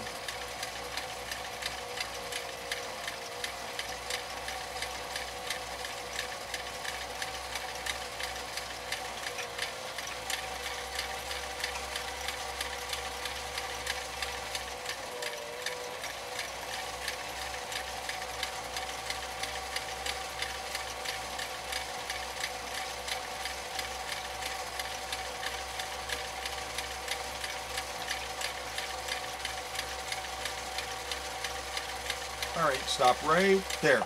Perfect. All right, so I'm going to use our little knob so I can free up our balance wheel. And you just push it in, rotate it towards you to the 9 o'clock position. Now you have control over the balance wheel again, because the slow gear will take it away because it's that gear reduction, it's manipulating it. Okay? Oh yeah. Yeah. Yeah. Clip. Clip. I'm so curious where the bobbin level is right now. I am so curious.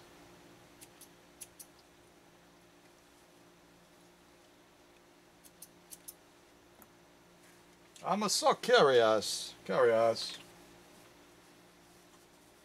Oh, that's fun. It's like a little sunburst above the straight stitching.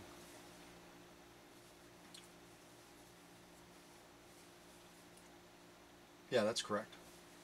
So this is our top stitch. I'm going to kind of walk it past the camera. See if we can come in closer, a little bit closer. A little bit too close. I think that'll be okay.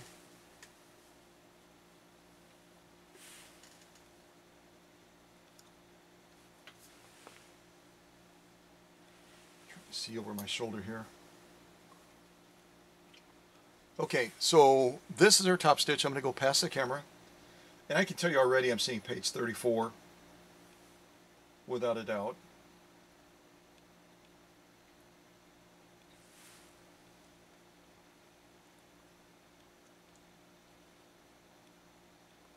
Pause.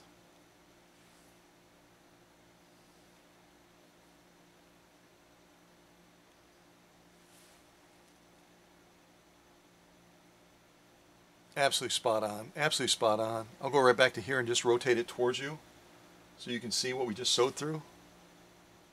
I'm not making it up, folks. You just saw it. 6 layers of heavy grade denim using a straight stitch and then using a very intricate decorative stitch to create this sunburst. So I'm going to rotate it around now so we can look at that lock stitch. This is our lock stitch now. Start all the way on the end.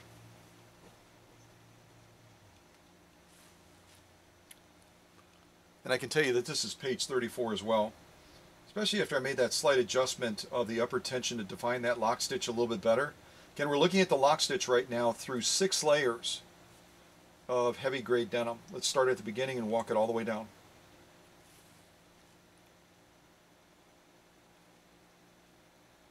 Folks, pause right there. That is exactly what we want to be seeing. It's amazing. 6 layers of heavy grade denim, and we generated a lock stitch of this quality, of this caliber, of this precision, with a very tiring size 90, which equates to a size 14 leather needle. Leather needle! Generating stitching like this on denim. It just goes to show you, when a machine is properly prepared, you can go through a field of sew-offs like we've done, and even sometimes when the needle or the thread is incompatible with that material, you still get an amazing outcome.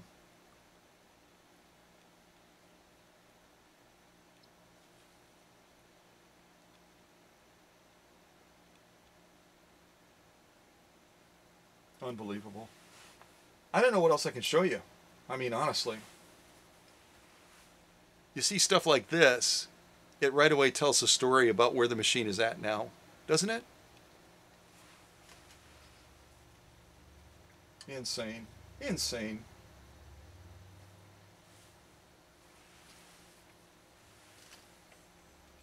So, as it stands, with the last sew-off we just did of 6 layers of heavy grade denim, this is our sew-off sandwich. Most of this has occurred live on this premiere. Some of it did occur off camera. And we've sewed a field that is incredibly diverse. Everything from denim to commercial upholstery material, commercial canvas, ribbon material, cotton blend, elk hide. I'm trying to keep track of everything. 100% cotton, satin, protected full grain leather. I already said upholstery material, Italian leather, and last we just did 6 layers of heavy grade denim. Folks, I don't know what else I can show you, to be honest with you. I mean, the only thing left on my little docket thing is this compressed felt. You just tell I didn't get much sleep last night. I'm having like a lot of brain pauses. Can you tell that? All right, let's just do it. 3 layers of this. We're going to do a zigzag kind of down the middle of it.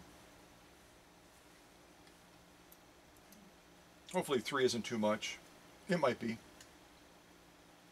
If it is, I'll pull it apart and we'll do 2. Press your foot's down. Needles clear of the material. Zero it out. 5.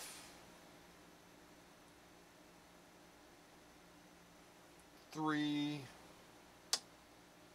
3. Okay.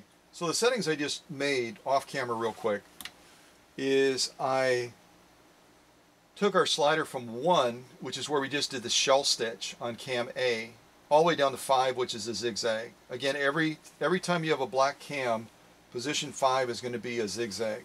Okay?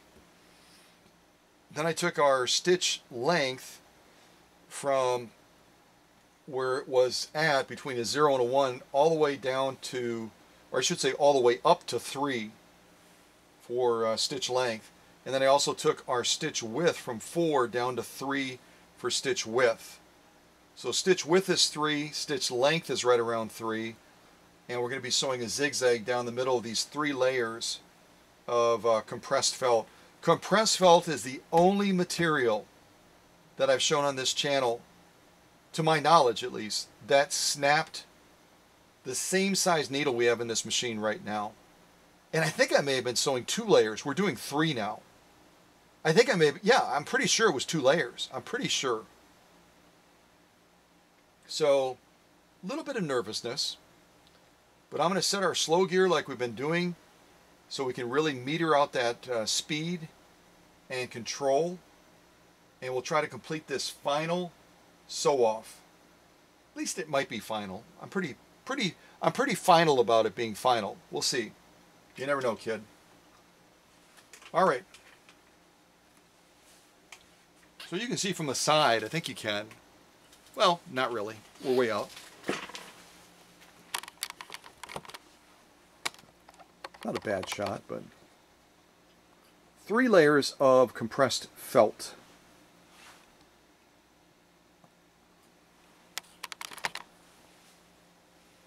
Three layers of compressed felt. Just when you think you can't do anything more crazy, there you go, kid. There you go.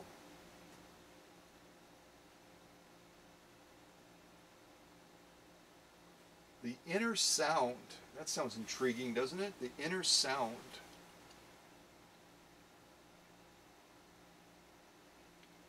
Spirit of fire. Golden present.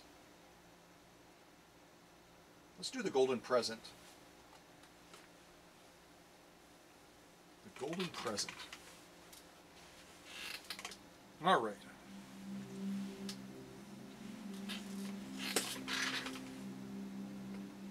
Now you won't be able to see them very clearly. I'm going to switch positions with you guys.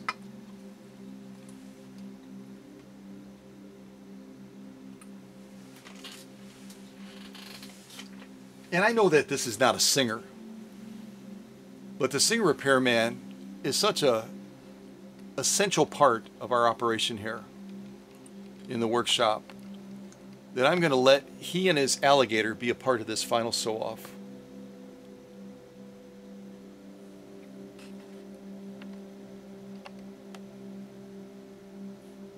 All right, that'll have to do. That'll have to do. All right, 3 layers. And again, I might end up having to step it back to 2. We'll try it. We'll see what happens. All right, a slightly compressed zigzag through 3 layers of compressed felt. Here we go.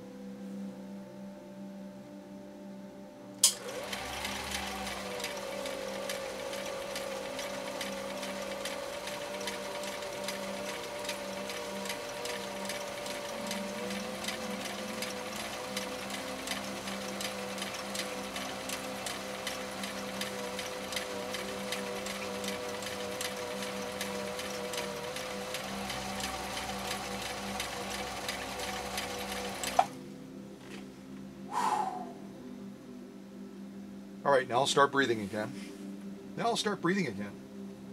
All right, thank you guys. Thank you so much for being a part of that.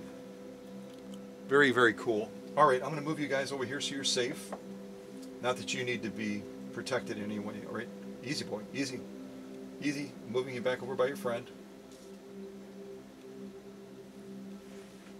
All right, so again, I'm using our little knob to release the balance wheel so I can rotate it.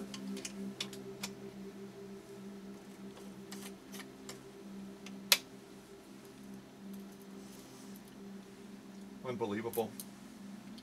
After all, I put this needle through off camera and on camera, and I just went through 3 layers of compressed felt, and I can tell you already, getting a pre-glimpse, we are all about page 34 plus.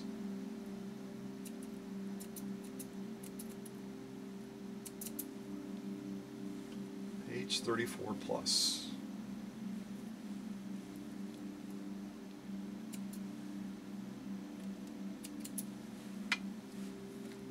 Wait till you see these stitches. And this is again through a material that has broken a needle equivalent to the one that I just sewed on. And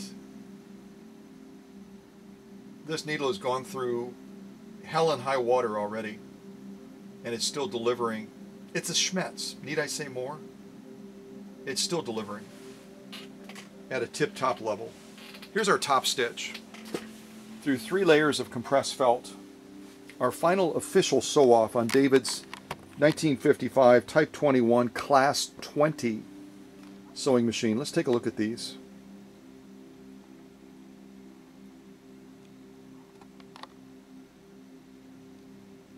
Pause right there. Pause. Pause. Oh my goodness gravy. Oh my goodness gravy.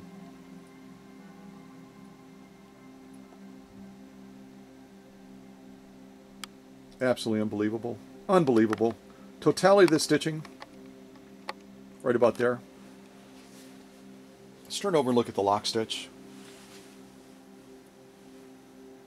Again, look at the thickness if we went through right there, folks.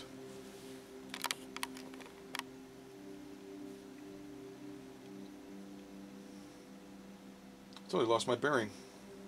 I think that's the lock stitch, yeah. I'll flip it again because I just totally, I'm at a point right now where I don't remember if we showed the same side or the other side. We'll do it twice.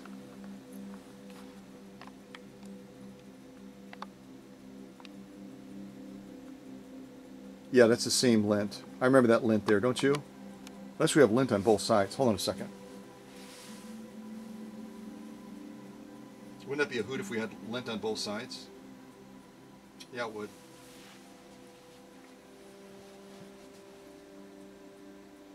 We might. No, this is the lock stitch because we have that other little piece there too that we didn't have on the other side. Folks, that is absolutely page 34.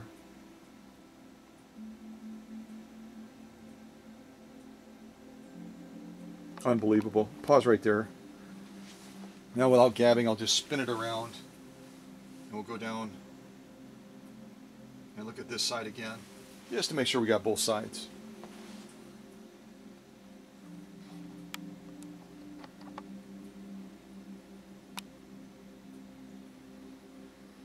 Unbelievable. Unbelievable. That is absolutely a pass in page 34. 3 layers of compressed felt, 2 layers snapped a needle equivalent to this one. It was a universal, it wasn't a leather one, but it snapped it. And this is how we are wrapping up the sewing side of this premiere.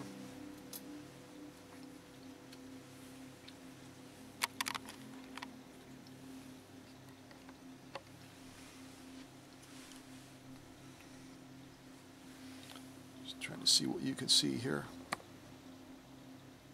Brilliant, there we go.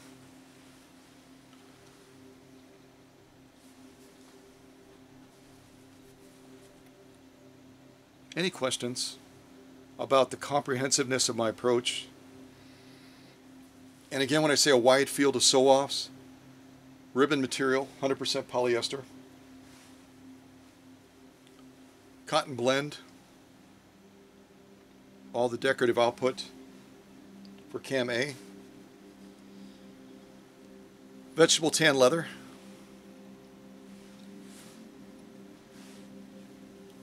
genuine elk hide,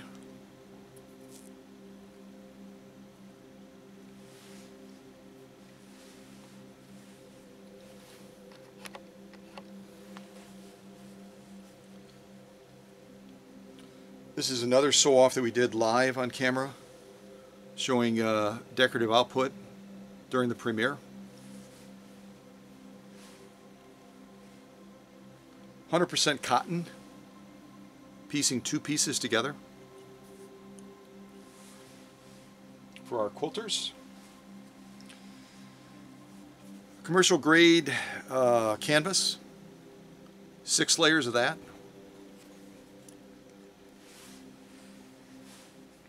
Protected full grain leather, doing a fun little sew around.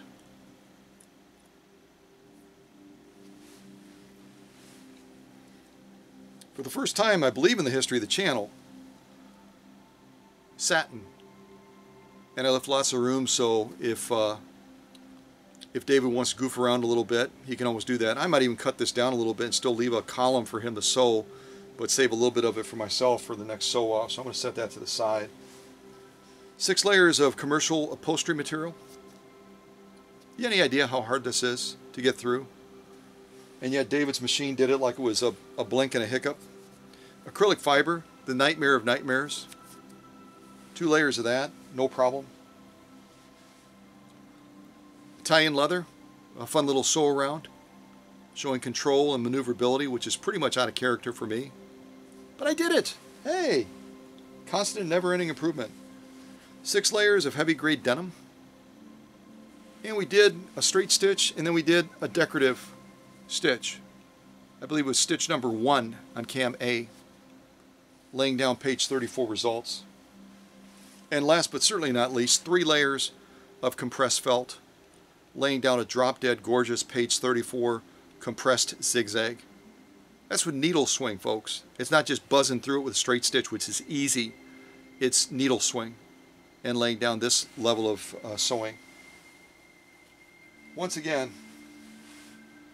that's the real deal right there. Wow. Amazing. Amazing. All right, our final peek at Facebook, and we will wrap this up.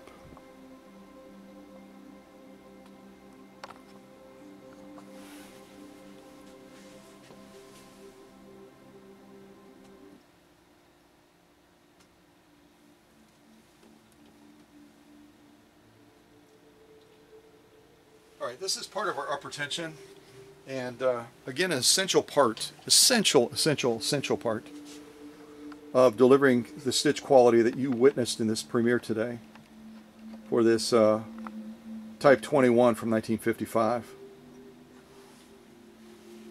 And any dirt left on here is going to compromise an optimal performance for that upper tension unit.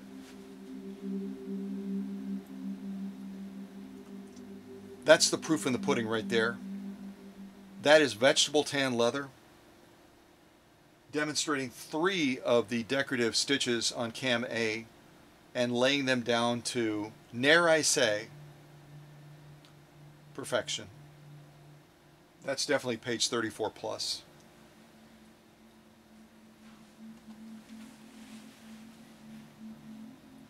There's an upper tension unit that is optimized. It's not going to happen by swabbing discs like a lot of the Facebook groups talk about. That's just nonsense.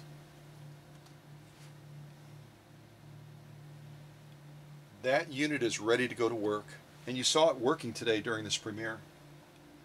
All those parts, everyone has a different need, whether it's to be clean of lubricant or to be lubricated. And if you do it wrong, you pay the price. More servicing.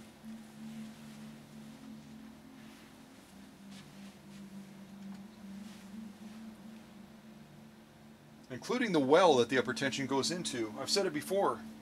If you don't clean that and you put an upper tension back in a dirty well, it's like changing the oil on your car and leaving the dirty oil filter on. It makes no sense at all.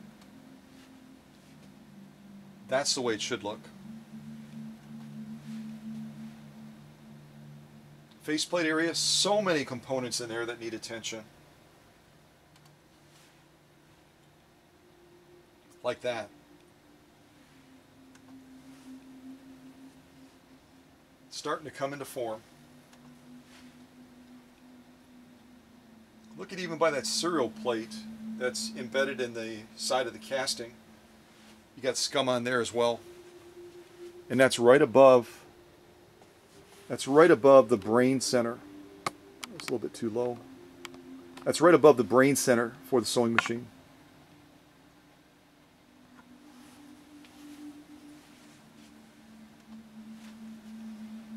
That's the way it should look.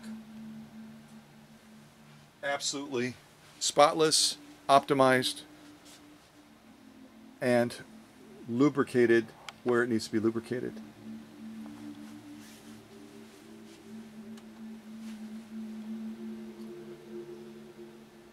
And here, what's running down is a little bit of cleaning solvent. Here I'm working on cleaning the knobs up. It's amazing how filthy these knobs get. And I'm working on knobs, I'm working on all the other parts of that need attention. Using a dental tool to carefully work around the edges where, look at all the scum I'm getting off of there. It just blows your mind how dirty the machines can be. And at a first glance, they look okay. And I wouldn't see that stuff. And still I sometimes miss a little bit. But I wouldn't see it nearly as well if I didn't use those magnifiers. We are 1 or 2 steps away from being able to be ready to be going to a premiere, which we've accomplished today during this live premiere. But all of these progress shots build on readiness steps to get that machine to a point where it can perform like you saw David's do today. His Majesty's niece posing with David's machine and all of his setup. You can just see that Swedish pride, can't you?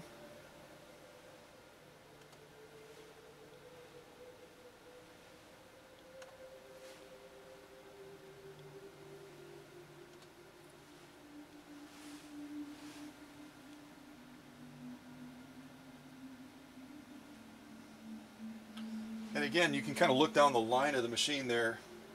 A number of those things David didn't have, but because he took the time to send the machine to the workshop, I sourced these other things that he needed. I don't do part stuff. I get contacted by folks all the time about, can I get this part, can I get that part? For my customers that have the machine in the workshop, I'll go to the ends of the earth. But I don't have time to run around looking for parts for other folks that are looking to do DIY stuff, which will probably end up coming to the workshop anyway because they'll do it wrong, quite honestly. Or other folks that are just looking for parts. So if you're watching this and you're wondering, hey, can I get parts? If you send your machine to the workshop, yes. Otherwise, I simply don't have time, I'm sorry. But bobbins, needles, cams, pretty much everything that David needed, along with a complimentary roller foot.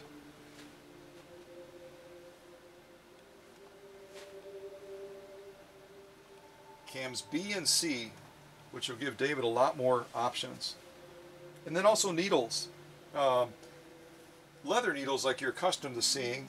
Those are size 110, size 18. But also I decided to include some top stitch needles as well, which a lot of leather workers love top stitch needles. I sent some to Dusty over in Colorado as well for his leather work. And he apparently really loves them. Metal bobbins. Not a fan of the aluminum ones, although I do have some. There's his original manual going back. That's a kind of a cute little shot. You can see his niece peeking at the king through the harp space.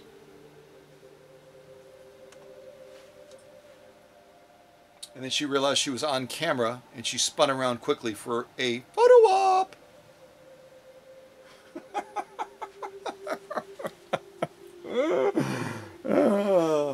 What will her name be? Gosh, I have no idea. Now we're going to look at some of the off-camera stitches that I did to confirm that we were ready for this premiere. You'll see some of those up close.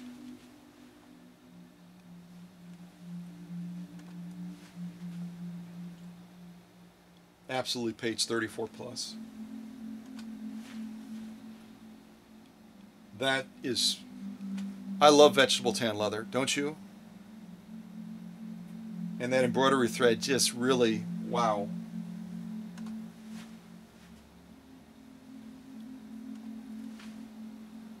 Oh, hey Hank.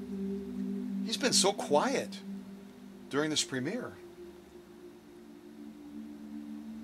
He's very patient when I'm working in the workshop. He's my buddy. That's it.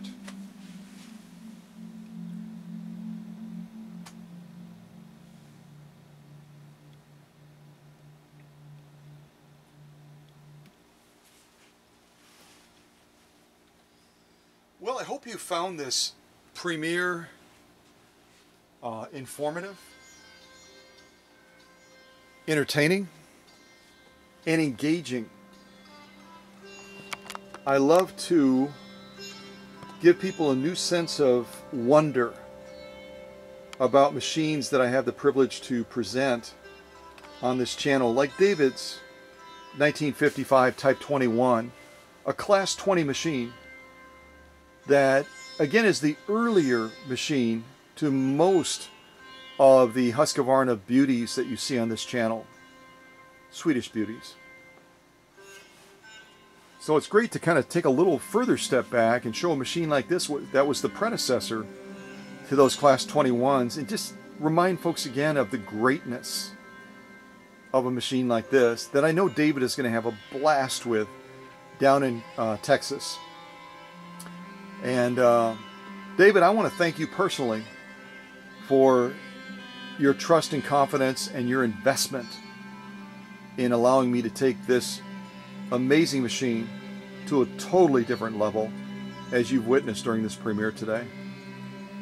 There could be Class 20s all over the world, and I would put David's up against it without even blinking, because I know what and not only I know, but you've seen what I took this machine through.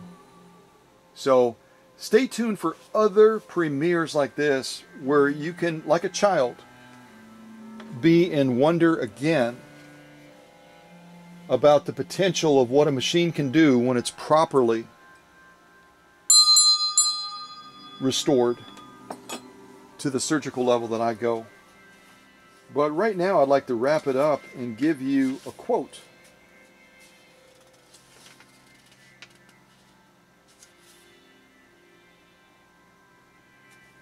Yeah, this is a good one. This is true of premieres too.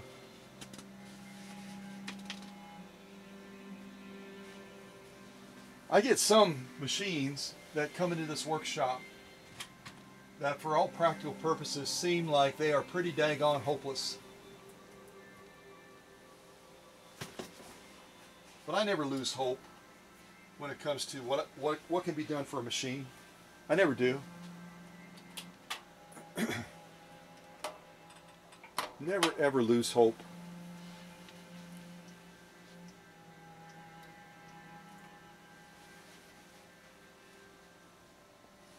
So that ties into this quote that I'd like to share with you, if that's okay.